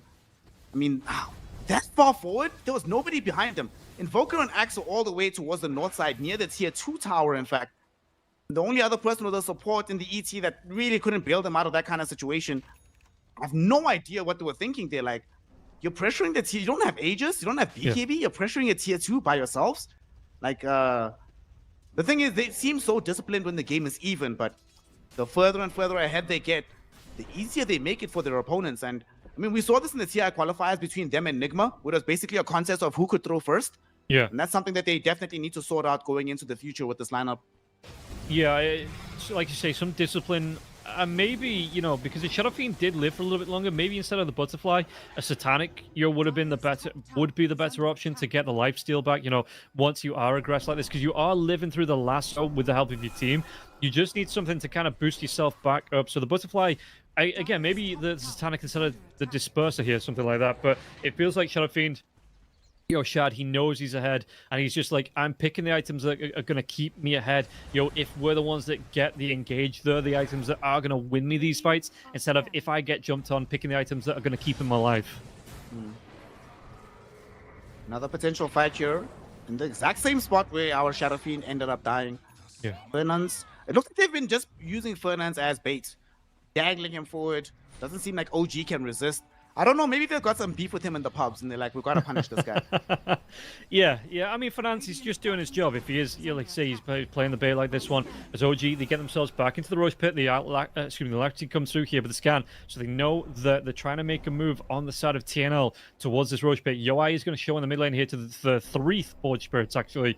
And the bottom lane is being pressured in now as well by the creeps. So is this where they're going to try and make a move on the side of OG? You'll go for that big wraparound, try and out-smoke that smoke from the side of TNL. And you see that Yoi again sending one of the illusions inside the Roche Pit, trying to scout that one out, but OG, they've already moved themselves out of that. Coming through the backstab though, look, now they found the positioning through the mid lane. It's not even in the river, and there's nobody to break the smoke. Yoi was running forward, they ping him, they saw him. They might try to jump onto this Terror Blade. If they kill him first, Rob, this fight is just over before it even begins. Yeah, smoke comes out once again. They're going to be able to get themselves away and again into a safer position. Those remnants are down from the Void Spirit now as well. Stormer, Tornado. It actually splits the wickets between Flacco and Norma. Doesn't connect to anybody here, but you see that again. They are on not a massive time at this top lane. It will push in, but they've got to be careful about how much time, you know, TNL are going to give to this one. Do they commit to the Roche Pit themselves? Do they want to try and take this objective? The Forge Spirit's moving in to scout this one out as well, and it looks like OG just happy to sit and just wait for, you know, TNL to make the first move here. They can come in with another smoke as well, and it is going to be the Roche Pit. Yaoi's going to be straight in there, but again, is this just a bait on as the Spirit walks in from the ET? Both teams, I really like this one. Both teams putting the respect out, taking the time. Yoi. He might die. Yoi, get out. Oh, he's going to be on the camp here. Storm is invis, but there's going to be the dive in from Dual Race now as well. Requiem was being channeled by Shad. Doesn't complete now as well. The Remnant, they're going to be able to get the last over onto Mixer. Mixer's going to be dragged back here into the waiting arms of Yoi. Yoi's going to be a lot of damage now. The call comes out, but the Manta Star was already there. The Meteor's going to be dropped now as well. Mixer is going to go down. Those Fatal Bonds are up, though. They get the kill out onto the Beastmaster in return. Requiem comes through. Can they take down Dual Race? Dual Race trying to keep himself alive onto this one, trying to get on top of the Shadow Fiend. Shadow Fiend, that will live. Spirit Urn on top. One more right click. Flacco might just go down. down. Can he get himself away? The raise, it will connect Shad. He gets himself the triple. Yawai is going to be disrupted now by Daze. Stormer with the TP in with those boosts of travel. The Sunder comes out onto Daze. He didn't get that Lotus Orb out in time now. EMP comes out. Yawai, he's going to lose all the health he just got back. Will go down. The buyback comes through from the Warlock, but the Warlock going to be so careful that he doesn't die back here. They might just have to give this one up. Lel's going to walk himself forward. There's going to be the stomp out onto Flacco. Flacco, you have the right clicks now. That is going to be the dieback onto the Warlock. This is going to be a big opening from OG. What do they do with it? Yo, Daze is actually a god at Dota. What's actually really funny is that there was a huge mistake from Stormer, right? He didn't want to commit out of the invis to be the first one to initiate on the Terrorblade. Didn't want to show himself first. But they actually had a golden opportunity to kill him there and there before he popped his meta. Then he gets off the meta. All of a sudden, it's less palatable to jump him. But Dave is like, what are you cowards doing, bro?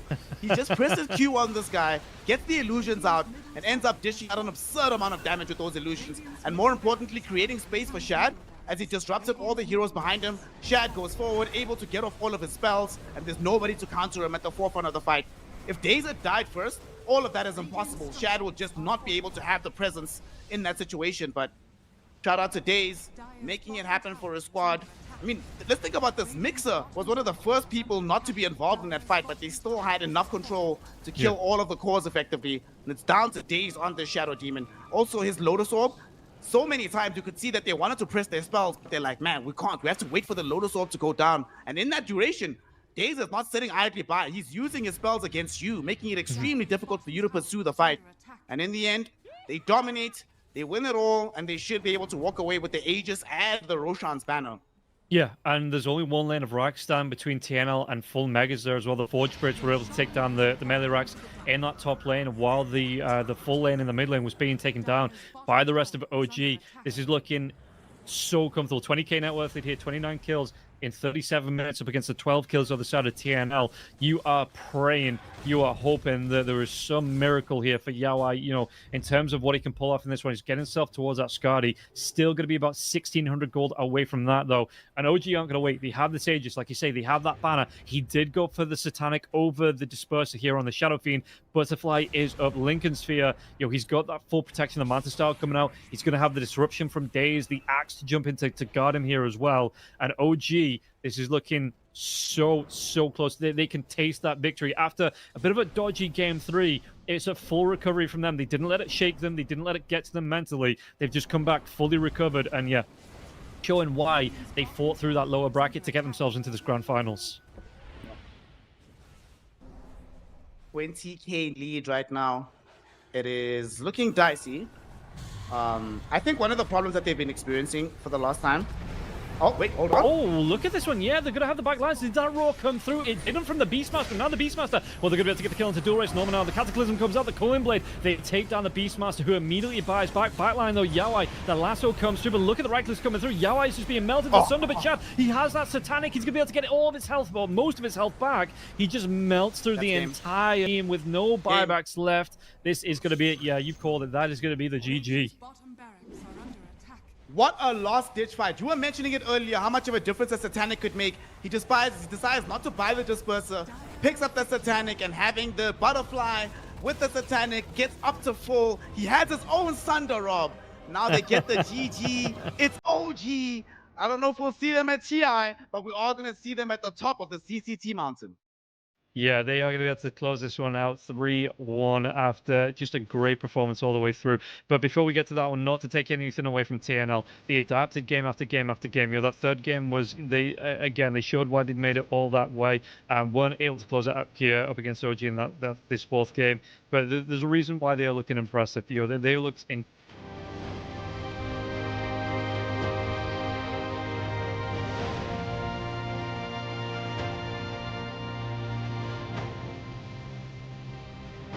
Absolutely impressive series. You know, they made that lower bracket run that not a lot of people thought they could make. And yeah, absolutely impressed here in this best of 5.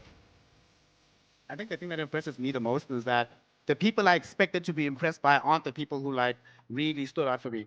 We expected Stormer to have incredible performances, and especially here in Game 3 on his signature Invoker, 10, 1, and 15. Of course, he did his thing. I expected Shad, you know, to be the stable carry for the squad. I expected Mixer to bring that chaos, but bro, I came into this one expecting to gas up Laylis and Days, but still had my expectations blown away.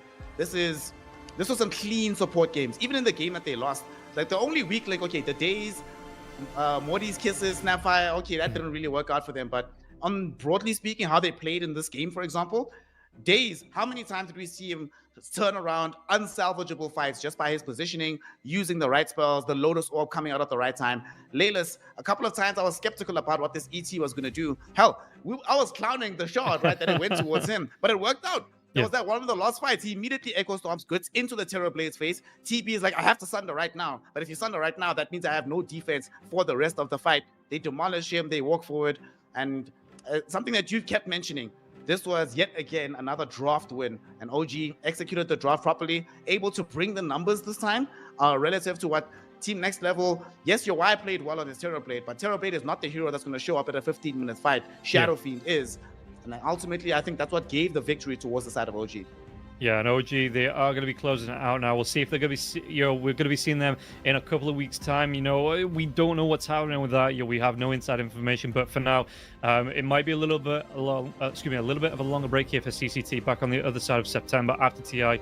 But yeah, if this is how they're going to leave it before TI, OG, incredibly impressive. Really loved to see them today. Glad I got to be able to cast the grand finals, and glad I was able to step in and watch this one because, again, OG, it's always impressive when they play like this. It's always a great show to watch, and I've had a fantastic time here. But that is going to wrap it up for another CCT. We're going to go on a little bit of a longer break. We'll be back after TI to see who is going to be taking the 5th season of the second go around here for CCT. But for now, thank you very much, everybody, for tuning in, and we'll see you next time.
to cut. I am sent. Speaking of, Yes, I.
Radiant's bottom tower is under attack.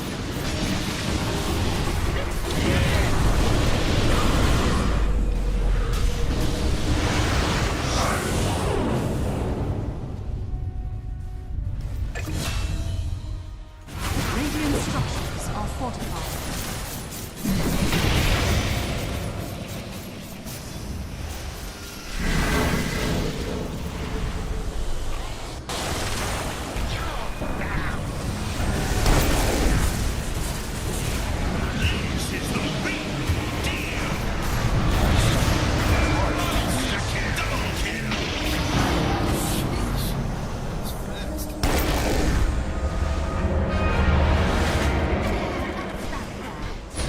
Radiant's bottom barracks are under attack.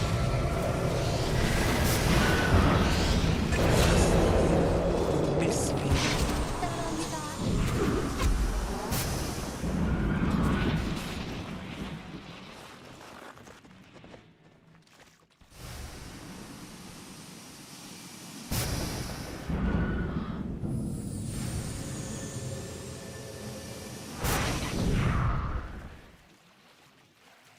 Time is money.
10 seconds remaining.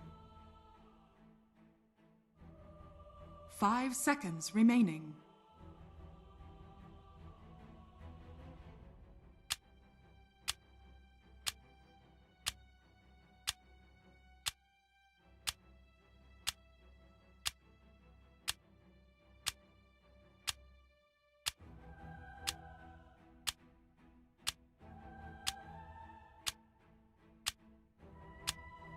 Your turn to pick.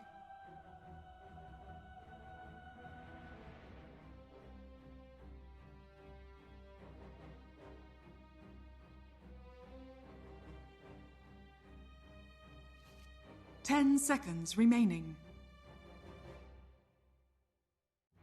5 seconds remaining.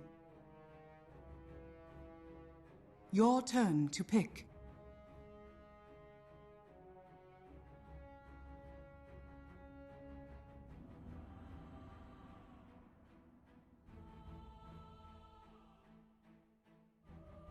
Ten seconds remaining.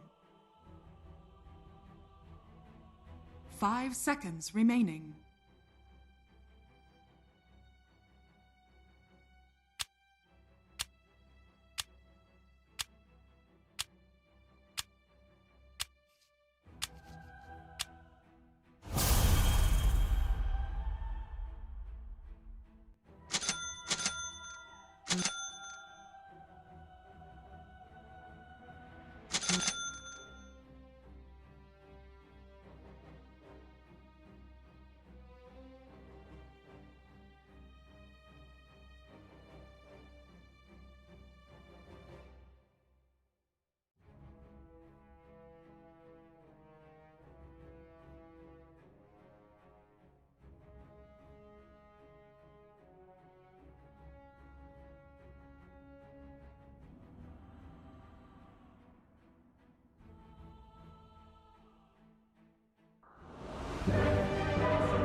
Razor Medio for Hut.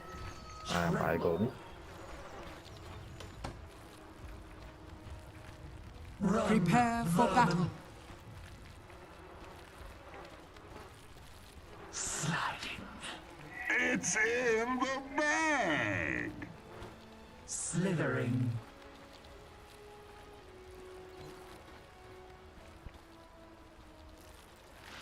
It's in the bag! Organs guide me.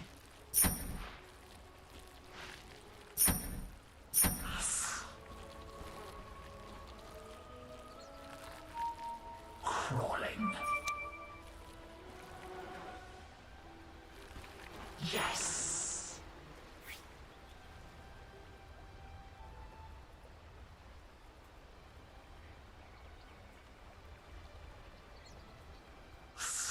Thirty seconds to battle.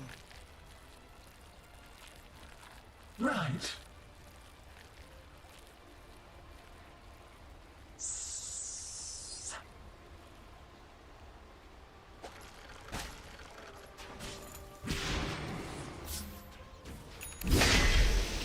First blood's on the ground, and we're already looking for more. Silent as a snake. Gaze upon Medusa's beauty and despair. Yes. Fight for honor.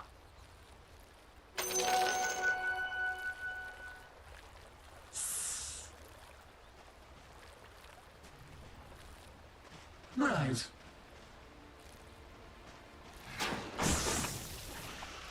Rush.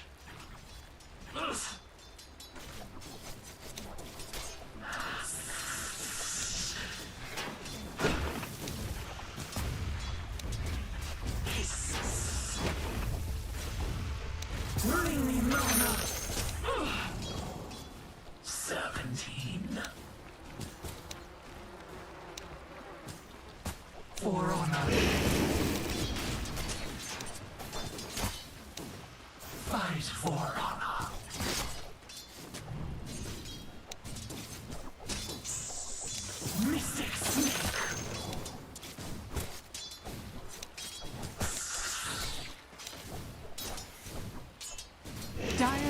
Is that power is the only beauty. Rush.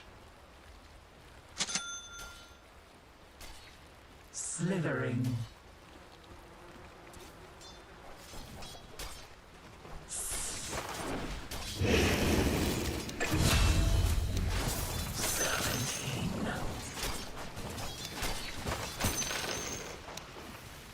Tremble. For honor. Silent as a snake.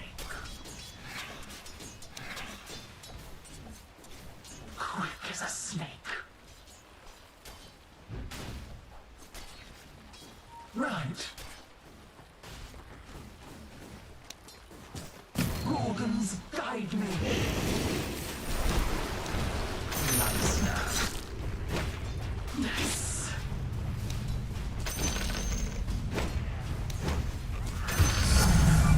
My resolve strengthens. Stay where you are. Yes. Flesh is a mana.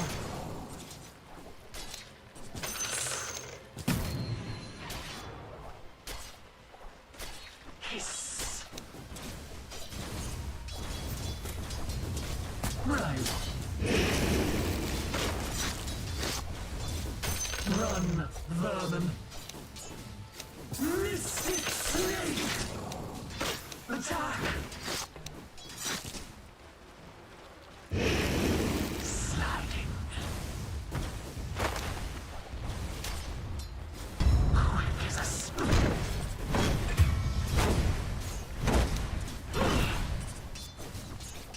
Cut you down, chaff. Unblinking.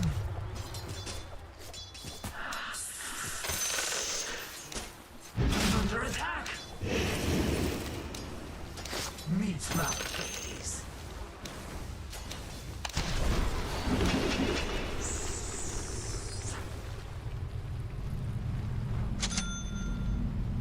Yes. Crawling. Snake's kiss. Silent as a snake. Sliding. Slithering. His brain is so big. Tremble. Rush. Where do you think you're going? Gorgons, guide me.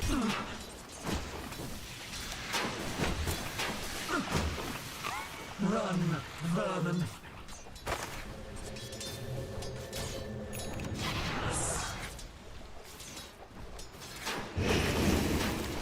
Hiss. Die a rodent's death. Right. Right. Is a great conductor.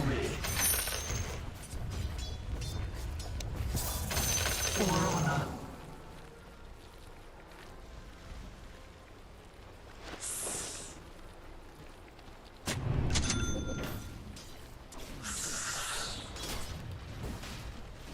Play, my pet.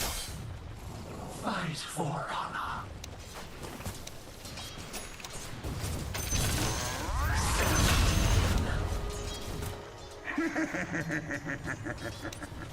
Yes.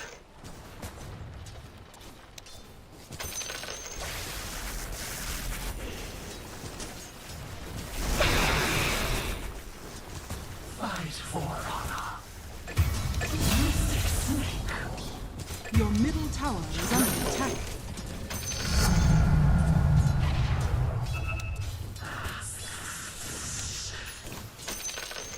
I'm under attack. Your middle tower is under Gorgons, attack. guide me. Run, vermin.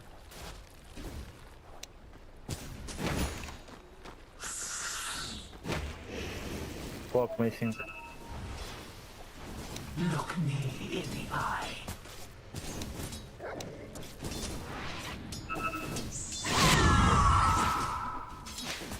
Bring me mana. After them.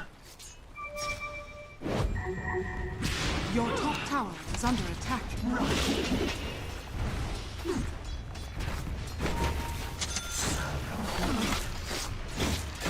Your top tower is under attack.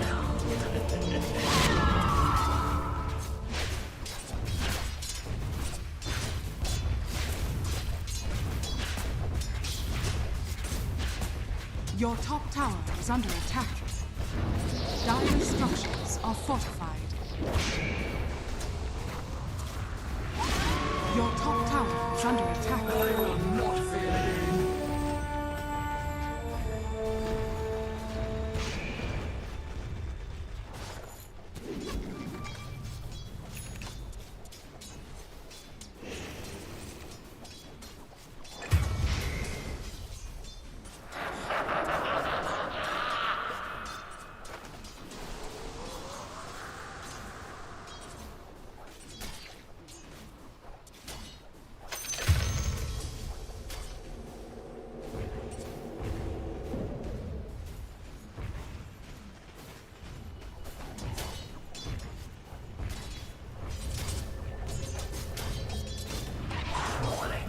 Fetch me some mana.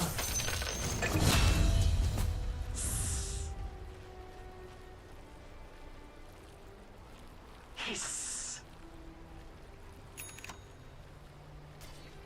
Slithering.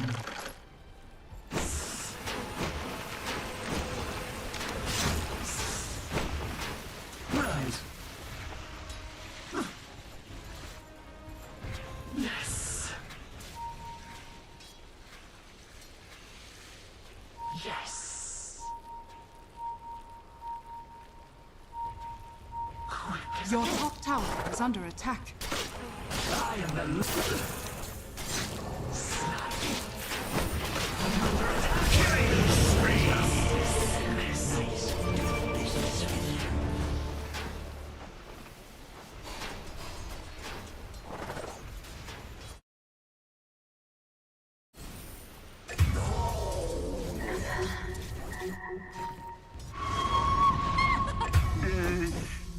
Sends me home. The Gorgon's gaze will petrify them all.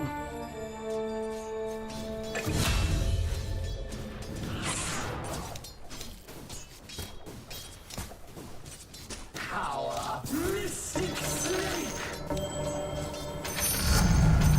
With power comes vengeance. Serpentine. Right. Serpentine. Right. Hiss. Fight for honor. Gorgons, guide me.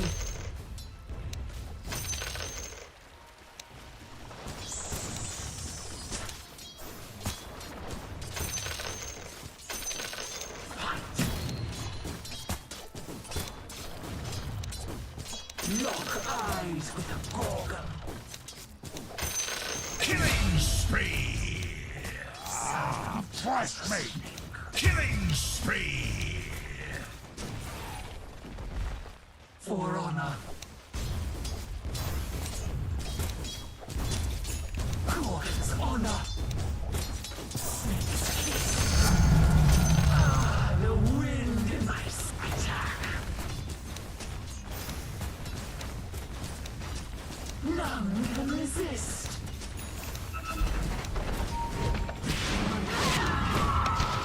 Slithering. Snake's kiss. Tremble. Fresh meat!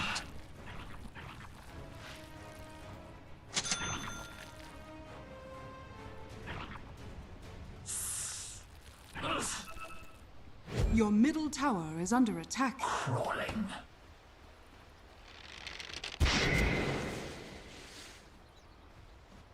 Your middle tower is under attack.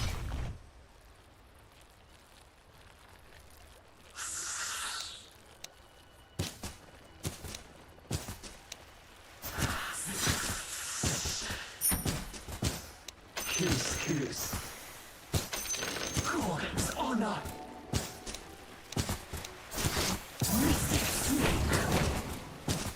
Your middle tower is under attack.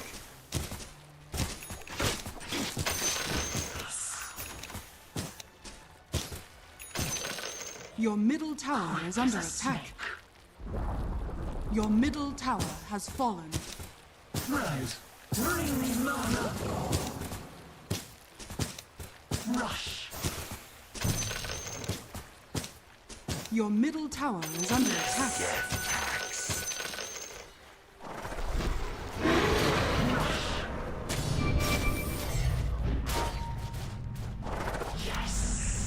Your bottom tower is under attack. Oh man, what? His brain is so big. His brain is so big.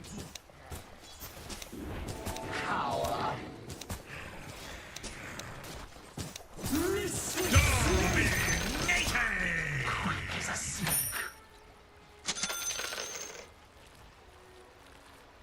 Hiss. Serpentine. Organs guide me. Stronger with every skin I right.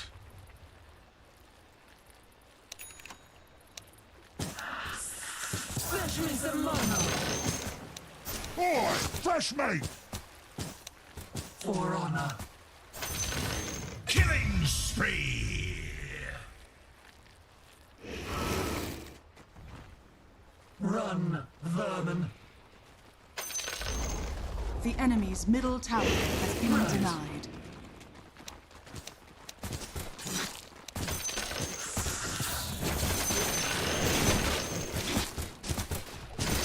Slithering. Your bottom tower is under attack. Silent as a snake. Fetch me some mana. Stay where you are. Pain, be ugly. Ugly, pain.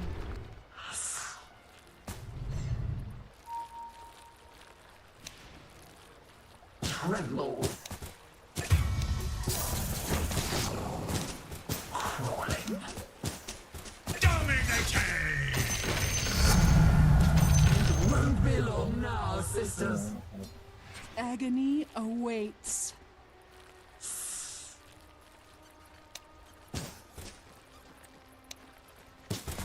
Yes. Meet my gaze. Mega kill! For honor.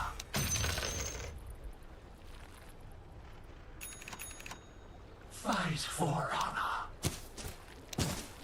Bring me mana. Tremble. Your bottom tower is under attack. Right.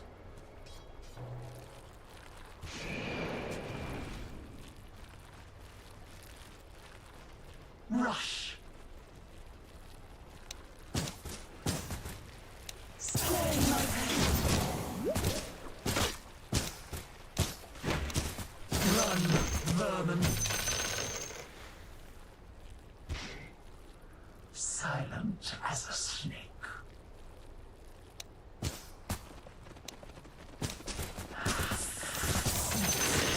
Your top tower is under attack. Lock eyes. Your top tower has fallen. Sliding.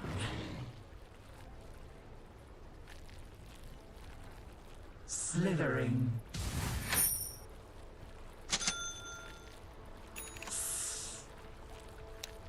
Mystic Snake! Attack! An appetizer! Yes!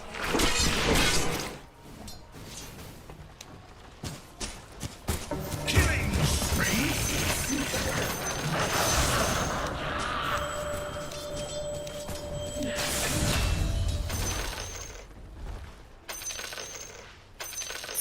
Could be worse.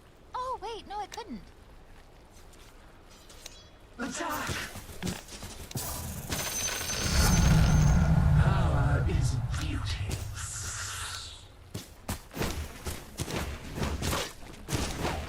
Cut you.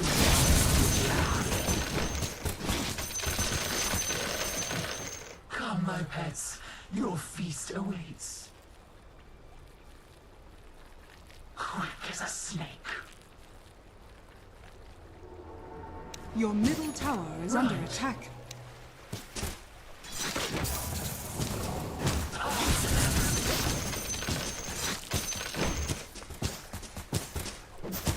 Crawling. For honor. Hiss. Fresh mate. 17. Killing spree. Double kill. Sliding.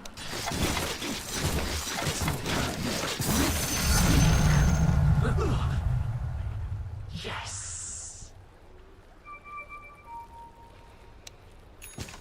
Right. That is a mono. None. 17. Kiss.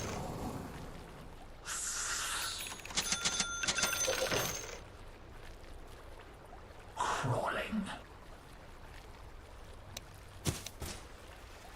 Silent as a snake.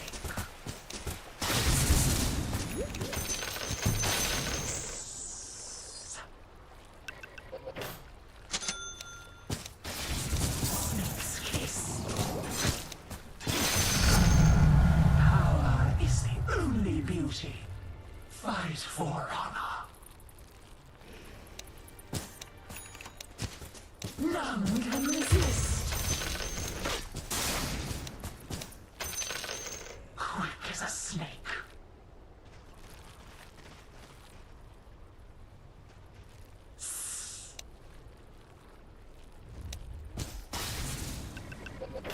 Yes.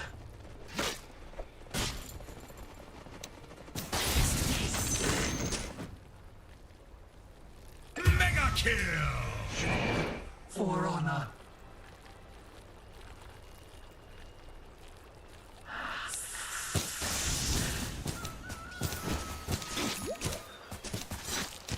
Dominating.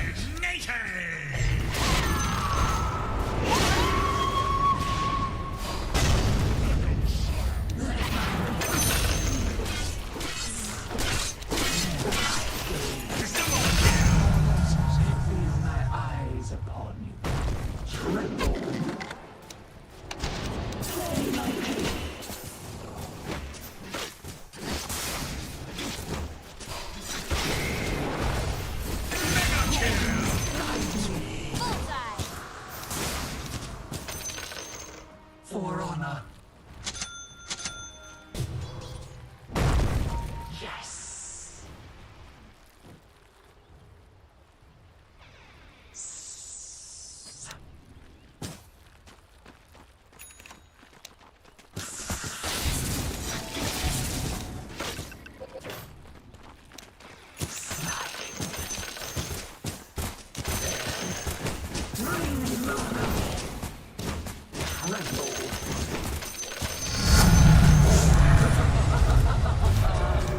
bottom tower is under attack. Every coin helps. Your bottom tower is under attack. Silent as a snake.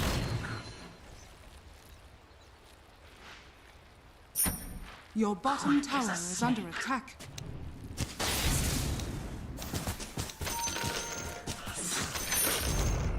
Your bottom tower has fallen.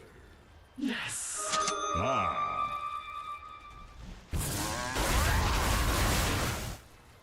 Slithering.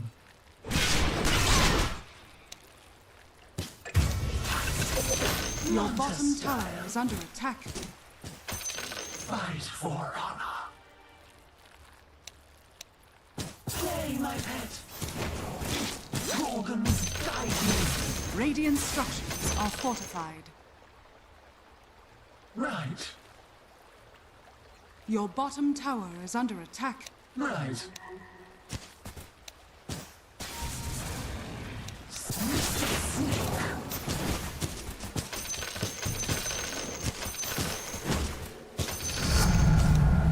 Power comes. Run, vermin, rush.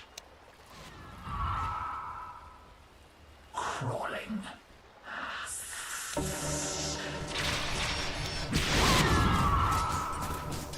Look me in the eye.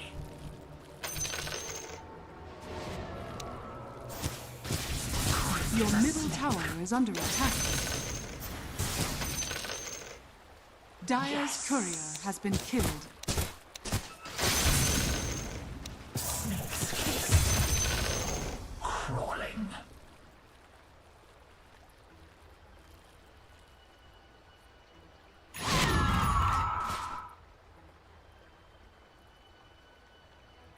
Tremble.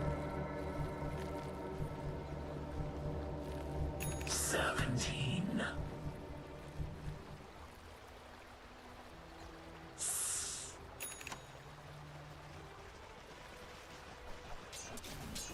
For honor.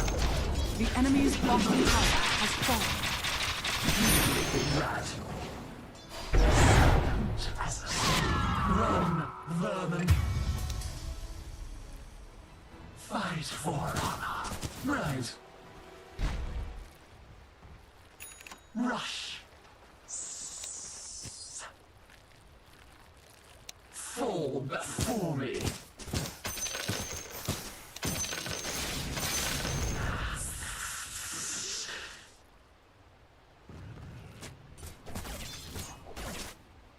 Yes.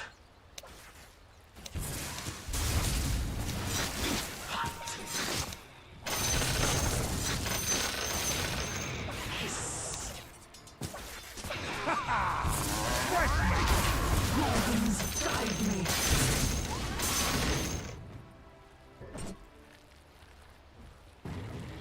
Sliding.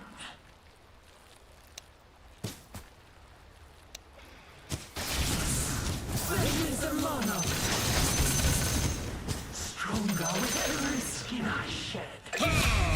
Unstoppable! Killing spree!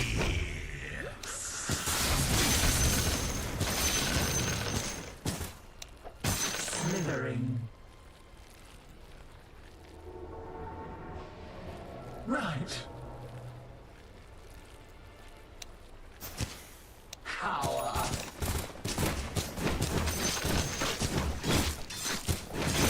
For honor.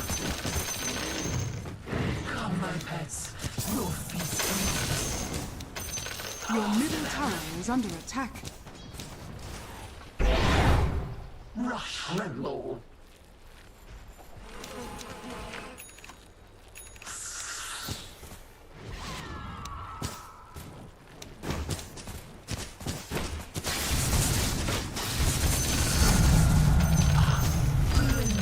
Silent as a snake.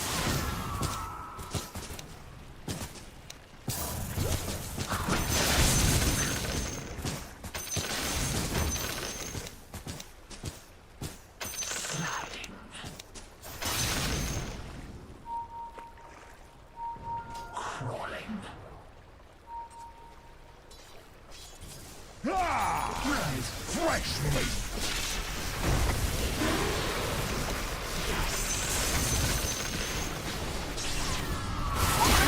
Killing spree!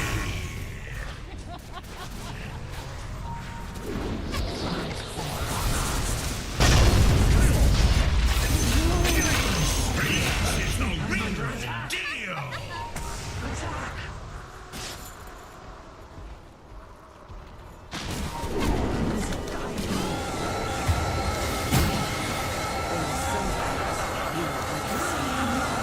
Such as Monster kill! Double kill!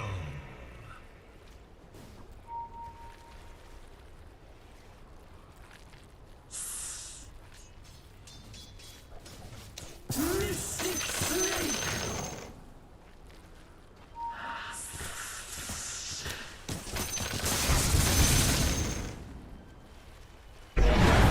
Yes. Don't buy butterfly. My thanks. None can resist. 17.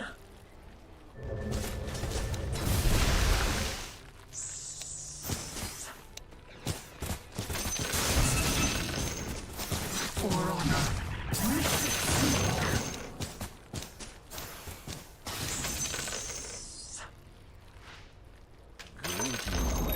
The enemy's top tower has been denied.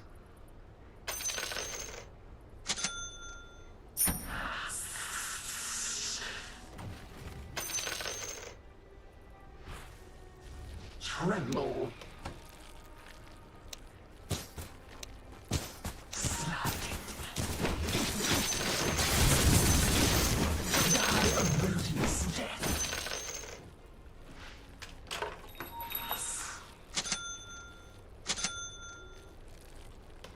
Silent as a snake.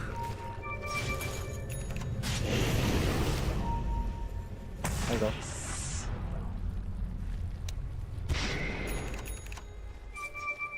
Crawling.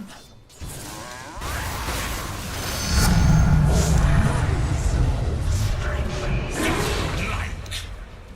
Fight for honor. Mystic Snake. Double kill!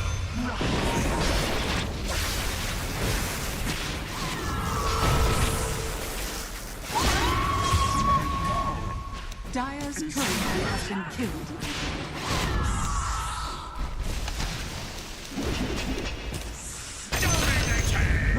Double kill! I am the last thing you'll see.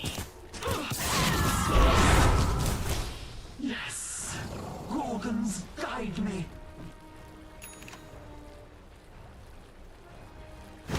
Your top tower is under attack. Radiant's turret has been killed.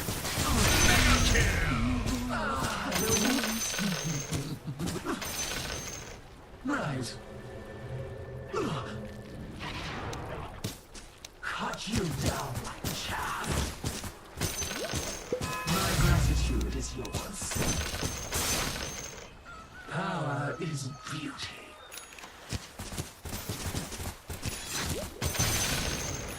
Yes. Flesh is a mana. Slithering.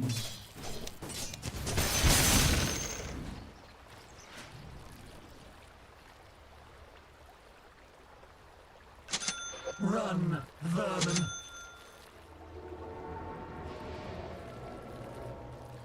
Crawling.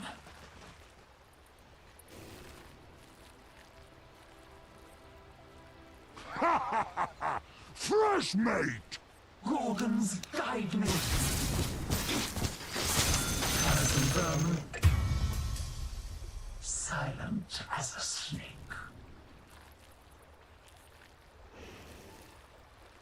Tremble.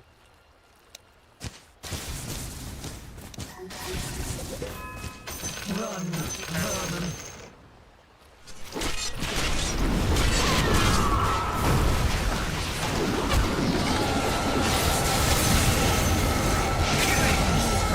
Double kill!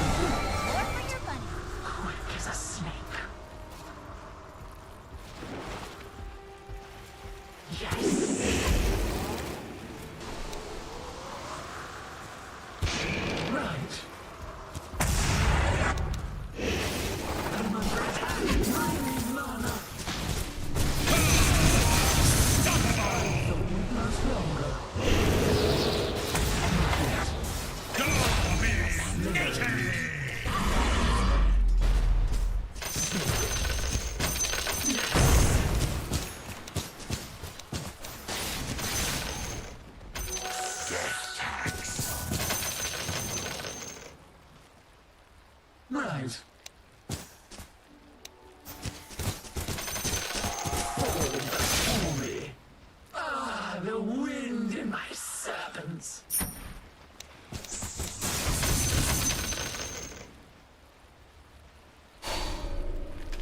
For honor. Let my beauty still your breath. Serpentine.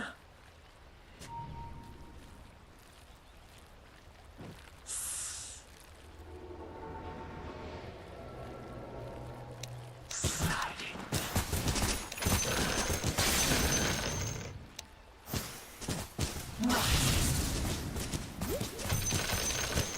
Amazing for my pets. Lock eyes with Gorgon.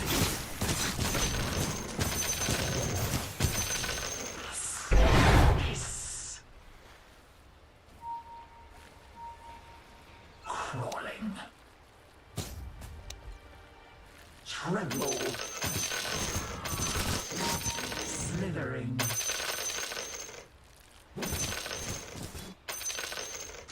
Right. Rush. Gorgons.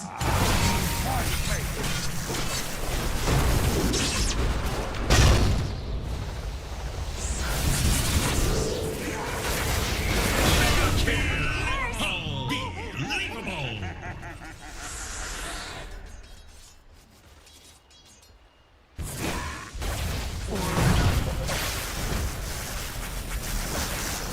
Your middle tower is under attack. Radiant's courier has been killed.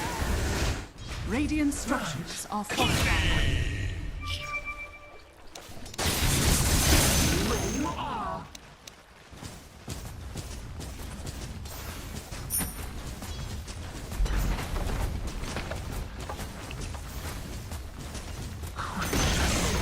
The enemy's bottom tower has fallen. Sliding. Yes. Play my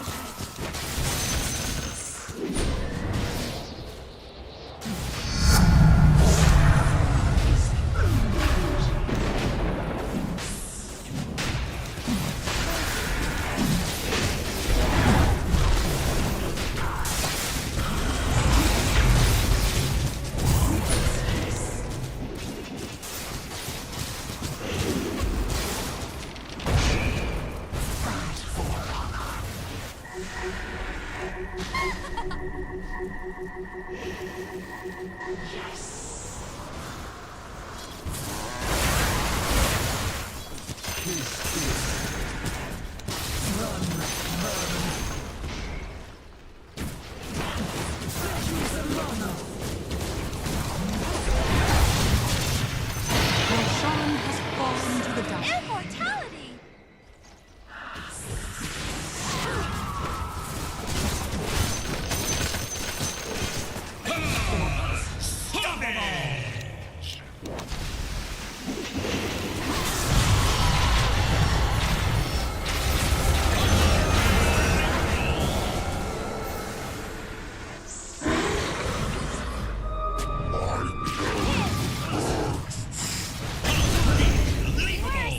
Oh, wait, no, I couldn't.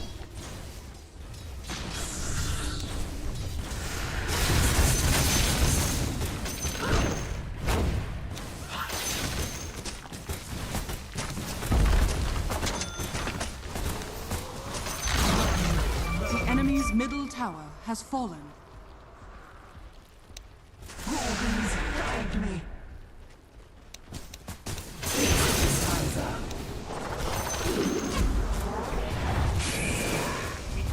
Radiant structures are fortified. Go back, go back.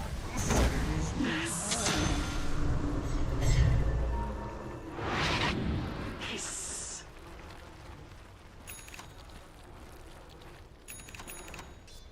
Rush.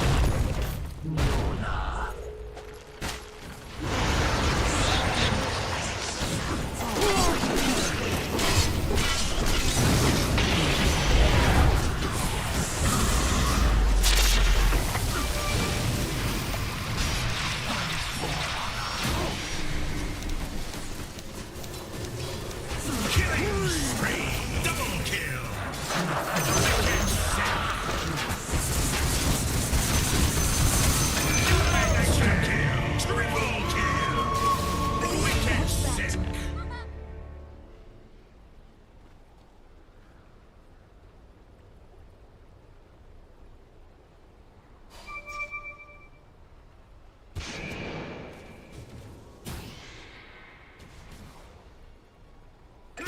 kill. His brain is so big.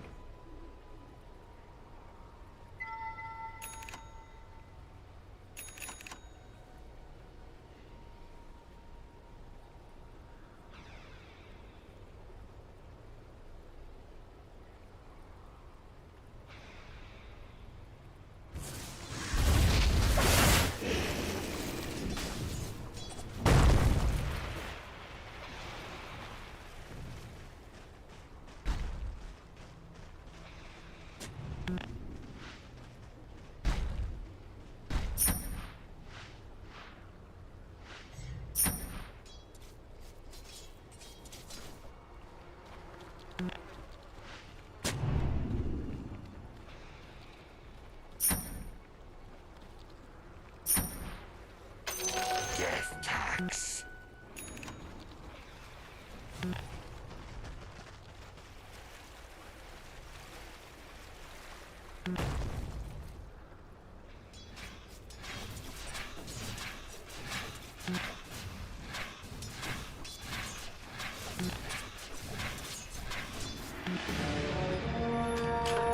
I'm having a bad hair day. Crawling.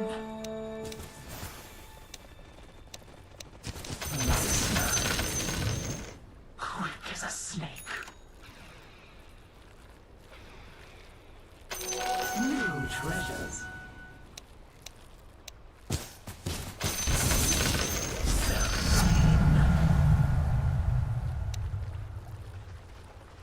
Slithering.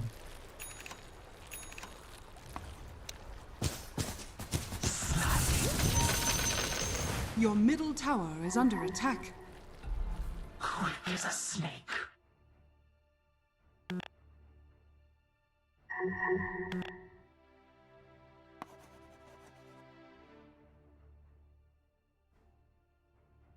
Maybe we go. The time has come.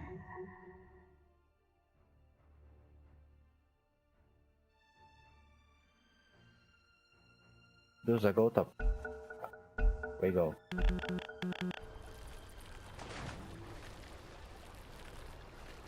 Your middle tower is under attack. Run, vermin.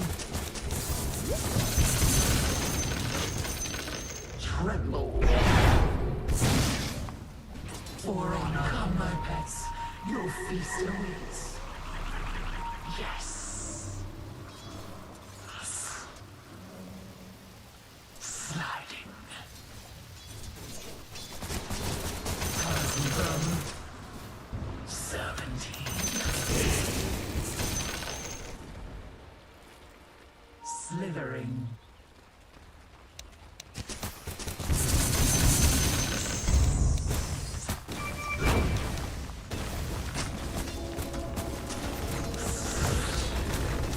Your middle tower is under attack.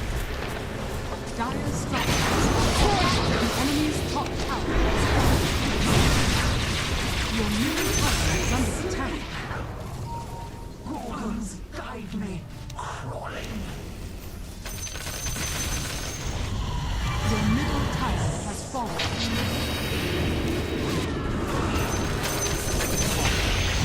Eyes with I'm surprised.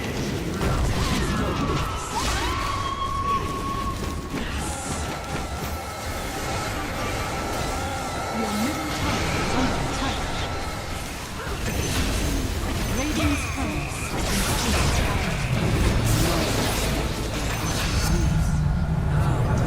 I just retrieved my earth. Right. Radiant structures are fortified. Rush. Silent as a snake.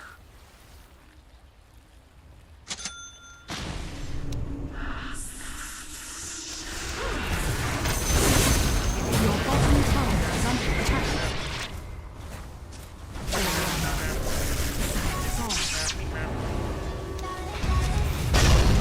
Your bottom tower is under attack.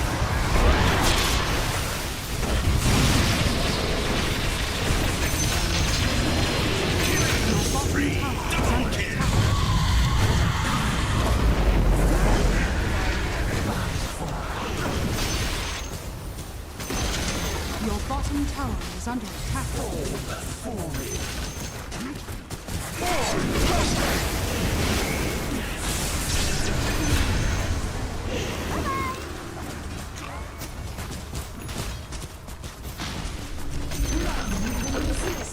The enemy's middle barracks fallen.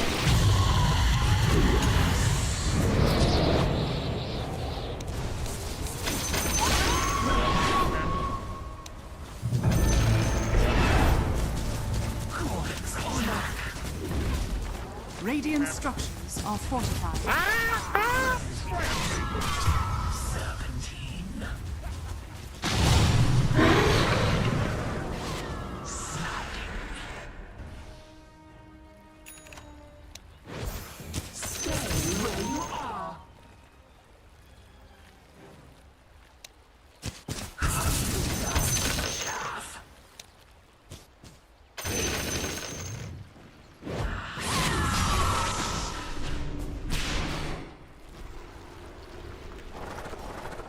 Invisibility.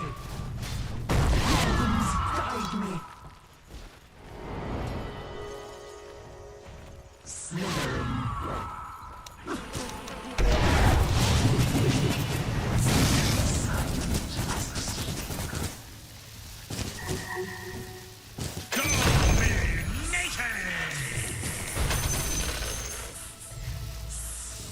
Tremble.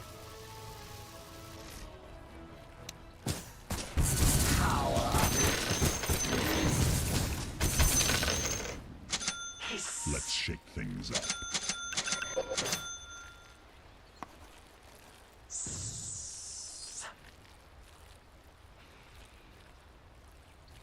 Quick as a snake.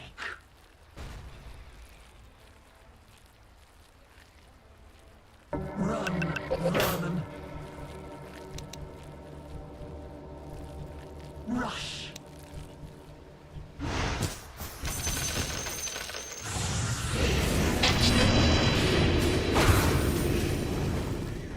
Silent as a snake.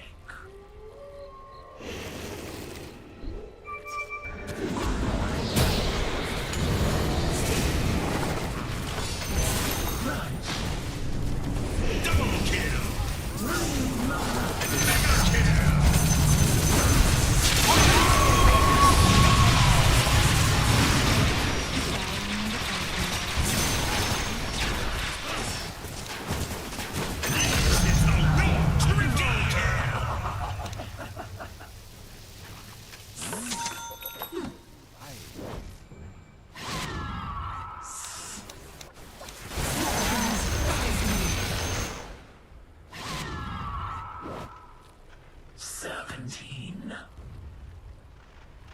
Easy breezy.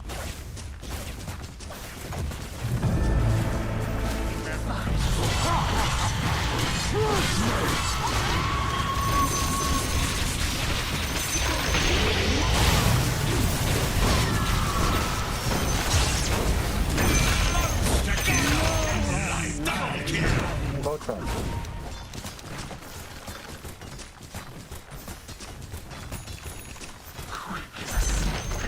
The enemy's top barracks has fallen. The enemy's top barracks has fallen. A plaything for my pets.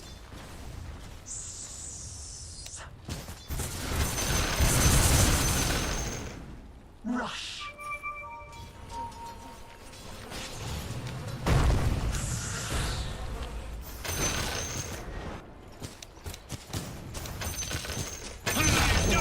What we're seeing Colder than mine. Slithering. can only marvel at the spectacle.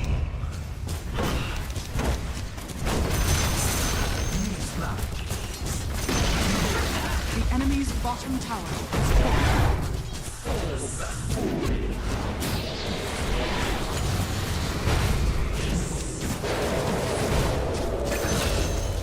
Hitting speed. The enemy's bottom barracks has fallen. The enemy's bottom barracks has fallen. You now have mega creeps. The enemy's middle tower has fallen.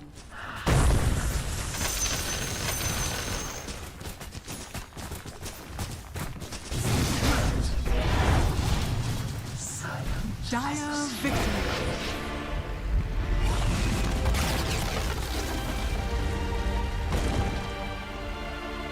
Victory warms the coldest.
Radiant's middle tower has Аккуратненько fallen. на него подбачивают.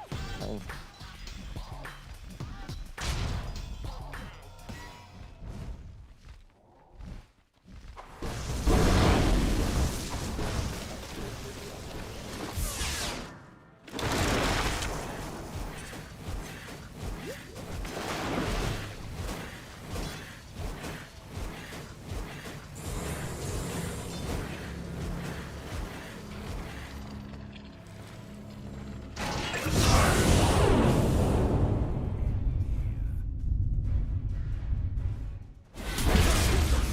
Killing spree.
Radiant are scanning.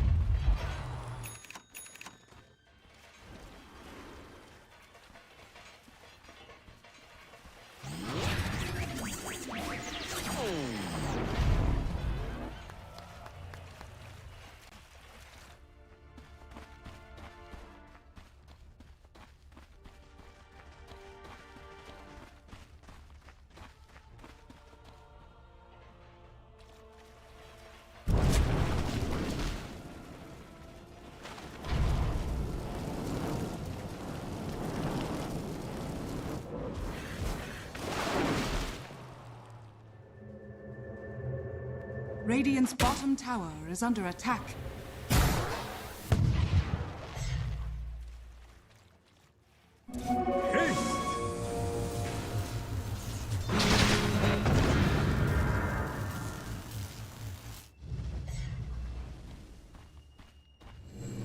Radiant's top tower is under attack. Dire's middle tower is under attack.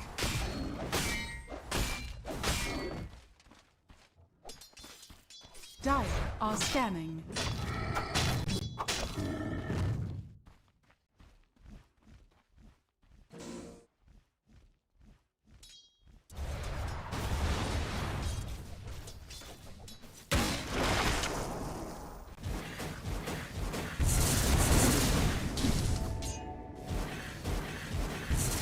I'll take that.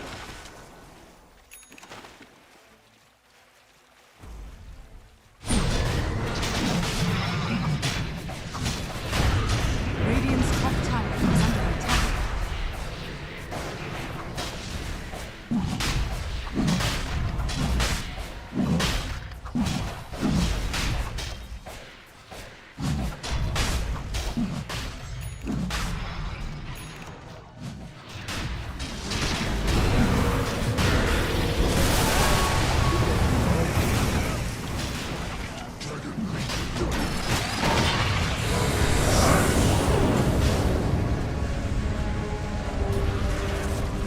Killing spree dominated. Triple kill.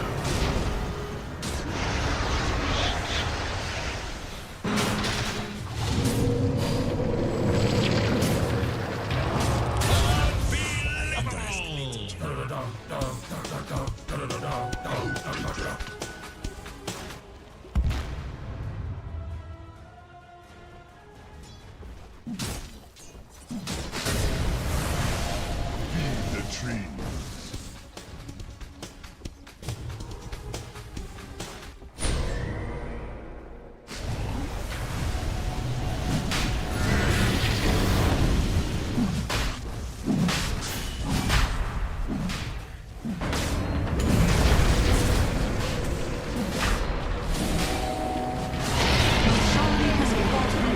Monster kill.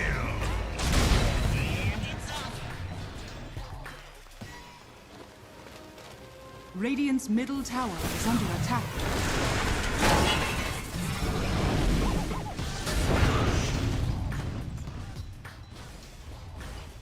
Radiant's middle tower is under attack.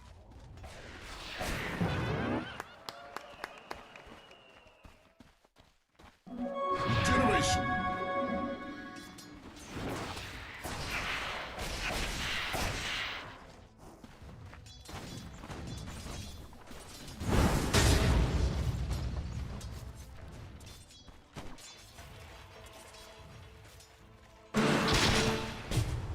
Radiant's middle tower is under attack.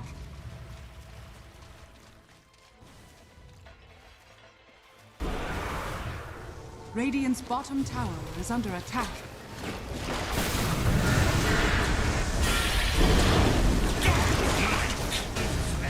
New life will make its home amongst your bones. Radiant structures are fortified. Dire's top tower is under attack. Radiant's bottom tower is under attack. Dire's middle tower is under attack.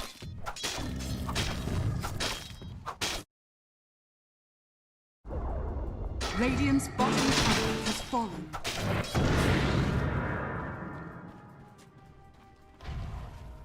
Dire's top tower is under attack. Radiant's bottom tower is under attack.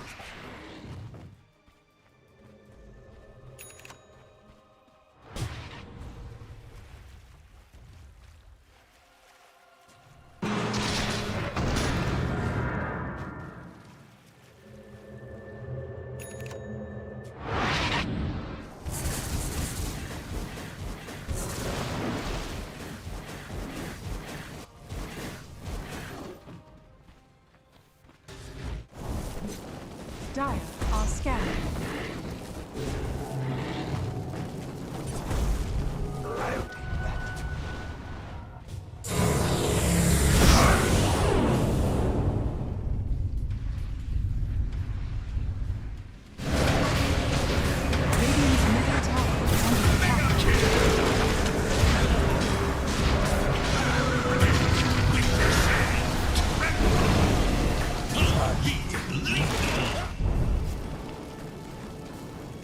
middle tower is under attack.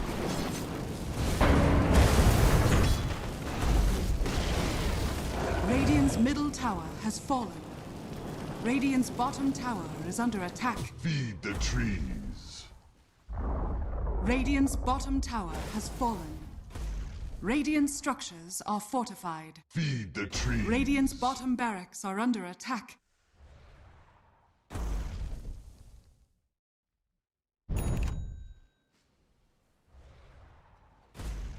Radiant's bottom barracks has fallen.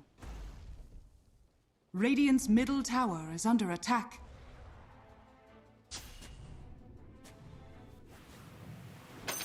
Radiant structures are fortified. Господи, допоможи.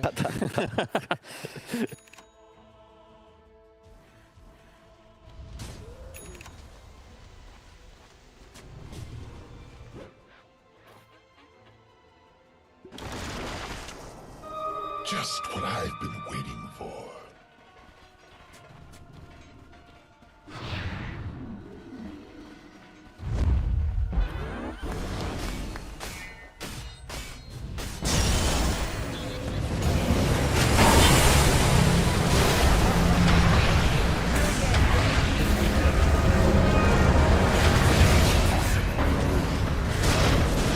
Killing spree!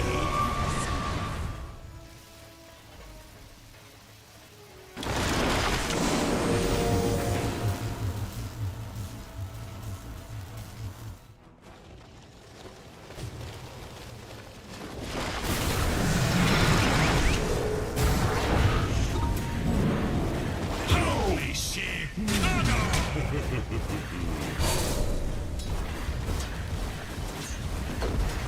Radiant's top tower is under attack.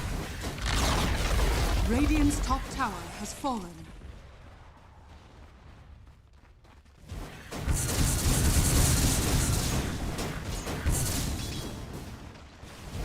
Radiant's top tower is under attack. Radiant's middle tower has fallen. Radiant's middle barracks are under attack. Radiant's middle barracks has Radiant's middle barracks has fallen. Radiant's top tower is under attack.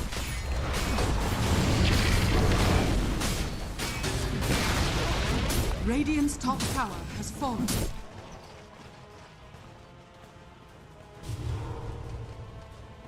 Dire's bottom tower is under attack.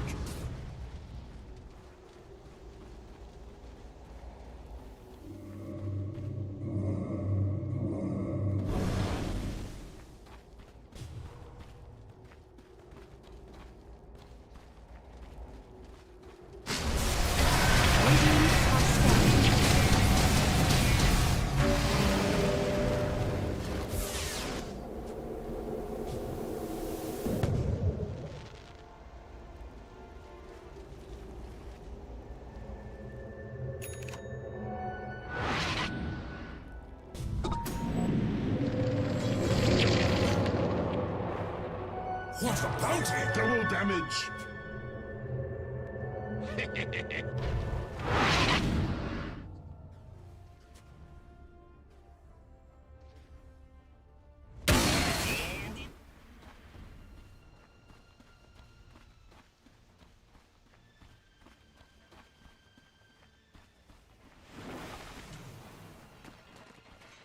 I don't know what we're seeing!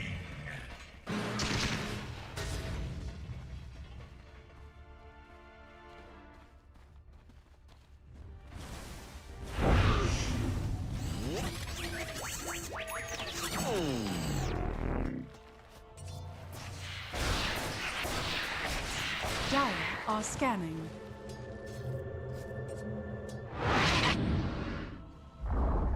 Radiant's top tower has fallen. Radiant's middle tower is under attack.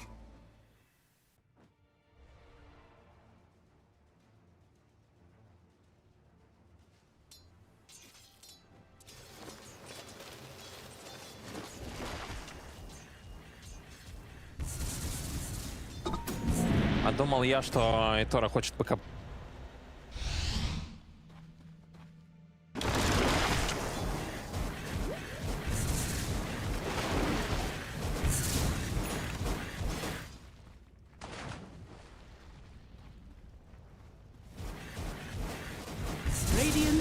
scanning.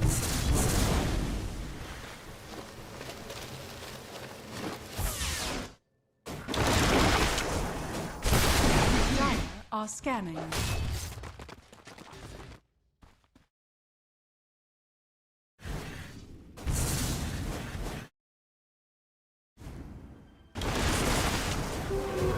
Invisibility.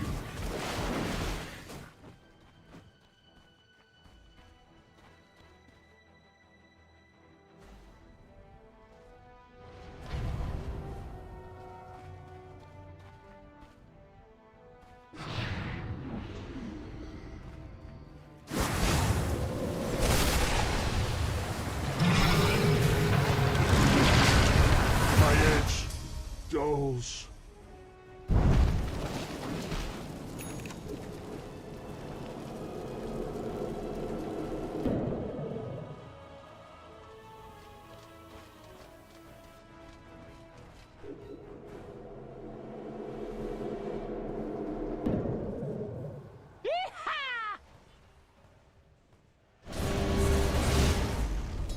Killing spree. Ownage. Bear witness. Unbelievable.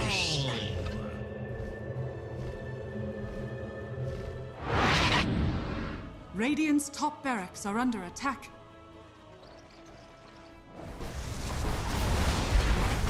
The tree. Radiant's top barracks has fallen. Radiant's top barracks has fallen. The Dire now have mega creeps. Radiant structures are fortified. Radiant's middle tower is under attack.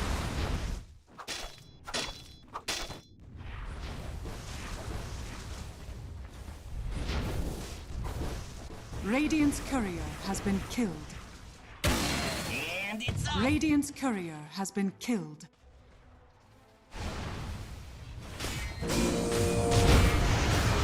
Ну ладно, никакой маринации нет, Амар прыгает. Ну, странно, что Спирит так прям пытаются. Так они просто не успеют, похоже, появиться. Глифа нет, Темплар Ассасин 15 секунд в таверне.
5 seconds remaining.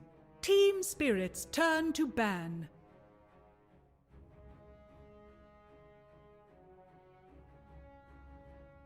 Ten seconds remaining. Falcons turn to ban. Falcons turn to ban. Turn to ban.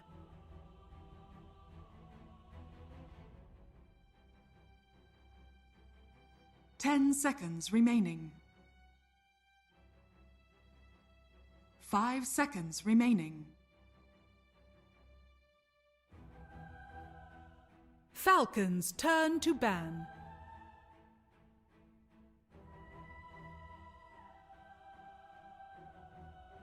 Ten seconds remaining.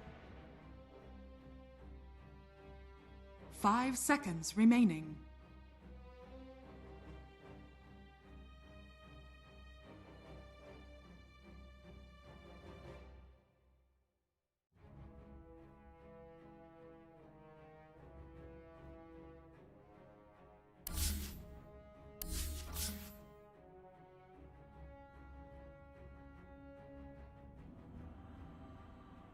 Team Spirit's turn to ban.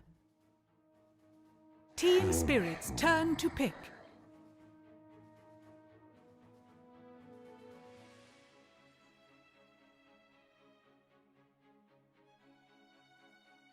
Falcons turn to pick.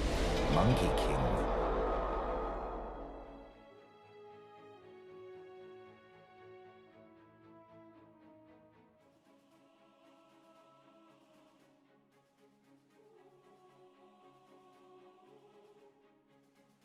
Ten seconds remaining.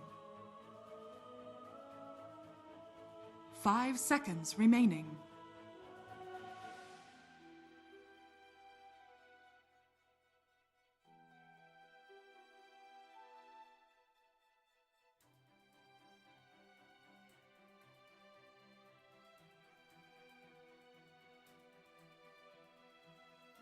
Team Spirit's turn to ban. Earth Shaker.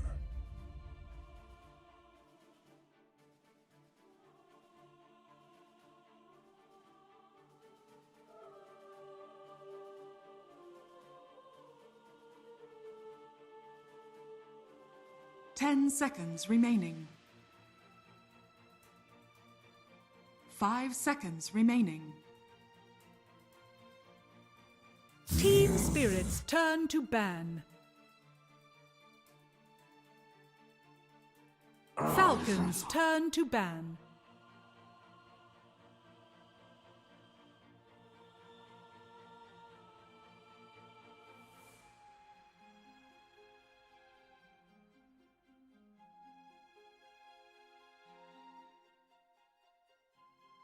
Ten seconds remaining.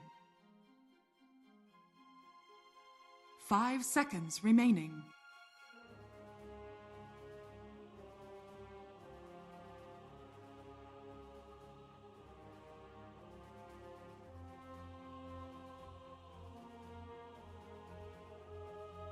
Falcons turn to pick. Team Spirit's turn to pick. Tagna.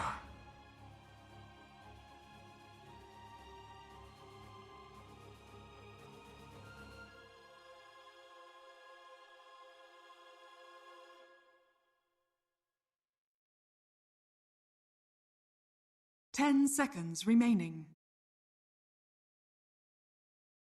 5 seconds remaining.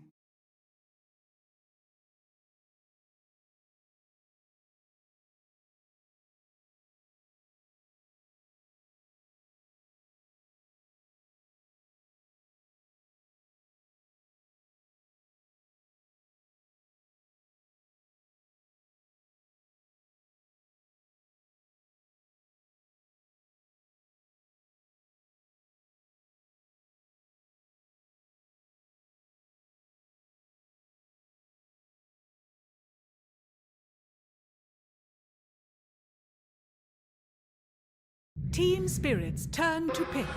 Rubik.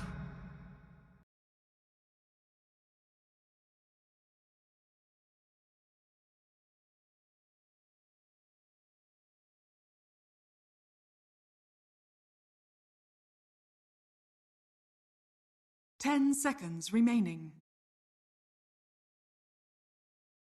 5 seconds remaining. Falcons turn to pick. Disruptor.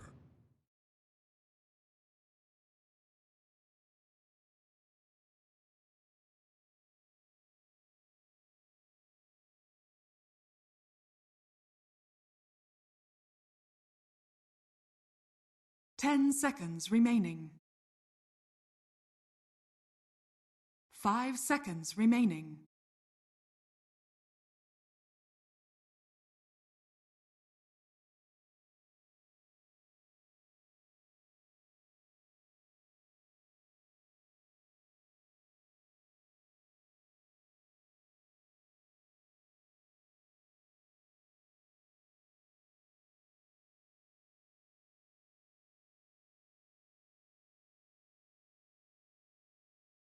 Falcons turn to team spirit. Bristleback.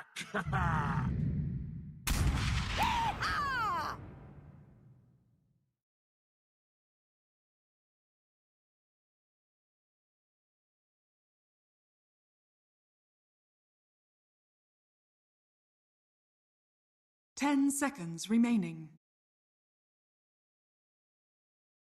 5 seconds remaining.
Team spirits turn to ban.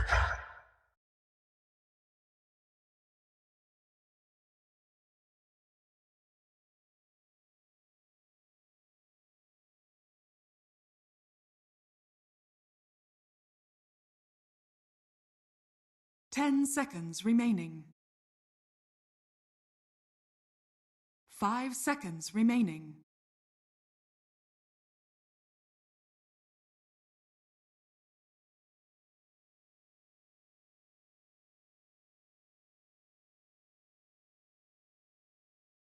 Turn to ban.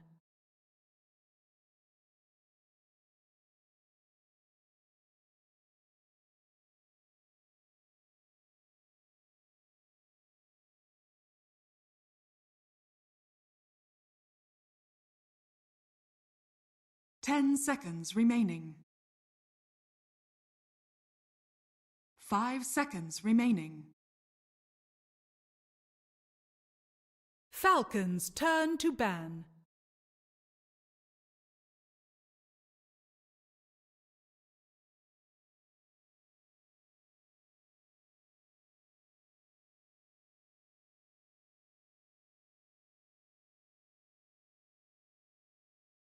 Ten seconds remaining. 5 seconds remaining.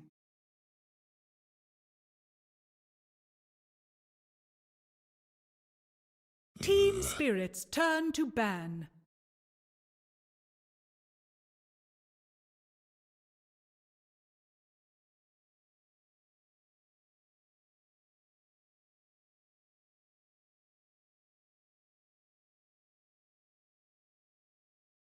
Ten seconds remaining. 5 seconds remaining.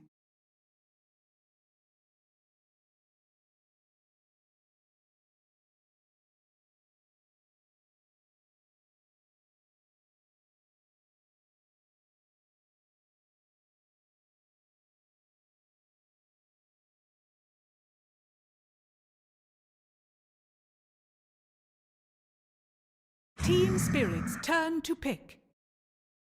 Falcons' turn to pick. Morphling.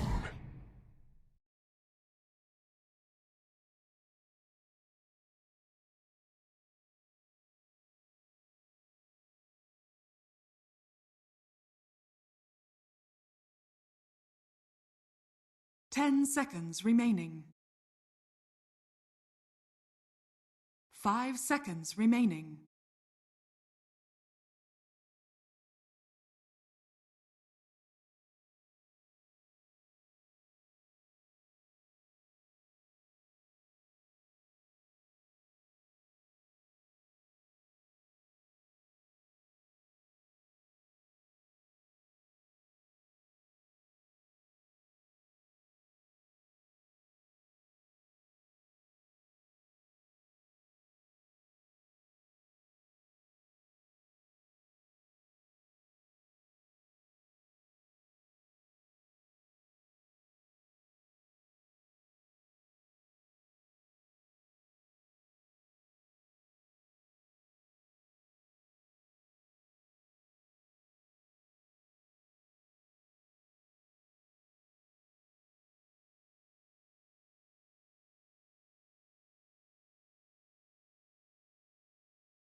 Dragon Knight. Choose your hero.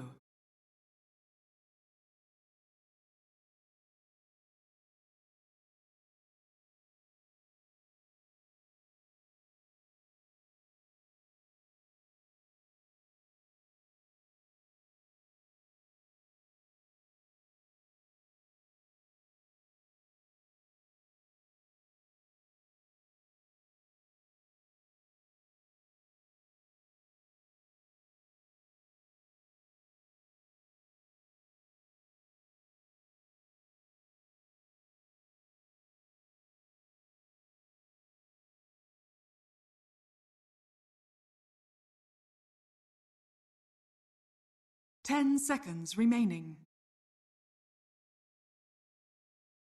5 seconds remaining.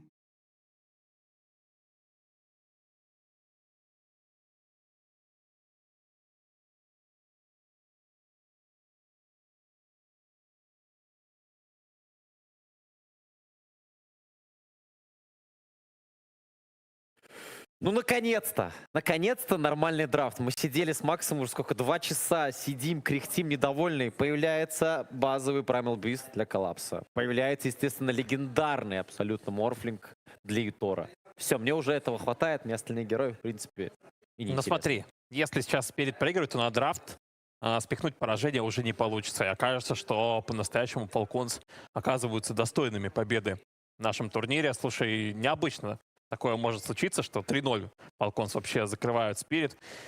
Звучит как сказки, но вполне могут Falcons стемпануть. Все же я верю в Малрина на шейкере, очень классно его могут настакать. Главное, чтобы сейчас его стаки законтролили, центрики расставили, все забанили. Нельзя, чтобы у Малрина хорошо пошла игра.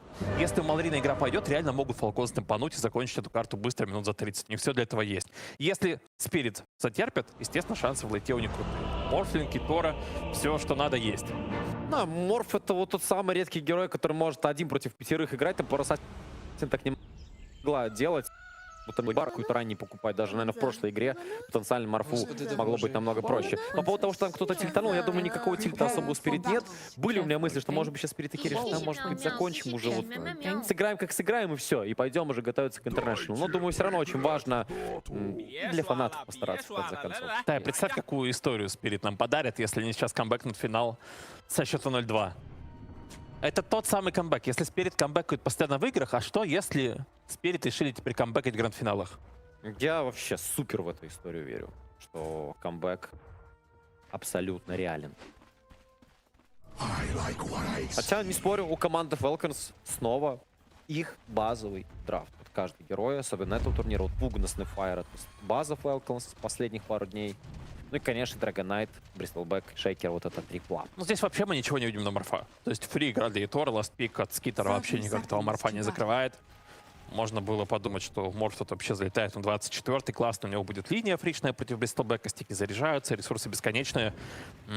Сайленсов нет никаких, перекачку можно будет спокойно нажимать до момента того, как Скитер себе, скорее всего, купит торчит. Смотрим.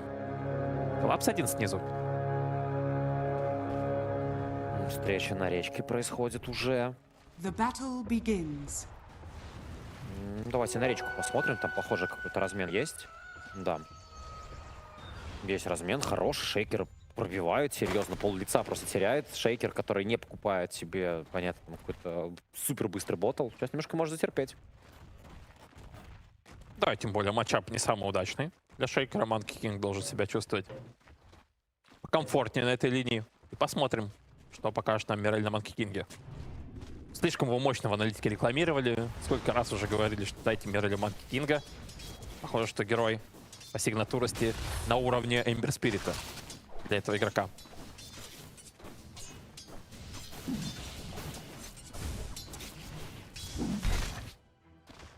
Да, у Малрина тяжелый старт.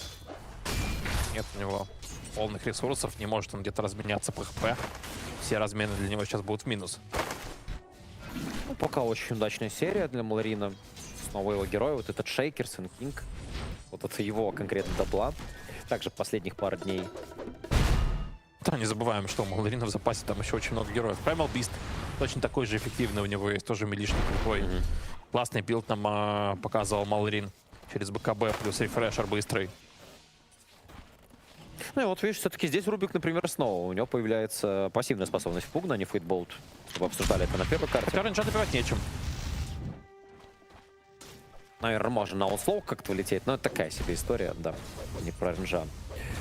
Ну, хорошо фармит Скитер. Но тут, я скажу так, даже если какие-то будут проблемы у Спирит возникать, всегда будет Еторо, который, скорее всего, будет огромный. То есть он по нетворсу должен быть там топ-1, топ-2 в этой игре. Да, вообще не представляю, как Итора здесь с какими-то ганками убивают. В такой комбинации героев на Морфа вообще нужно будет выйти, чтобы его убить, непонятно. Итора должен на 0 тут играть. Итора на Морфе уже на 0 играл. Там один раз он умер до руны, баунти, а потом бегал 6-1. 0 ассистов, все киллы забирал. В общем, это, наверное, самый сигнатурнейший герой Итора. И вот, кстати, килл. Может к нему сейчас подлететь. Волна должна быть у Итора, чтобы этот килл подсекьюрить, хотя крит разводит.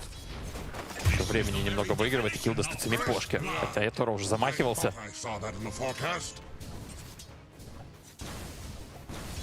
Ну, пошло, потихонечку. Потихонечку пошло. Продолжает Мирель хорошо прессинговать Малрина. Но по поводу Миреля мне понравилась мысль в аналитике. Действительно, я думаю, этот игрок, несмотря на то, что он очень юн, опыта у него недостаточно, пока не выглядело, что он сильно проседал на линии. Авторитета нет. Кто бы там на миде не стоял.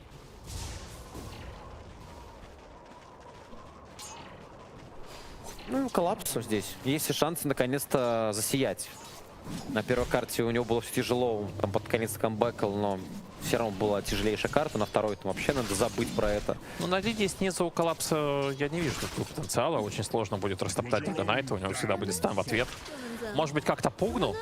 Поймают Снейкинга, если он ошибется. Два стана перед смогут Снейкинга убить. Но Снейкингу для этого надо потерять позицию.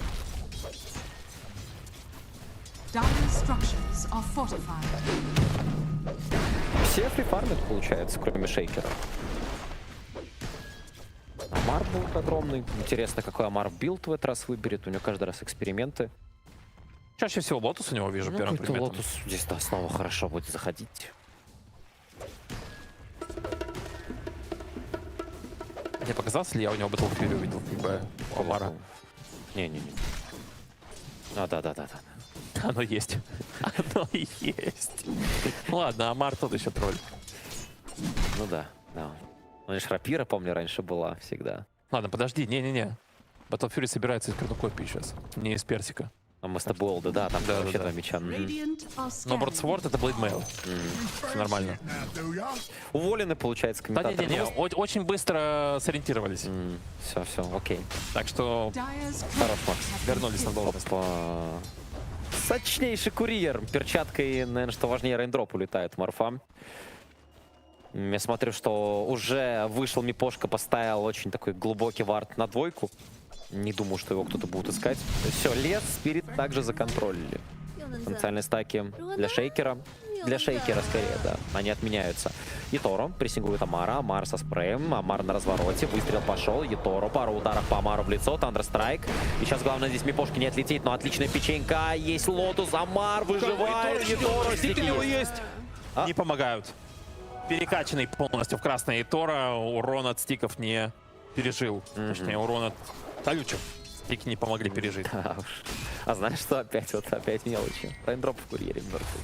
Dyer's top tower is under И перчатка, кстати, тоже, которая, возможно, дала бы чуть больше скорости атаки, чтобы сделать лишний удар. Амар становится просто гигантом. На 1000 золота отгоняет Еторо на линии. Да, видеть Бристлбека нежелательно, но так получилось. И ведь такая композиция пика еще классная под этого Бристлбека. Куча станов, будет под него контроль. ТФ сможет спокойно по драке бегать, он будет как раз байтить на себя много героев, все это будет сетапить.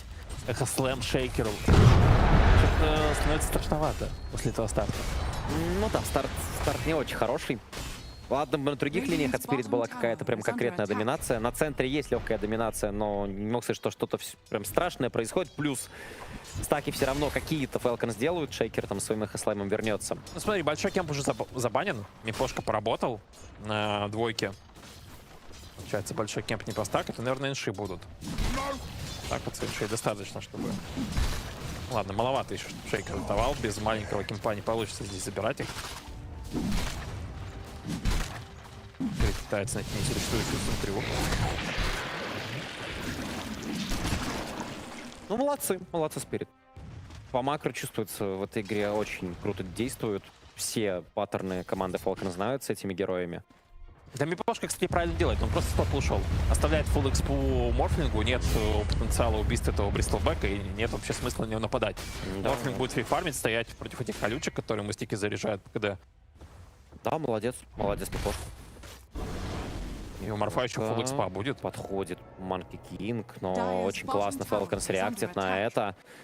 Ну и Мипошка на тэп-аут нажимать, а не нажмет там. Есть. Но Мирель все еще хочет. Так, а стоит ли Мирель вообще пытаться? Мирель на это все посмотрел и такой решил. Ну, тут Спирит явно не рассчитали ресурсы. Даже если бы, представим, тут не сместился Бристлбек, нажимал на телепорт. Непонятно, за счет чего драться, кроме арены Манки Кинга. Смотри, Пугна сделал ТП, Снейкинг прилетел на топ. Получается, снизу должно открыться какое-то окошко нападения на Скитера, Драгонайте. Центра исчезла. Центра 7,5 минут центра поставила на топе, забанила 7 раз кемп. В команде Falcons. Где-то кемп быть мог настакан. И игра в нуле. Несмотря на, может показаться, такой очень грустный старт. Мид выигран. Коллапс фармит. И Мирель сейчас вот будет создавать телепорт от шейкера. Собирается дефать своего тиммейта Малрин. Глимпс. Отлично. Окей, есть глимпс. Но... ну, арену вообще-то паут можно нажимать. Уже маны не хватает. Может, не надо бы паут нажимать. Просто Амар бежит в своем красном аспекте, наваливает огромное количество дэмэджа по Дизраптору, и Мирель тут с ним Бристлбеком ничего сделать не сможет. Коллапс пришел. Коллапс уже отдает ультимейт. Прыжок от МК. Топчик Снейкинга. Снейкинг с Лотусом. И неужели сейчас еще Спирит тут нафидит? Много телепортов. Очень много телепортов. Рядом Рю. Телекинез. Отличный телекинез может оказаться просто по всей команде. И в итоге это супер плюс момент. После всех команды пролетает мид. Бристлбек только сейчас возвращается на линию. И никого не забирает здесь, не считая саппорта. Но как минимум Falcons задефали свои стаки. То есть ничего с этими стаками не произошло. Никто там не может продолжать стакать. У него игра будет. У него экспа и золото будет просто из-за того, что шейкер без стаки зафармит. Проблема у Рю. Есть по нему стан, но здесь Мирель, здесь коллапс. Мирель с ДД могут пробить спокойно здесь Скитера. Огромный урон по нему взлетает. Еще и Снейкинга может коллапс отоптать. И Малрин ничего не может с ним сделать. Просто приходится смотреть. Ну, надо идти на тройку, надо нажимать их стоит. Ну, наконец-то коллапс в игре. Коллапс начинает просто ломать лица. Амар, Егоро, Глимс. И Амар под тавером, Тандерстрайк. Летят орехи. Амар, печенька, орехи летят. Орех летит еще один. Этого не хватит. 70 хп остается. Амар. И тем временем Малрин Слэм прожал на шах. По нетворсу вернулся. Ну, кстати, мало нетворса все равно. Посмотри, насколько сильно был проигран мид. И, наверное, даже не в миде дело, а в том, что Малрин очень много времени потерял, бегая, защищая свои стаки, бегая, защищая свою пятерку. Даже вот зафармив такой большой стак, он все равно от Миреля по нетворсу отстает. Но уже, кстати, не сильно. Подписывайтесь на телеграм-канал Фиссуры. Новости, анонсы, расписание. Все можете найти в наших социальных сетях. Кликайте на баннер по трансляции. 10-я минута. Регенерация для Миреля. Молодой игрок знал моменты. Сказал, почему Шейкера даже со стаками на Творс не вернулся. Но какой-то экстремально быстрый блинк покупает тебе Шейкер. То есть там, похоже, ботл. Там вообще ничего нет. Там коричневый ботинок, ботл и блинк у Малрина. Но Эхо Слэма нет. Нет. То есть толку от этой скорости пока не так и много. Хорош в этой игре Мипошка. Пытался создавать моменты для Ятору. Но Ятору предстоит классический фарм. Длительный фарм в лесу. Тяжелая игра для Ятора получается. Вроде бы против Бристлбека должна быть линия легкая. Закрывали этого Бристла, но ТФ вместе с Критом сделали. Так, это ловушка. Ловушка. Тут приходит Бристлбэк сразу. Тиммейт какой-то от коллапса. В итоге он прерывается печенькой. Коллапс уходит по тавер. Будет он слоу. Должен коллапс отсюда просто улетать. Но команда Falcons почти в полном составе. Да, они здесь все просто давят коллапса.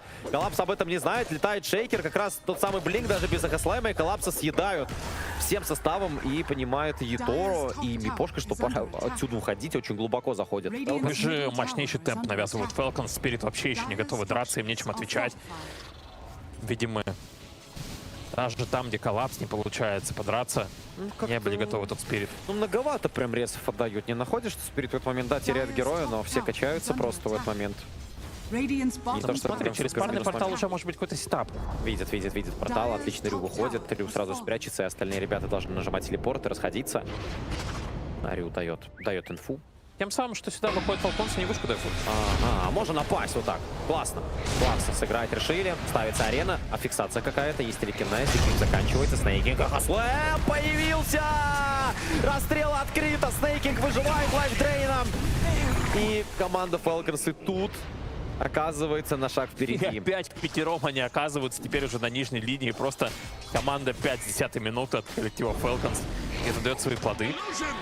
Они повсюду гоняют Марфа, не дают ему какие-то вообще свободные зоны пофармить. Который ушел вниз. Видимо, через парный портал теперь на топ нажал телепорт. Но фармить получается. Тора не умирает больше после лейнинга. Сами моменты Спирит создают для противника. Раз за разом атакуют сами, получают сдачу. Неужели снова это повторится? Коллапс снова слово уходит. Врыв на стейкинг. Ребят, но мы это проходили. Вы не убиваете Пугну! Потому что нажимается декрип. Телекинез выкидывает. Мирель палку нажимает. Кровавая граната замедлит спасти Манки Кинга. Манки Кинг не может прыгнуть. Рядом Мипошка. Почему нападают раз за разом на Пугну? Я просто не понимаю. Манки Кинг это делает. Получает сразу же на себя декрип Пугна. И атака прерывается. Удивительно, что вообще происходит. Ломают Спирит у нас прям в прямом эфире. Отвечают там, не должны. И похоже, что придется камбэкать. Уже вот с такого старта придется камбэкать по классике. Да, камбэк в серии, камбэк уже на карте. Остается все еще хороший нетворс у Марфа, но камбэкает в игру Шейкер. Все, что было миди, уже не имеет значения. Не совсем тот герой у мидера команды Спирит, чтобы вот так вот ходить, саппортов убивать. Не получается это делать. Да, Пугна просто в соло. Этого Манки Кинга из драки выключает. На себя декрип кидает. Пугна на Манки Кинга. Как ты не крути, в любом случае контра есть. Коллапса хороший нетворс, появляется блин. Здесь вот Эфа уже совсем скоро будет Лотус.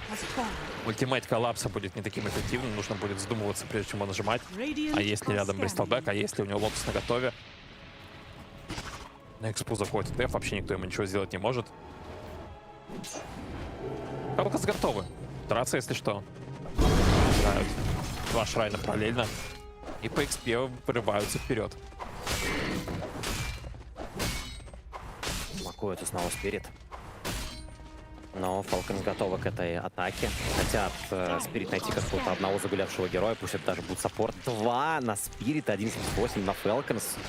Предлагает бутбум. Я честно удивлен. Скитер может нафидить.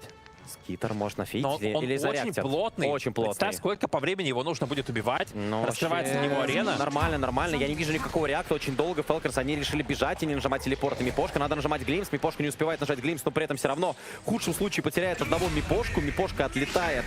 Уходят игроки Спирит прочь. Ну, вот это момент. Это момент. Ну, это ладно, я понимаю, почему такие коэффициенты. Все-таки фактор Етора на морфе, который здесь все еще может затащить. И прям катастрофы не случилось. Да, я понимаю, что игра идет прям очень тяжело у Спирит, почему-то она буксует. Но коллапсы на Торс есть. Саппорт у Спирит хорошие.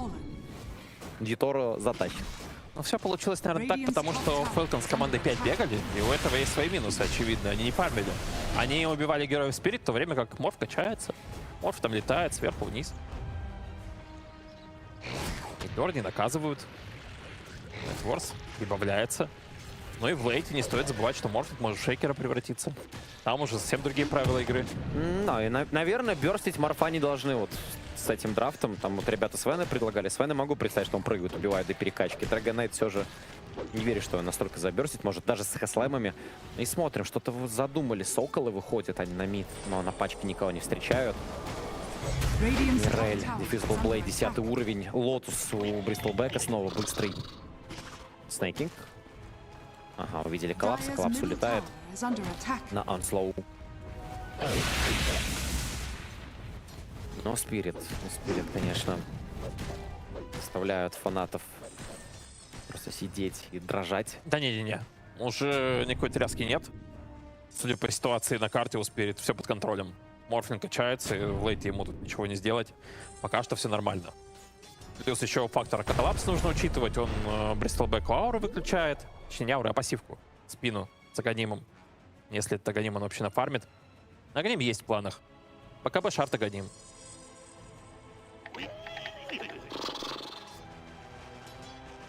Траки за Рошана, коллапс опять прыгнет, а Игис украдет. В общем, сколько раз мы это уже видели? Ну, да его тут никак не убить. Не те герои приходят. Ну вот если вот так сделать, то тогда, получается, вполне себе убивают Етору. А тут еще головачи копают. Бабка расстрел пошел Етору на перекачке. Ага. Окей. И казалось, обычно что в таких моментах Falcons проигрывали раннюю доминацию. Вот именно в этих спотах под Т2 вышкой Спирит реагируют. Но в этот раз полностью проигнорировали выход на Етора. Но Етора сам ошибся. Он телепорт мог не нажимать, мог еще подольше побегать, потом еще подумать, когда этот телепорт давить. Ну да, он так пожадничал, наверное, сразу на ВКМ полететь, не терять ни секунды. И многовато смертей у Морфа. Все же вот не происходит, чтобы Морф прям отрывался уже. Он все еще второй, Бристлбек первый. Не отрывается Морф даже от Драгонайта там ощутимо. Или от своих собственных тиммейтов. А тем интереснее, это будкарта. Снапфайр, блинкдаггер. Интересный выбор, такой быстрый блинк. Ордериншардом очень сильный тимфайт сейчас у Falcons. Огромное количество станов, а потом шейкера. Коллапса видно. А что, если его здесь наказать? Блинкаут нажимает, на Фиссура будет. Даст ли рандомную Фиссуру? Нет, не стал Малрин. Тяжело тогда, да, давайте рандомную Фиссуру. Платить на дрессы. Видит Тамара. А Амар так-то один здесь. Жирный фраг очень. Под Глимпс. Можно попробовать под арену Манки Кинга. Очень плотно. Очень плотно. Ты вообще урона не получает. Да. Фул арена. Лап срывается. Но хотя бы Снейкинг зацепится на команду рядом. Залетает печенька. Мирель, прыжок в спину. В итоге можно убивать всех. Да, так и есть. -2 делает команда Спирит. Даже лучше получилось. А если еще Глимпс 2 секунды? У Мипошка Ракан Руна. Как же еще шарлика не хватает просто, чтобы Андерстрайк на землю нажать, но коллапс помогает, дает вижен. Ну, наконец. Это третий килл подряд. Наконец-то Спирит получает подарок от противника. Хотя, казалось, с таким Бристлбеком все. Тут уже вообще ничего не сделаешь. Сами Falcons продолжили эту атаку. Коллапс на месте. Манта готова. О, Еторо.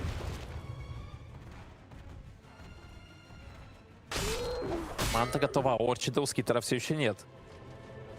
Тора на шаг впереди. Ладно, 20-я минута подходит. Важный будет момент в Торментаре. Мипошка, ты смотри, напугал просто всю команду Falcons. Заставили телепорты сделать. Мипошка прячется. И сейчас Скитера должен успевать глимсануть и уходить Мипошка. Мипошка не видел Скитера на горе. Мипошка все еще глимс нажимает, но Скитеру уже на этот глимс все равно. Если каким-то образом будет четвертая карта, представим, не хочу червить, то, может быть, вообще пугну стоит забанить. Я так смотрю, Снейкинг на этом герое раз за разом раздает. Снова нападение на Амара. Но рядом коллапс. Мирель, Бладмейл чуть не убивает сам себя, поворачивается лицом, избивает этого Амара. Вся команда. Амар был близок, чтобы сделать даблкилл. Но по итогу почти 1000 золота зарабатывает команда Spirit. Что-то вообще непонятно. Только что вся команда Falcons показывается на топе на убийстве Мипошки. Все прекрасно Spirit понимают, и Амар, похоже, немного переоценивает свои возможности, что он может пережить выход на себя без глимса. То есть Мипошка был в таверне, подумал он, наверное, окей, меня не глимсанут, не убьют. Но он сильно недооценивает коллапса. Коллапса в стане держит, лицом разворачивает ДПСером. Radiant's middle tower is under attack. Radiant are scanning.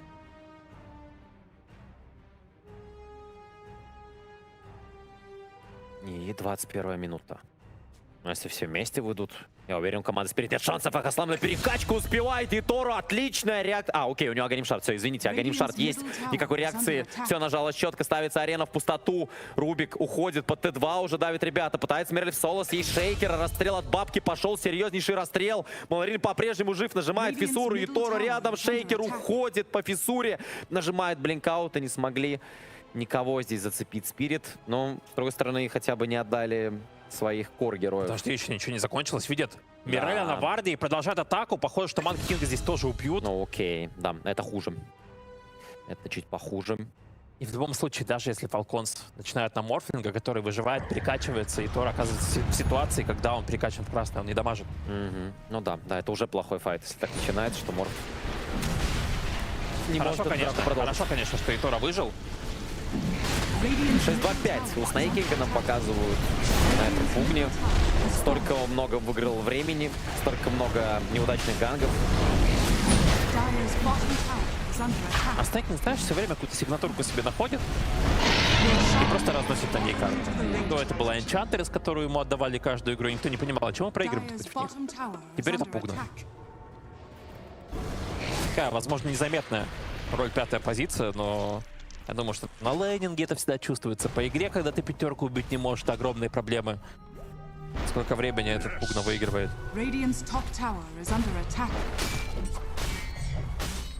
Етора первый. Етора в этой игре с неважным кидом. Первый по экономике. Должно это было случиться чуть пораньше.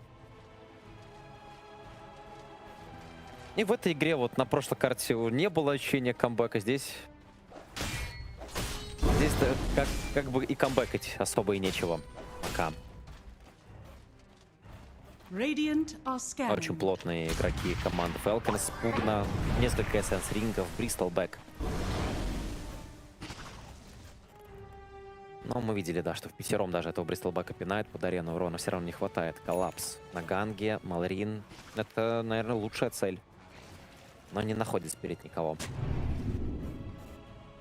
Ну, может быть, еще попробуют выйти на Маларина, но нет. Направление смока вообще не то. На Итора готовится Эхослэм. Итора успел нажать вейформ совершенно случайно, забирает пачку крипов, но больше вейформа нет. Скитер вылетает, коллапс по Т2, очень опасная точка для тимфайта. Итору как-то нужно просто бежать, Эхослэм съедают Итора, Мипошка, статик шторм, но... И коллапс без БКБ, может быть, его тоже догонят? Нет, получается уйти у тройки Spirit, но будут наказывать Мипошку в этом моменте. Но много очень брака от Spirit на этой карте, очень много брака. Ты, похоже, не заметил, да, что Primal Beast каждый раз, когда ультует, это в лотусы залетает. Я не знаю, каким образом, настолько по-мастерски кидает ТТФ постоянно эти лотусы, но у коллапса вообще нет игры. Именно из-за этого. У Шейкера, конечно, игра пошла. С того, что у него было на линии, насколько хорошо у него стало все сейчас, у него Яшакай, у него Шард. Он просто король тимфайтов. Вопрос, нет, это понятно все. Вопрос вот, что Ятора ведь эти моменты сам создает, что он как-то вот не чувствует момент, где противник, что на него могут напасть с эхослэмом. Либо думают, что все получится пережить. Коллапс хорошо заходит. Стан от скитера останавливает коллапса. Коллапсу очень больно. Коллапсу нереально больно. Драться в Бристлбека будет просто невозможно. Коллапс пытается уйти. Он без блокинг-бара. Расстрел открыт. Еще один удар будет по коллапсу. Коллапс живет бесконечно, но это не может продолжаться. Не готовы сейчас Спирит прям драться. У них в кулдауне половина кнопок. Нападение на Ятору. Ятора больно. Пошел расстрел. Скитеру стрелять. Нет, не хватит. Не убивает никого. Маларин все еще может ворваться второй волной, видит Рю. Амар давит дальше. Рю под замедлением. Рю работает Гу. Выкидывает Бристлбека. Будет ли прыгать шейкер? Вообще опасно. Да можно просто Фиссуру, да? Прям продлить. Ну, окей, ничего опасного. Яторо просто фоткает. И как все за 5 минут изменилось. Да, вроде бы мы сидим с тобой и говорим, что Ятора фармит, Спирит камбэкают. В начале карты было такое настроение, что Спирит хотели бы вроде камбэкнуть эту серию. С счетом 3-2. Это уже next level их тренировки.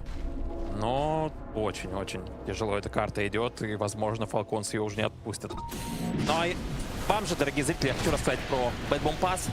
Это ваш боевой пропуск метки без спорта. Выполняйте задания. Там разные игровые есть задания. В соцсетях тоже есть какие-то задания, по-моему, тоже. Участвуйте в фэнтези-лиге, получайте токены. И токены по своему усмотрению тратите на скины для дотки, для КС, на киберспортивный мерч, на фрибеты. Все это в баннере от трансляции. БКБ у Драгонайта. Сейчас наступает этап игры, где у команды Спирит просто нет урона, чтобы перебивать Бристлбека и Драгонайта. Не говоря про что там Пугна в спине стоит, Снэпфайр там закидывает печеньки, Солар-кресты. И сейчас может произойти ситуация, что просто до там 40 минуты команду Спирит закроют. Просто закончат Falcons, они не будут игру тянуть. Так им смысла тянуть вообще никого нет. У них на позиции керри Бристлбек и ДК. Это герои темпа, это герои, которые хотят драться прямо здесь и сейчас. И тем самым, что они на базу заходят, они форсят соперников подраться. Скитер, кстати, все еще Аегис, 30 секунд. Возможно, что Спирит ждут этот тайминг. Да, это сейчас важный момент. Если Falcons здесь остаются без Аегиса, они теоретически могут остаться и без Аегиса. Мипошка будут пытаться ловить. Под конец Аегиса. И страшно Мипошка. Ну, тут некого глимсовать. Да, зачем Falcons? Да, они, конечно, хотят закончить игру быстро, но не прямо сейчас. Это может быть 5-7 минут.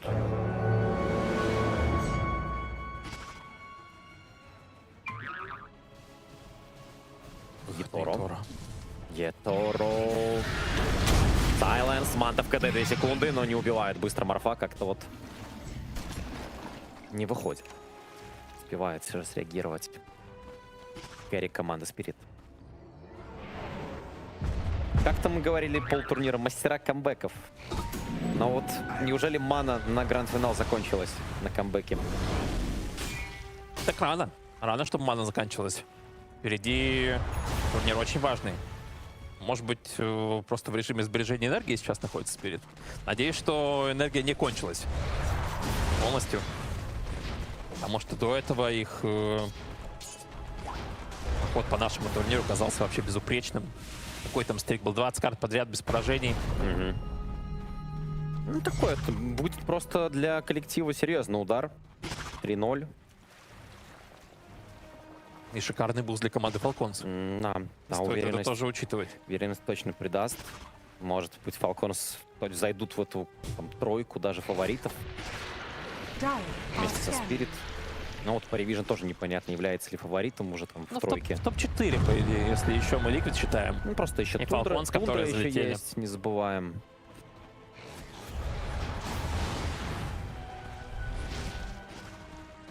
Коллапс. Выпал из игры снова здесь, но Коллапс все, что мог, в этой игре делал.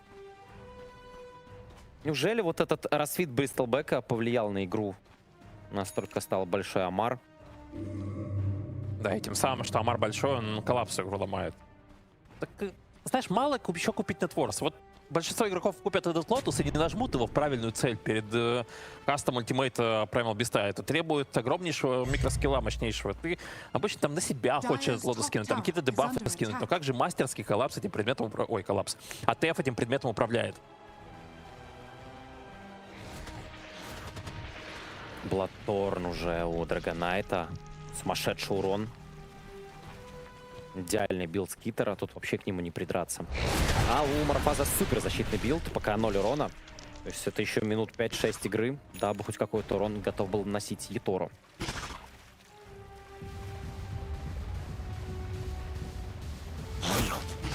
Слушав карту, Falcons набирают огромное преимущество. Сейчас еще и Торментера заберу, там уже будут под 17-18 тысяч золота. Falcons в этом плане молодцы. Они всегда очень классно сушат соперников на базе.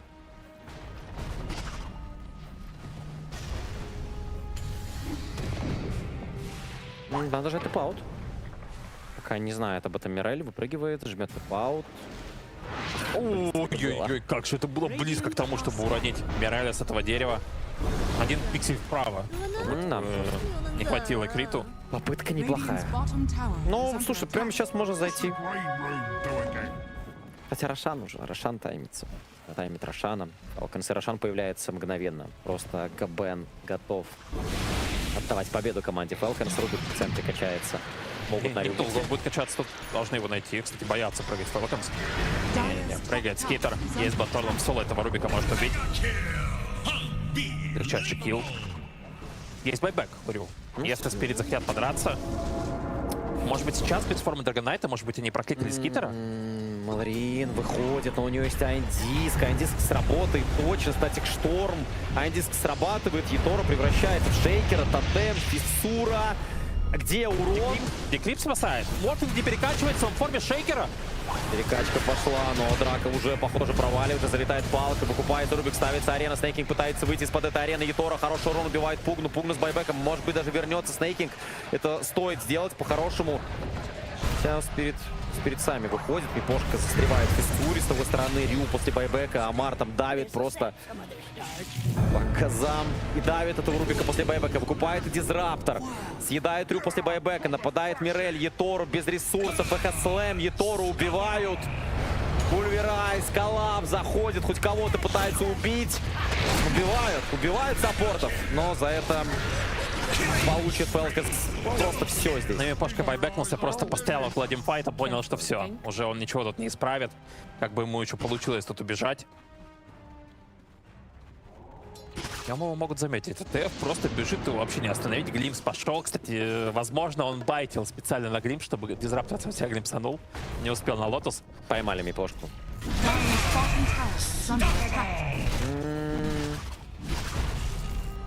Похоже, все. Да, судя вот по этим файтам, вообще не получается ничего команде Falcons противопоставить. Даже с учетом того, что эта игра может зайти в лейт. Окей, затянется там до 40 до 50. С тем преимуществом, которые Falcons набирают каждую минуту, лейт не самый радужный будет для команды Spirit. С отставанием в 30 тысяч, 40 тысяч. Судя по тому, как идет игра, им нужен файт камбэка. Но мы видели вообще, на какого тоненького Spirit сейчас подрались. Файт мог закончиться в самом начале, когда Морфа застанили, пока он был в форме Шейкер без перекачки. А Егис готов. Ну да, Етору уже... Ну, Етору неудачно эта карта сыграл. Это тоже был другой, наверное, одна из самых неудачных карт за последние пару лет. Я бы сказал, который видим от Етора на этом Морфе. На его, наверное, главном героем профессиональной сцены Dota 2. Да нет, там же бывают у Spirit периоды, когда они там топ-8 турнира занимают, там 12 вылетают. Там не в форме. Бывает, я думаю, нам просто не удается последить. Внимания не обращаем. Но сейчас, когда Spirit в прайме, это, конечно, удивительно, что такой перформанс не выдают. Ну и Falcons в очередной раз хочу отметить, что огромнейшие молодцы. Манка Кинга неужели в соло убьет? КБ нажимается, уходит на шарде Манки Кинг, а если будет еще Фиссура, 4 секунды. Телепорт. Доходит. Доходит Ларин. Манки Кинг с байбеком. Они бэкдор просто стоят. Смотри, нормально? Дорожника напали. В этот момент просто в топе вообще. Но он пытается бабочку купить. Все. Ну там до бабочки... Бабочки... Еще надо покачаться. Ну, просто крипов нет, окей. Крипы есть. Сейчас крипа полетит в уш. Тора пытается сплитпушить, может быть, какие-то ТП попробует сбить Спирит, если вообще телепорты будут. Какой смысл телепортироваться сейчас команде Falcons, если не могут забрать? Ну смотри, стороны. Аганим управил без тапа, это такой важный слот. И Тора не может забрать больше, чем одну сторону сейчас. Там стоят по 2 душки. Сейчас трон полетят. Нет, даже в трон нет смысла идти, нужно идти и делать мега-крипов. Менять на одну сторону. Я про Итора. Что Итора делать? Он должен заставить в курьере, Клеймор умирает. Итора бьет Т4. Надо очень внимательно. Шейкер на месте. Окей, все. Хотя Шейкер 1 на 1. Там есть один диск. Шейкер точно не умрет. Но телепорт. Сейчас будут пытаться ребята ловить. Т4 первый падает. Итора ломает второй Т4. Телепорты будут дропаться 100%. Но нет, все, улетает Итора. Знает, что Шейкера нет. Шейкер отдал все свои кнопки. И тем самым мега-крипов пока нет. А пространство для трона появляется, Камбэк, конечно. может быть, сейчас. Сейчас Тора в файт, если придет. Убивает Мака Кинга. У него нет бабочки. Клеймор в курьере. Ну ладно, похоже, зря хайплю. Не, ну это было явно прикольно. В такой игре, где кажется, что все, надежды уже нет, находит хоть что-то. Ютором. Но последние казармы падают. И, скорее всего, больше такой возможности подойти уже не будет. Съедают Ютору, просто эхослэм, взрывают его, никакая перекачка, пошли массовые байбеки. Остается у команды Falcons все еще Аегис, пытается коллапсить хотя бы Крита, Крит выживает, летает Манки Кинг, ставится арена, где Ютора избивает Шейкера, Фиссура, тотем, удар, Шейкера убили. Коллапс без байбека остается уже. Кинга убивают после байбека. Один здесь, Мирель. И Байбекается Малрин. Байбекается, собирается карту, он эту заканчивает прямо сейчас. Бристолбэк танкует спиной, но у Итора просто нет ресурсов пробить этого монстра на Бристолбэке. В очередной раз залетает Итора Бладторн, и это ГГ. Ну вот и все. Falcons становятся чемпионами Fissure Universe эпизод 6. Сенсационная победа со счетом 3-0. И Спирит отправляются на будущее за интернет. Эмоции Крита. После Куси. Смотри на Крита. Очередной день в доте, обыденный. Выиграл турнир, гранд-финал против Спирит. Окей, волосы поправил. Гигачат просто. Ладно, у Малрина есть эмоции.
Your turn to pick.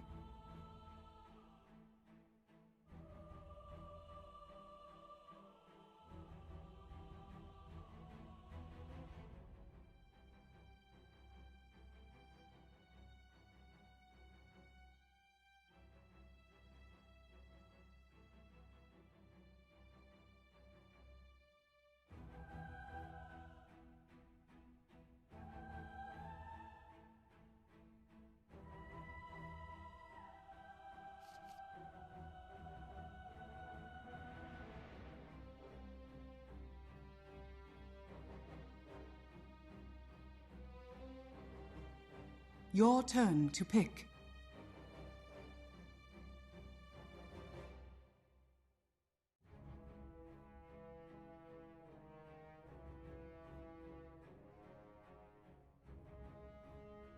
Ten seconds remaining. 5 seconds remaining.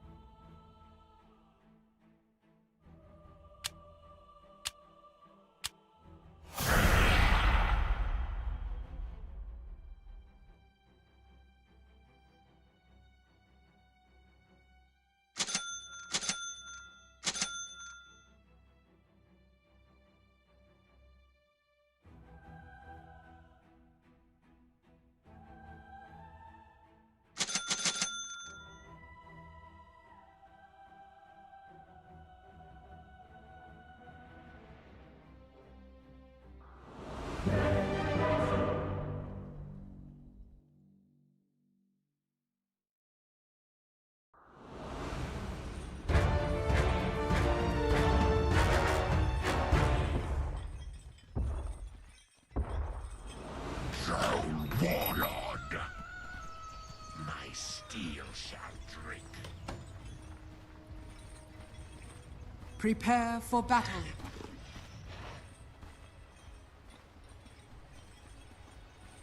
No agony enough.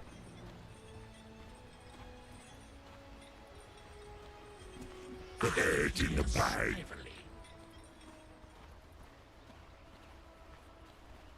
They'll rue the day. To the massacre.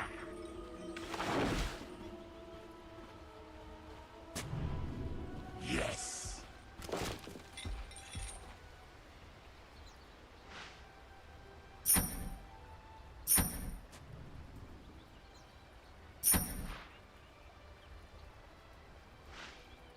Thirty seconds to battle. Aghast. Thank you, you precious weak thing.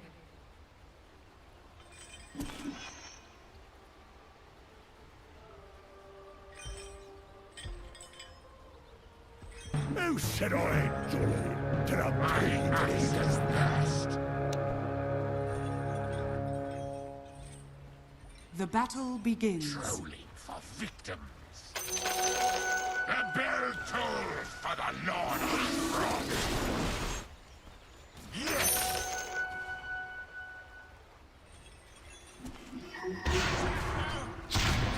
This is the very definition of first blood. Don't cross my path. Faster! Faster! There are no innocents. These blades are too dry. Not for the likes of you. These blades are too dry. You've been true. Die faster. Faster! Faster! Don't worry.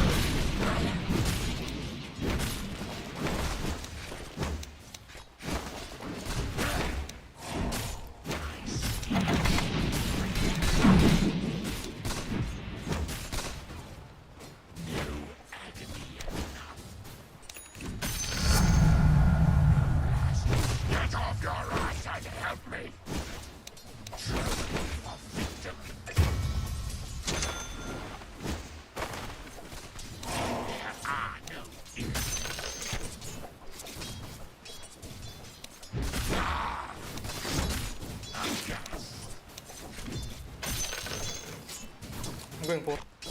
Yes. I'm under attack. To the massacre. Yes.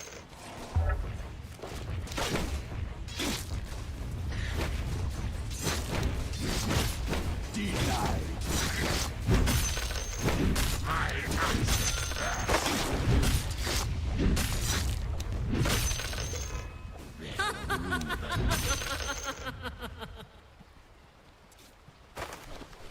I hear sniveling. To the massacre. Faster! Faster! Yes.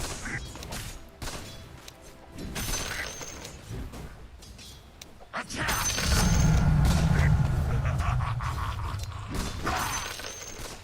Yes.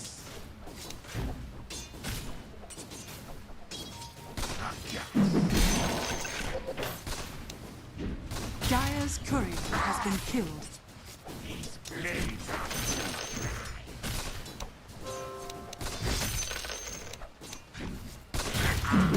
Innocence.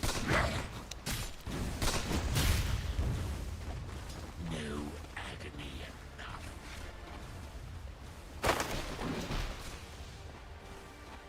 They'll rue the day. I hear sniveling. Trophy victims.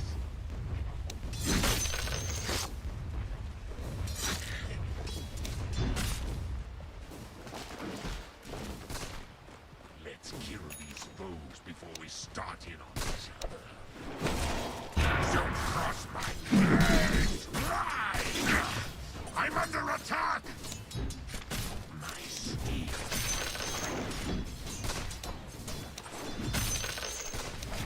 My axe is first. Denied. Aghast.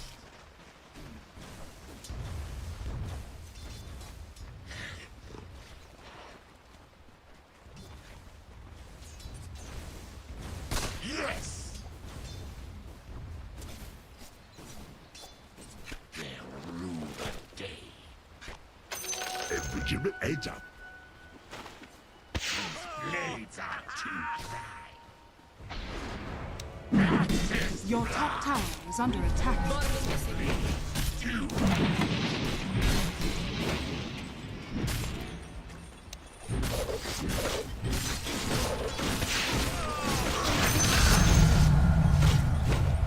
I suffer you, special sniper. Yes. To the steel. To the massacre. Goodbye.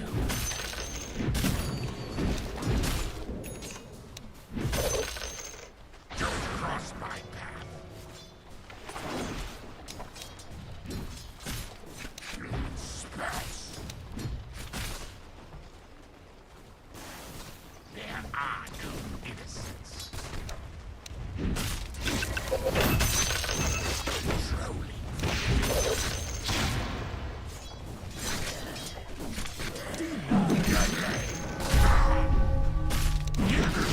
Your top tower is under attack.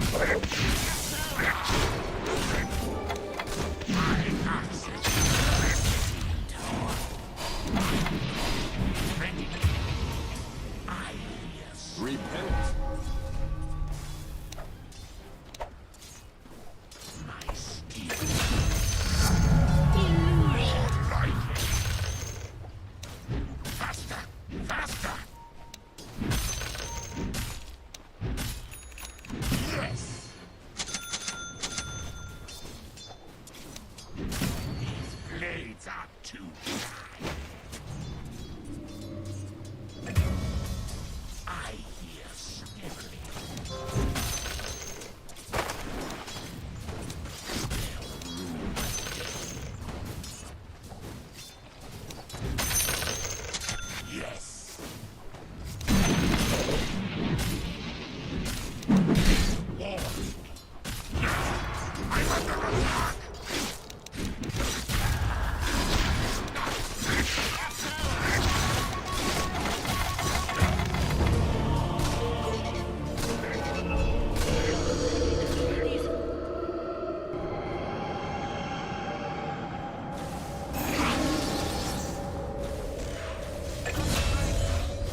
Radiant structures are fortified.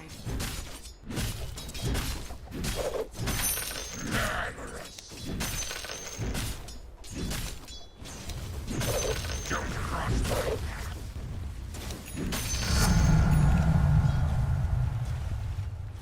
Trolling for victims. It's time. Your top tower is under attack. My axe's thirst. To the massacre. Bottom is missing. My steel shall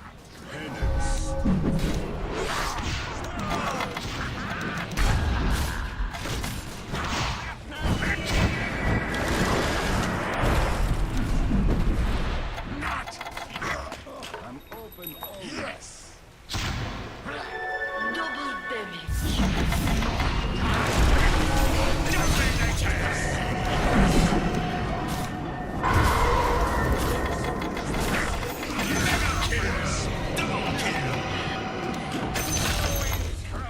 I suffer you, special sniper. I hear sniveling. Don't cross my path. Yes.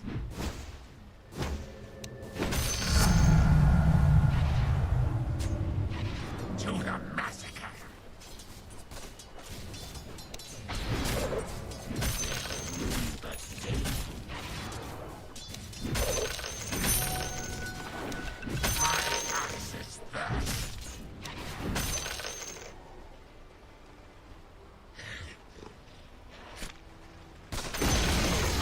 The enemy's top tower has been denied.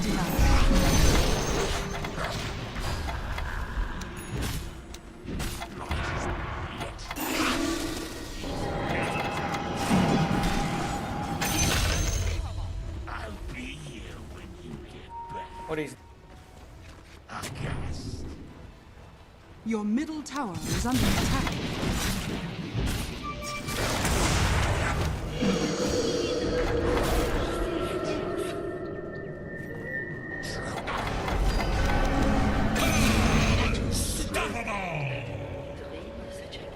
There are no innocents.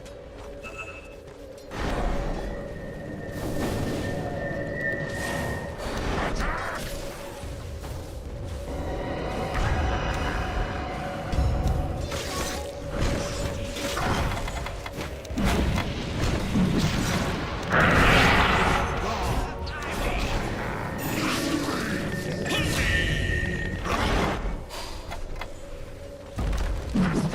Faster! Fall at my feet, peasant. My axe is thirst. Radiant structures are fortified. I hear sniveling. Help! These blades fly!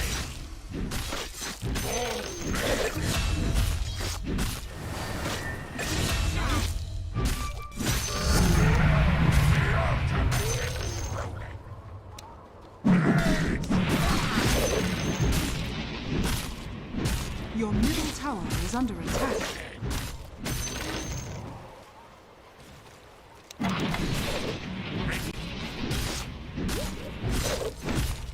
My steel gorgeous.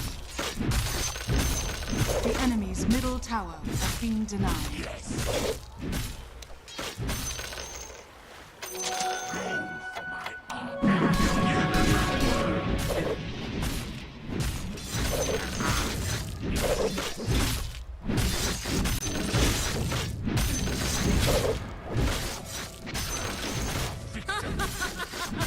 Killing spree. Yes. New agony.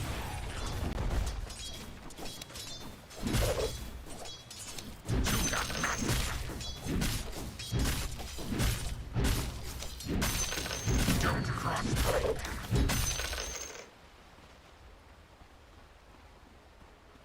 They'll rue the day.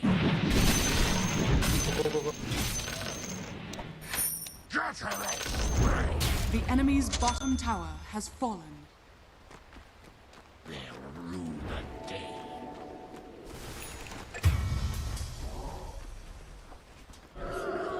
My steel shall Ini dah.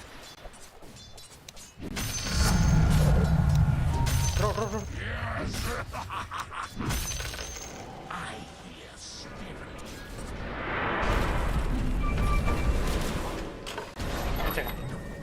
Ready.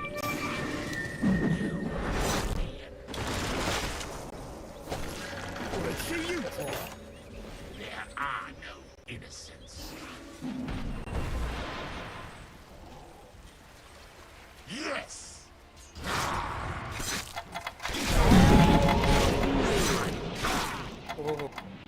Aghast. These blades are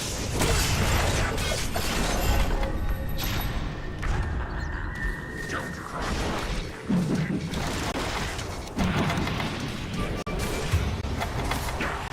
I'm under attack! Wicked sinner!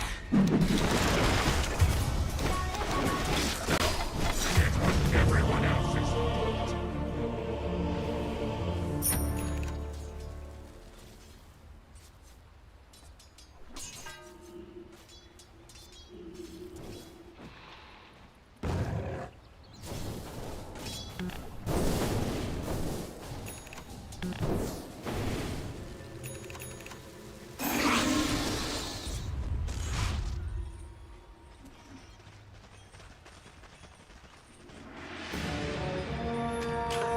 No more Mr. Nice Guy. And believe me, that's what I am. I peel back your uglies.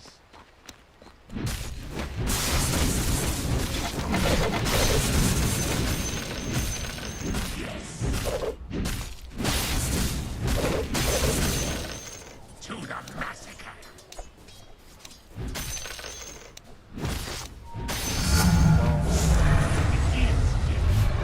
Mind of the addiction. Faster! Faster! My axe is fast. Monster kill! Light! Double kill! Trolling for victims.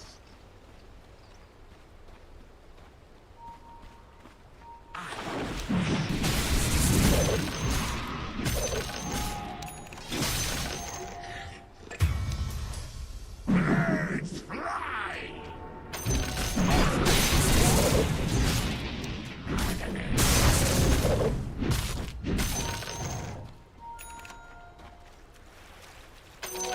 My steel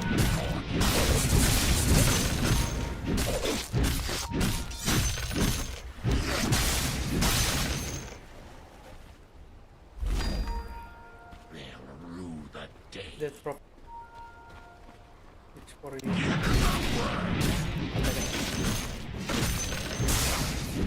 Aghast.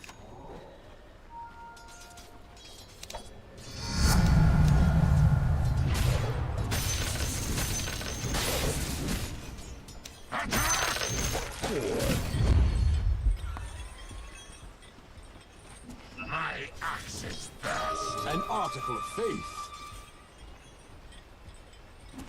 Yes. To the massacre.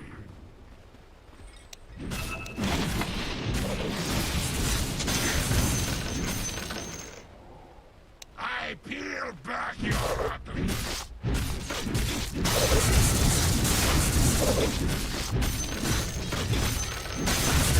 Faster! Didn't see ya. There are no innocents. I'm under attack! Your middle tower is under attack. Control. My steel shall break. Your middle tower is under attack.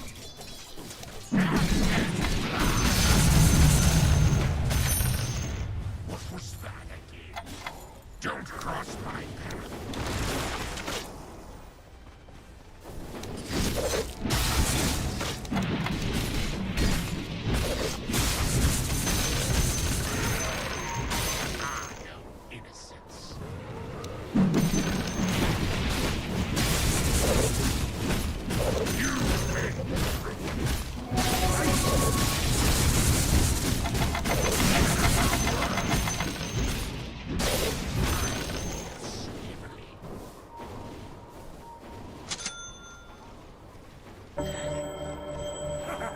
Hold me, more father.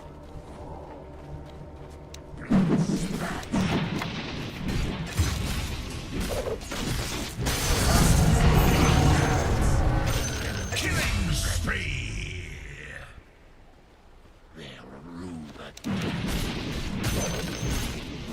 Radiant structures are fortified. nice. Dire structures are fortified. Yes.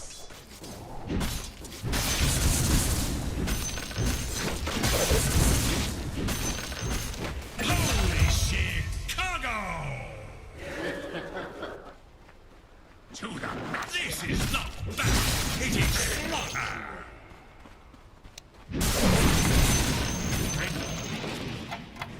Yes.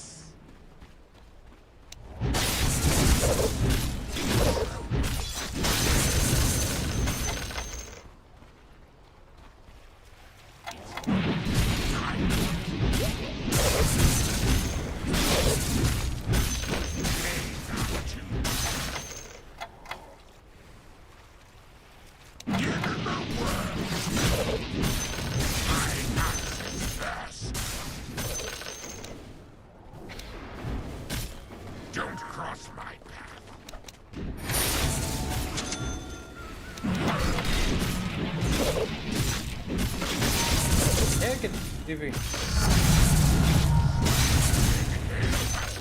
Faster!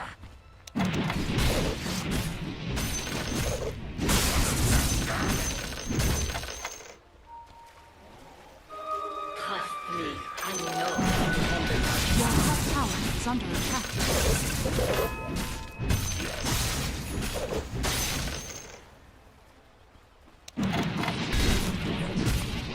Your top tower is under attack. I'm not ready. Your top tower is under attack. Here's axe in your eye.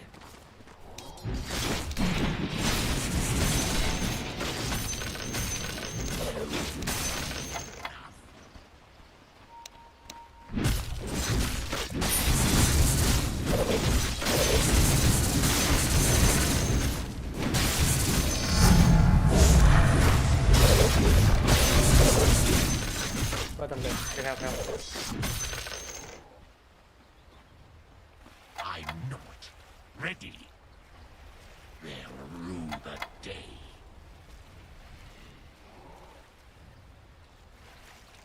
These blades are too dry.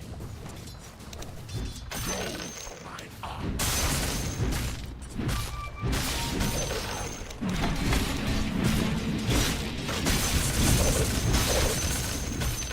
There are no innocents. Is under attack. This is killing spree. Triple kill.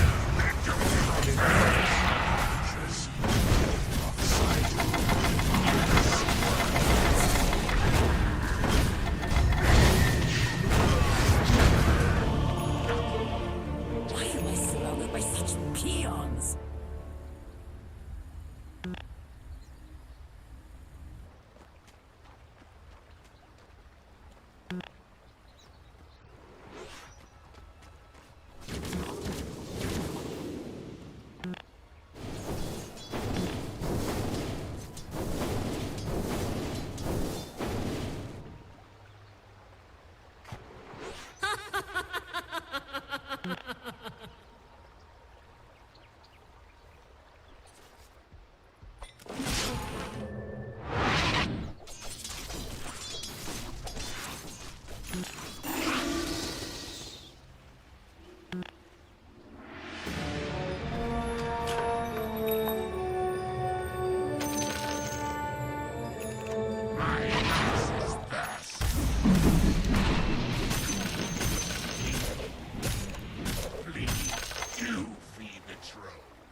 Your top tower is under attack.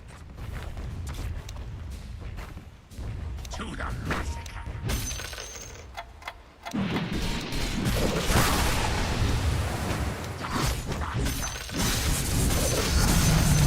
That's it. Yes. Your middle tower is under attack.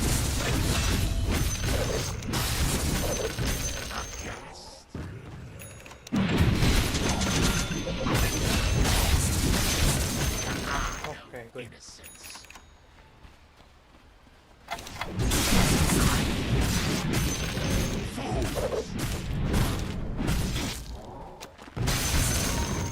Murderous.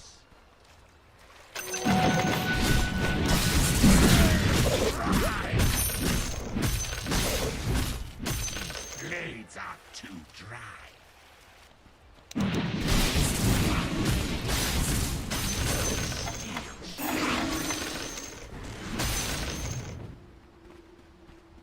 Yes. My action first. I'm not ready.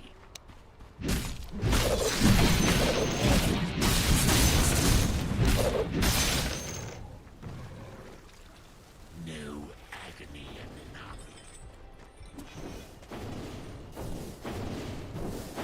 To the massacre.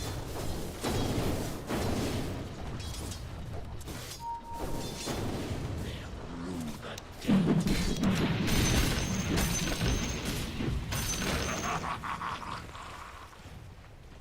Trolling for victims.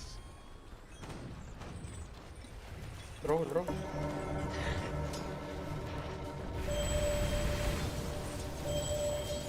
Draw is better.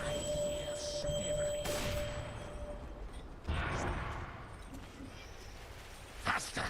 Faster! Don't cross my path.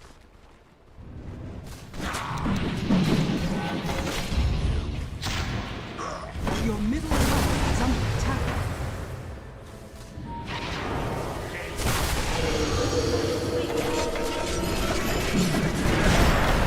Your middle tower is under attack. Get used to me. Radiant structures are fortified. Your middle tower is under attack.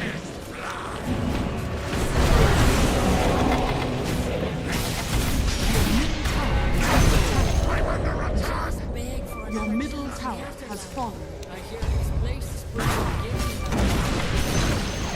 The enemy's bottom tower has fallen.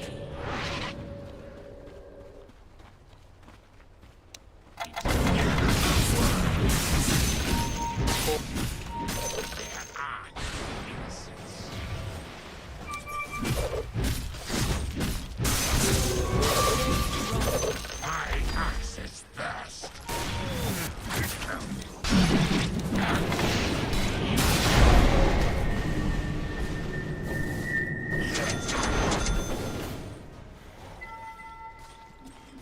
Don't cross my path.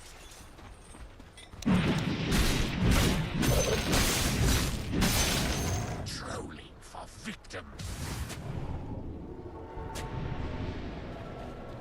I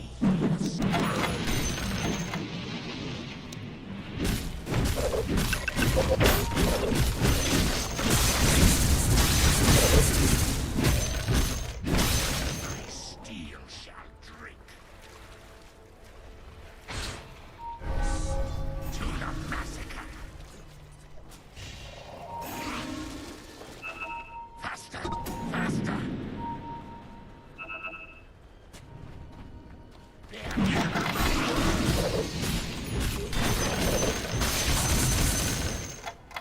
Yes.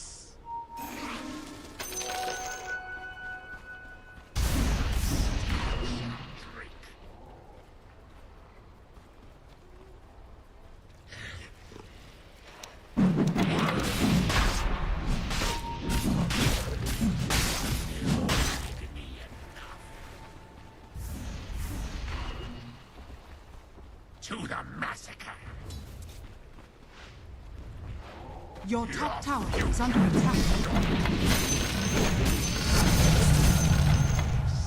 Yes! Yes!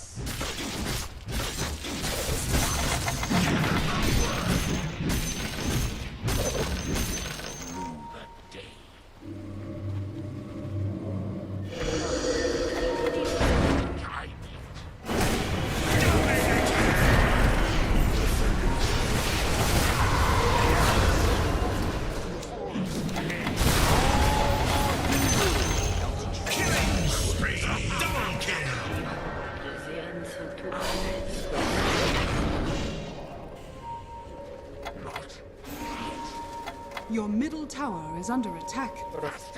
Faster!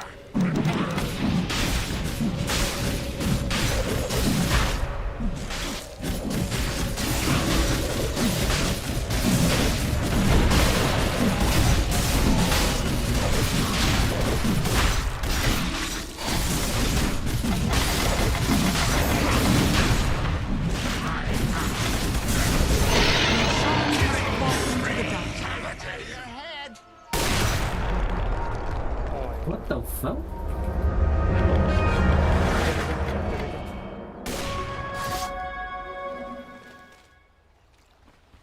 Trolling for victims.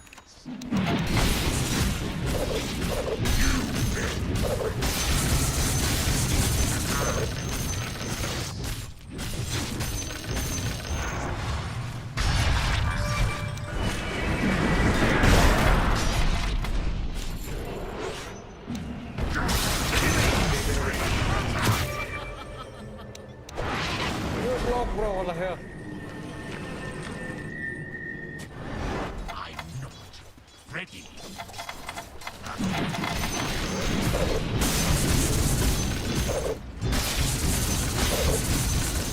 Don't cross my regret it. They'll rue the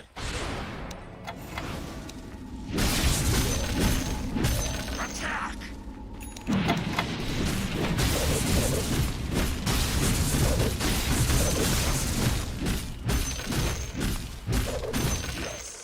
Stick together. My steel shall drink. The sword? Ready. No agony.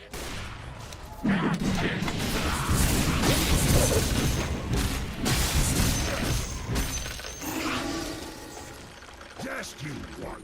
My axe's thirst. I know that. Still on my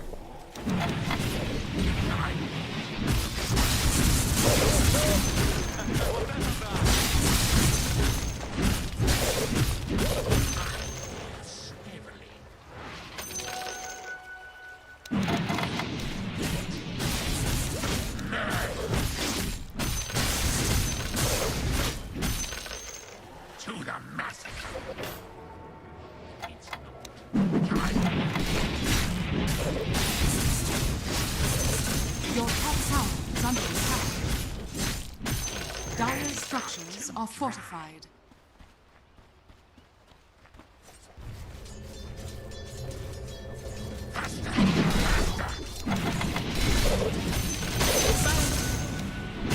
I'm not ready.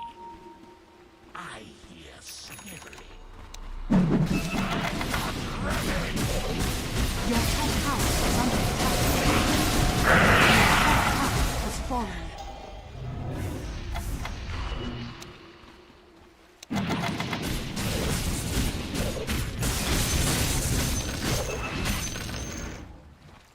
Yes.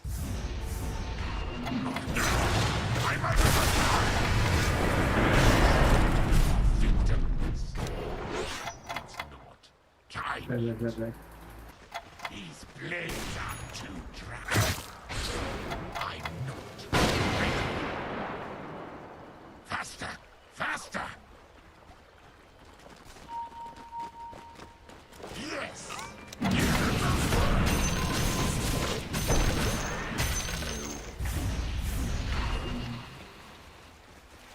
I'm not ready. Ah, no innocence.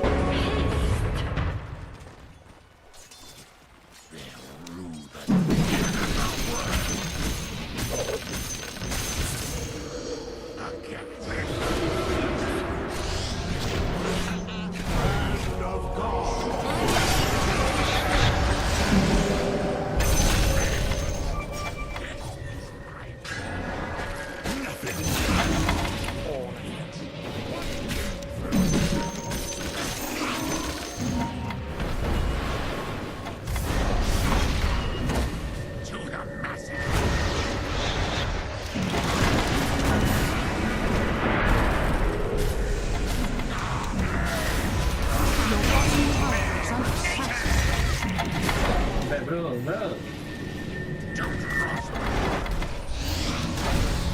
bottom tower is under attack. Radiant structures are fortified.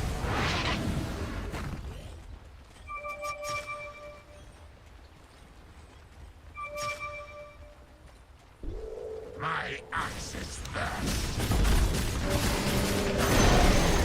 The enemy's middle tower has fallen. Radiant's courier has been killed.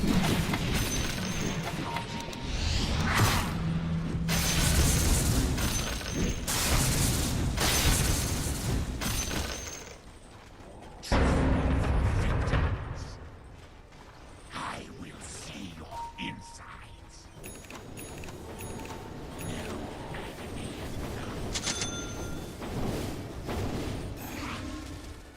To the massacre.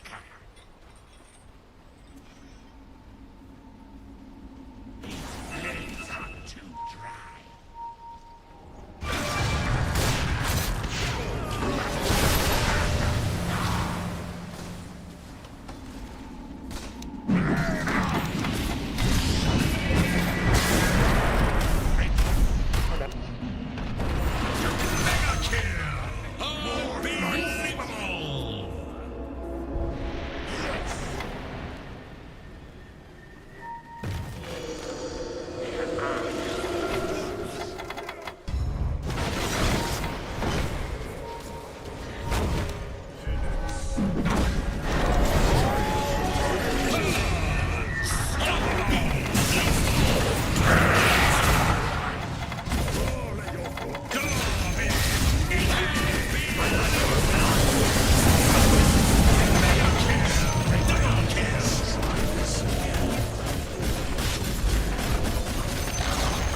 The enemy's middle tower has fallen.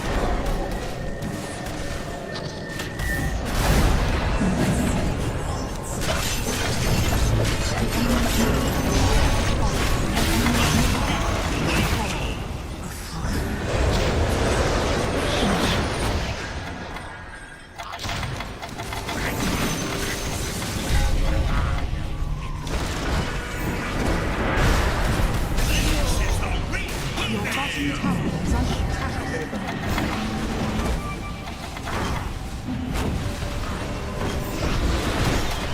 Your bottom tower is under attack.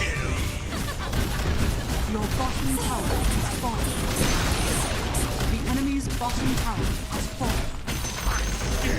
The enemy's bottom has fallen. The enemy's bottom barracks has fallen. My steel shall.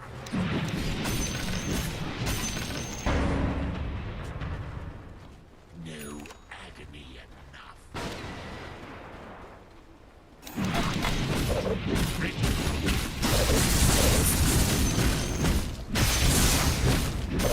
Blades are too dry.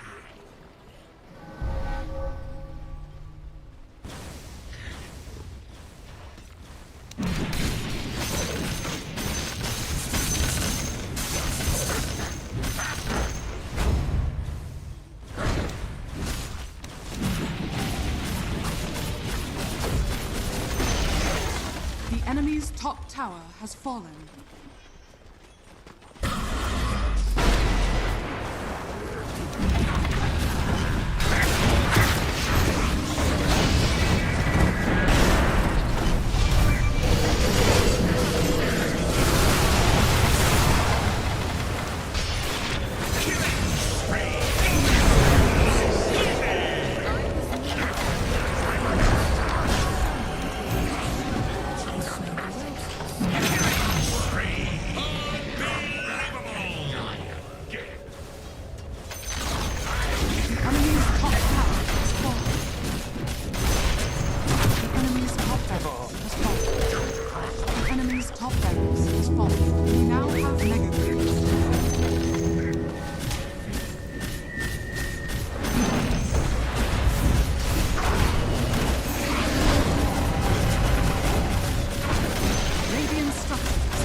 The enemy's middle